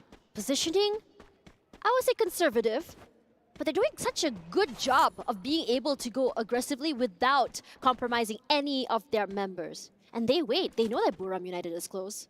But on the other hand here, it's going to be the home turf, I would say, advantage for Falcons that finds themselves gate-kept by Loud. Loud, a team that is incredibly loud. They bring the fire, they bring the aggression. But the fight is going to be moving over to EVOS. A team that wants to replicate their success at the beginning of the day. Finds Cypher all alone. He's already knocked out, bring back already, all alone. Has to just move away with their teammates. EVOS, good protocols coming forward. But Cypher is going to be trying to find themselves and move them to his teammates. Knocked out already. Finished, in fact. Quad kill for Abax. And Carmel left all on his lonesome, keeping very quiet, not allowing anyone to find him. He needs to be able to bring his teammates. He needs to be able to survive a little bit longer if they want to overtake Buram United at the top spot. Oh, what a quick revive by AG Global as well. We are seeing they already revived their whole teammate, but they need to make sure that they have a spot to reset and regroup again. But for EVOS, they are using the jump pad, trying to go with the zone closing in. We are at the second zone, which is, I could say that the damage has been done quite tickle towards the player as well. Yeah, no one really taking so much damage. Gaming Gladiators left with 2 in the bag. You can see there, they were trying to rotate into the area outside toward Museum. Finds themselves toe-to-toe with Buram United. Immediately U-turns back. And near them as well is RRQ. Bring our eyes onto this fight. EVOS is here. Toe-to-toe, find themselves against Loud. One already knocked down. It's all about just getting that knockdown onto Yago. Waiting for the right opportune moment. They're using Yago as bait, if I'm not mistaken. EVOS has been trying to get to the circle. I was concerned that they were running straight into Loud. But clearly, they knew what to expect. Finding Yago, and now for EVOS, they're saying, okay, we're out in the zone a bit too long, too much on the line. We're gonna run out of resources. We have to reposition. And on top of that, if we are late into the circle, getting gate caps is gonna be one of the biggest problems they're gonna have. Of course, right now with Twisted Mind, they are gatekeeping right now. This with Team Solid, AG Global, we have EVOS, we have Loud are trying to get in. So the chances are Falcon and Twisted Mind will try to find more and more elimination points, and Team Solid gotten one, but Trap have been knocked down by Nameless. Can they make it? Right now the zone are also shrinking in. Look at how many teams are still outside in the zone. There's so many! Yeah. There are 2 players right now. AG Globals has been taken out as well, coming from Fluxo. Twisted Mind already taken a step back with that portal go as well. And now in 20 seconds left, the zone will shrink towards Intellect Center. This will be much more dangerous than the previous round with only a small spot there. And they need either to swim or to use the bridge to get to the other side. But if let's say they have the portal go, then the chances are who will be going first will have the certain advantage to keep the other 4 teams. I think this is hunting season! Oh. They found Caramel! He tried his best to survive, just wait it out. He can't do that. Portate, 3. It's so refreshing seeing another team kind of lead the eliminations right now. It's gonna be Twisted Minds. 11 in their pocket, gonna be so happy and excuse me, gonna be very happy with that. Excuse me. I was a bit distracted looking at Buram United. They were right in front of Twisted Minds. But that fight's not happening yet. It's gonna be EVOS finally finding themselves in front of the Falcons. The Falcons have been gatekept for so very long, finds themselves in the low ground, but it's gonna be EVOS that's gonna be punished for daring to encroach into the area of Falcons. Good protocols, good trades, good collapse. Just denying that pickoff from the other area. On Fire is here, like his name. He can go very, very hard, and once he does, he goes in for the aggression. Speaking of aggression, it's going to be Buram United. Diamond goes and finds 1 member for himself. Funa is there for 2. Oh. Good enough. Buram United, Wasana as well. Punished. And Funa finally will be the last one. It's going to be Moshi all alone. Moshi, the star player. The one that makes things happen. Wasana is very much alive. Still waiting here. But the fight's over on the bottom side with Wasana waiting quietly behind the glue wall. Is making sure that he can be found. And I don't think they have marked him quite yet because of all this chaos. He finds himself in front of Team Solid. Nick to be knocked out already. Wasana becomes the eel. Does what he does best. Finding a way to just really isolate these fights. Go for the sprays. And it's so hard to react to this. And Diamond, despite the damage he's done to Buram United, unable to completely obliterate them from the game. Oh, Wasana really carried the team there. But Team Solid has been taken out on the 9th place. Together with Falcon on the 10th. And right now the zone is shrinking, moving towards the Intellect Center where RRQ are having the advantage. Twisted Mind with 14 elimination points, leading the leaderboard right here. But Buriram is trying to hold them out. We are seeing a quarter of his HP. Immediately headshot there. And with that Bison was Sana. Immediately taking 1 more elimination. And with that, Twisted Mind wipes out on the 8th place. 7 squad remaining on the 12th minutes. And what an interesting situation. Moshi eating a lot of damage there. Survived, and they spray. Stop saying stop right there. Get knocked to the lobby, and he does quite that. Takes him down, double for stop. Huge wins for him. Start off really good, and they also get a reset for their teammates, bringing them back into the game. This is massive, and now the kill leader replaced by RRQ. Wasana, all alone, quiet. Trying to find a situation where he can go for his isolated fights. Those pickups will be very massive. Bit more of a quiet game for Buram United, but for RQ, this is for them. Shooting all the members of AG out of the sky. Triple heal for Buy High. Not the best situation to be in AG, despite their efforts to stay alive, they can't. Oh, what a great gameplay. It's great strategy coming from RRQ. They have 2 up on the tower and 2 down below, trying to demolish the other teammates that have been revived. And Wasana, what are you doing? Immediately taken Loud on the 6th place. He was all alone at one moment. Brings back his teammate, and aggression all around. Moshi knocked already. Able to be revived, no problem at all. But in this situation, it's going to be a problem for Gaming Gladiators. Trying to keep alive. Protocols all around. RQ understanding that they can't go too aggressively. In this situation, third party is definitely a strat for many of these teams. Dutz tries his best. Throwables, everything in the kitchen sink thrown out. And Gaming Gladiators, they struggle. Trying to get pick up, trying to go for the reset. But alive, slowly but surely, chipped. And Coachil gets knocked down once again. Oh, but for RRQ, they are ready. With all the troubles has been done, Coachil has been knocked down by A124. Razor coming in with Abai High. They are trying to making sure for the team Gaming Gladiators will not going in. But for Coachil has been revived again. They are still waiting patiently.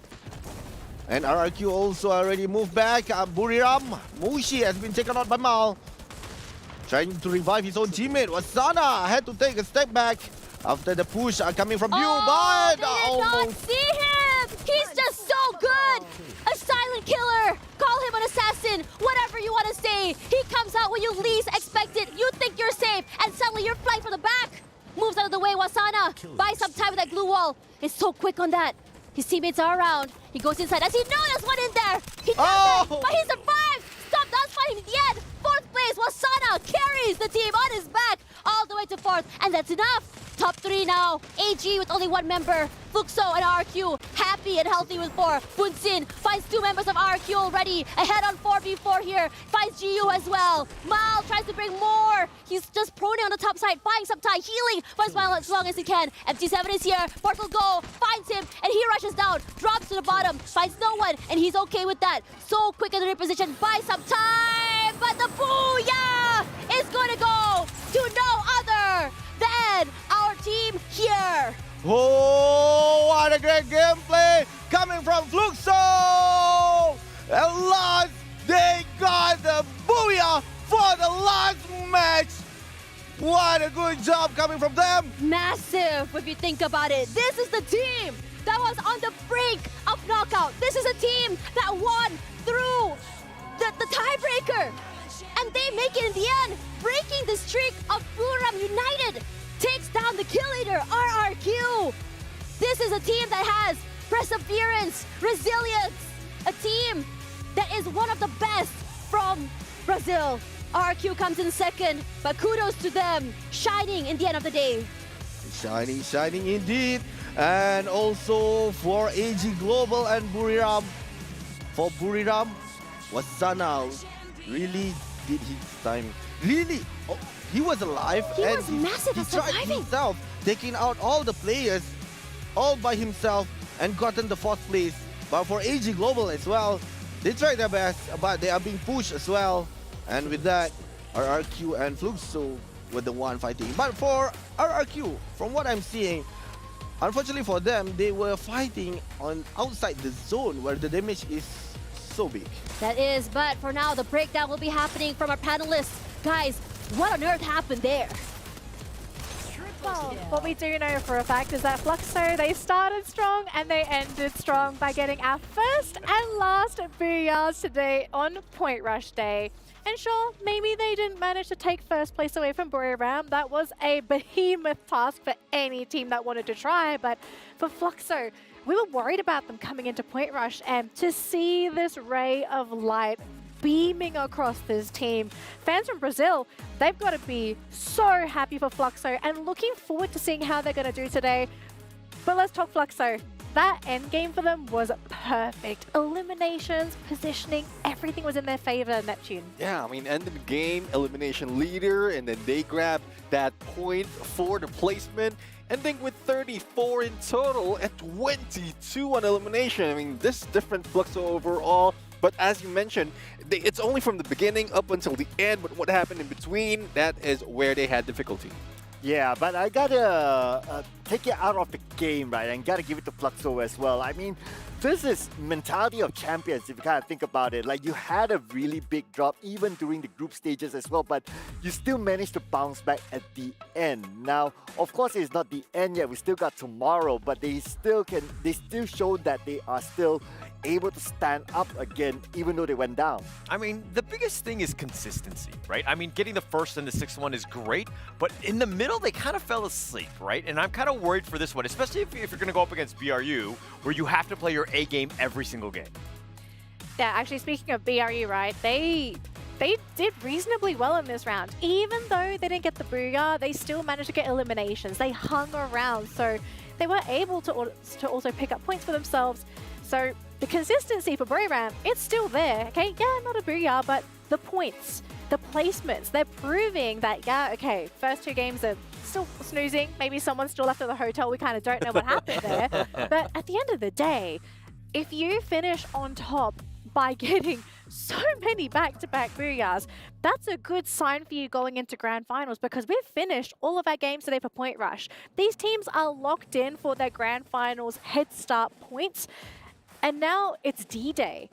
This is the time where these teams, you can't afford to make mistakes anymore for grand finals, because if you mess up in that next game, that might just be it. Your key's getting crushed. Oh, yeah, definitely. I mean, well, so far, before crushing of the keys will be happening, let's see. The MVP, it is Bobs with 8 elimination and close to 3,000 in the damage. Not so much healing needed because they kept their distance from all the gunfight. We saw them earlier on the final battle wherein Wasana was trying to survive and they was just hanging in there trying to look for an enemy.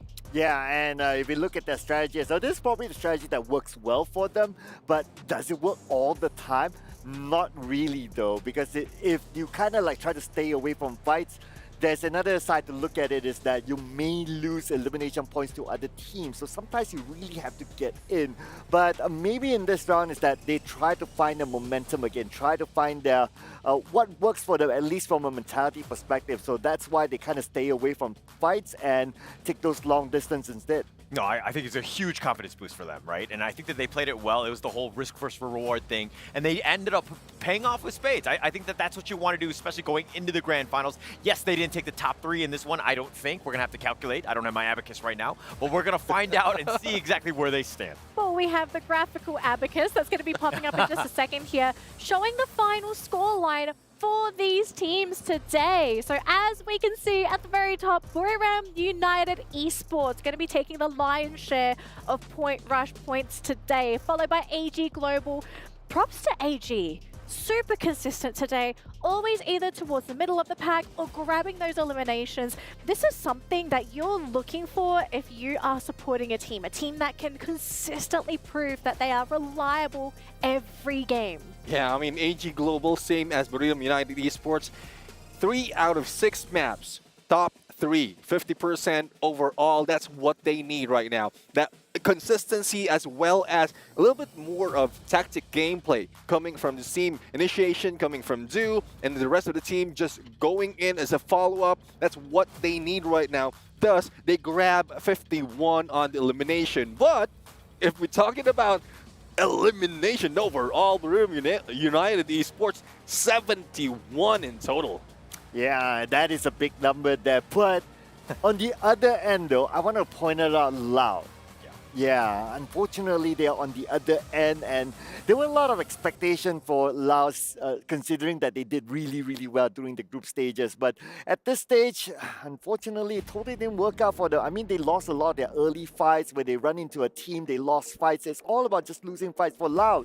So, should we be too concerned? Maybe, maybe not, because the points might not be that big, but still, every point might matter. Yeah, I want to actually kind of go on a little bit deeper on that one, because Loud actually in the group stage, they had 133 eliminations in 12 games. That's 11 kills a game, right? They ended up with what, 22 over 6 games? This was a really bad day for Loud. Really bad day. And I guess we have to also factor into consideration that previously in those previous groups, certain matchups were not possible. Now we have our top 12 teams lumped together, and all of a sudden you're in a really stacked lobby. And sometimes you're going to have some Titans clash early, you know, as much as you want to drop your favorite drop points, someone else also likes that drop point. So you have to remember, do you concede or do you fight for it? And we've seen a couple teams, you know, as strong as they are, sometimes in the early game, you just fall to the silliest of things because, you know, RNG when you're trying to pick up loot. If you try and compete with another team,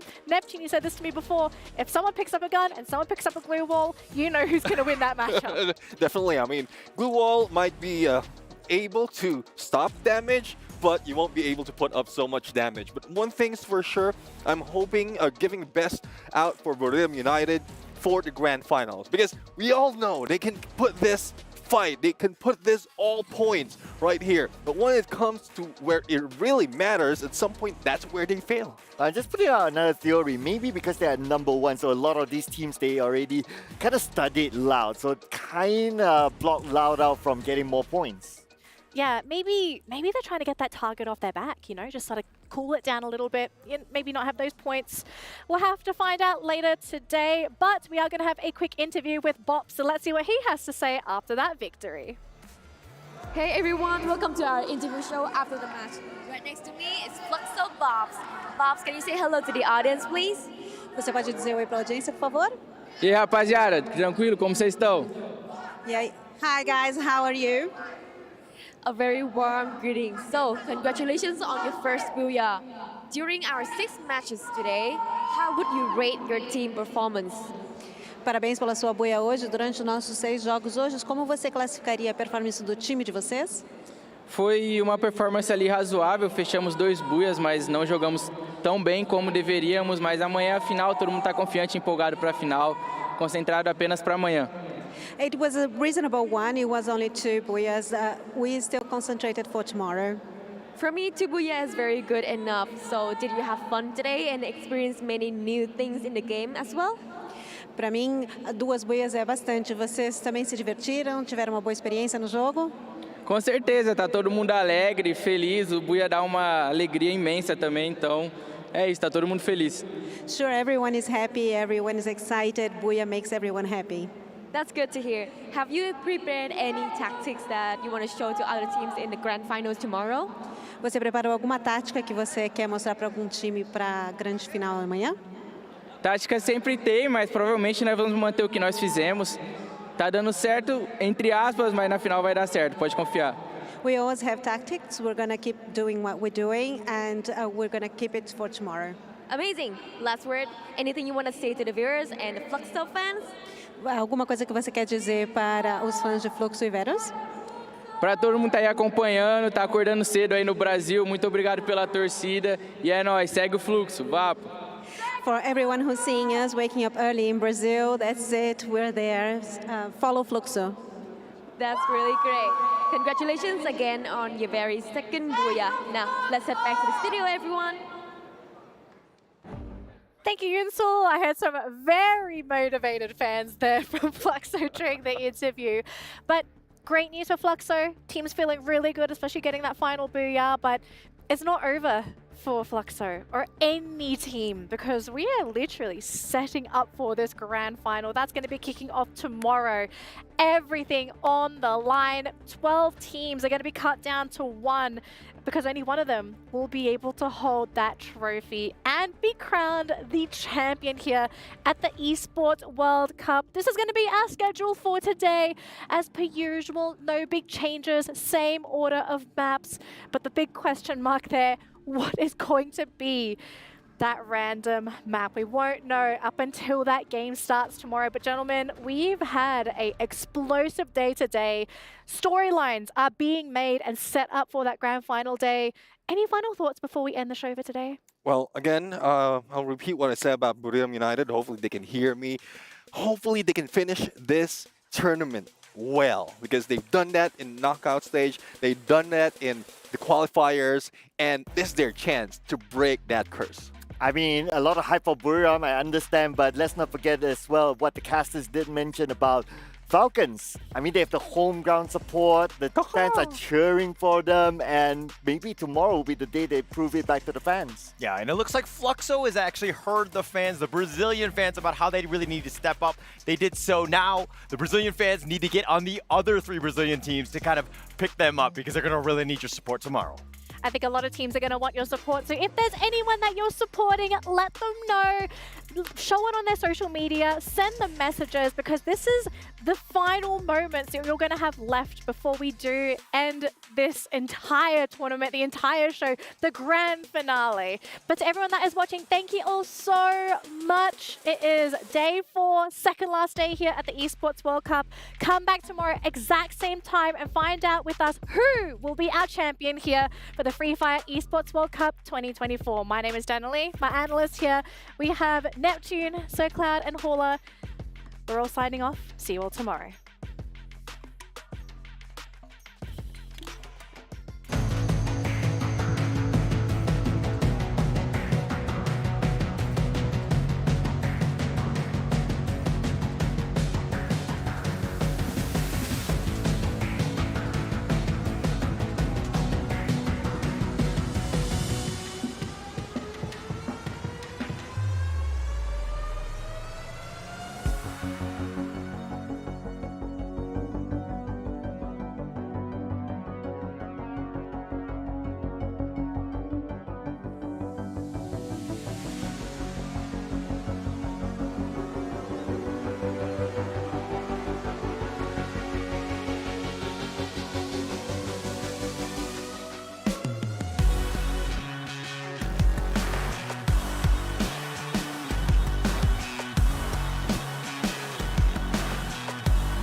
You ever wondered how a Hollywood movie is shot? On a Sony. You review it on a Sony. And how do you make that sound epic? You record it on a Sony. Lunch break on a Sony. So why wouldn't you watch it on a Bravia by Sony?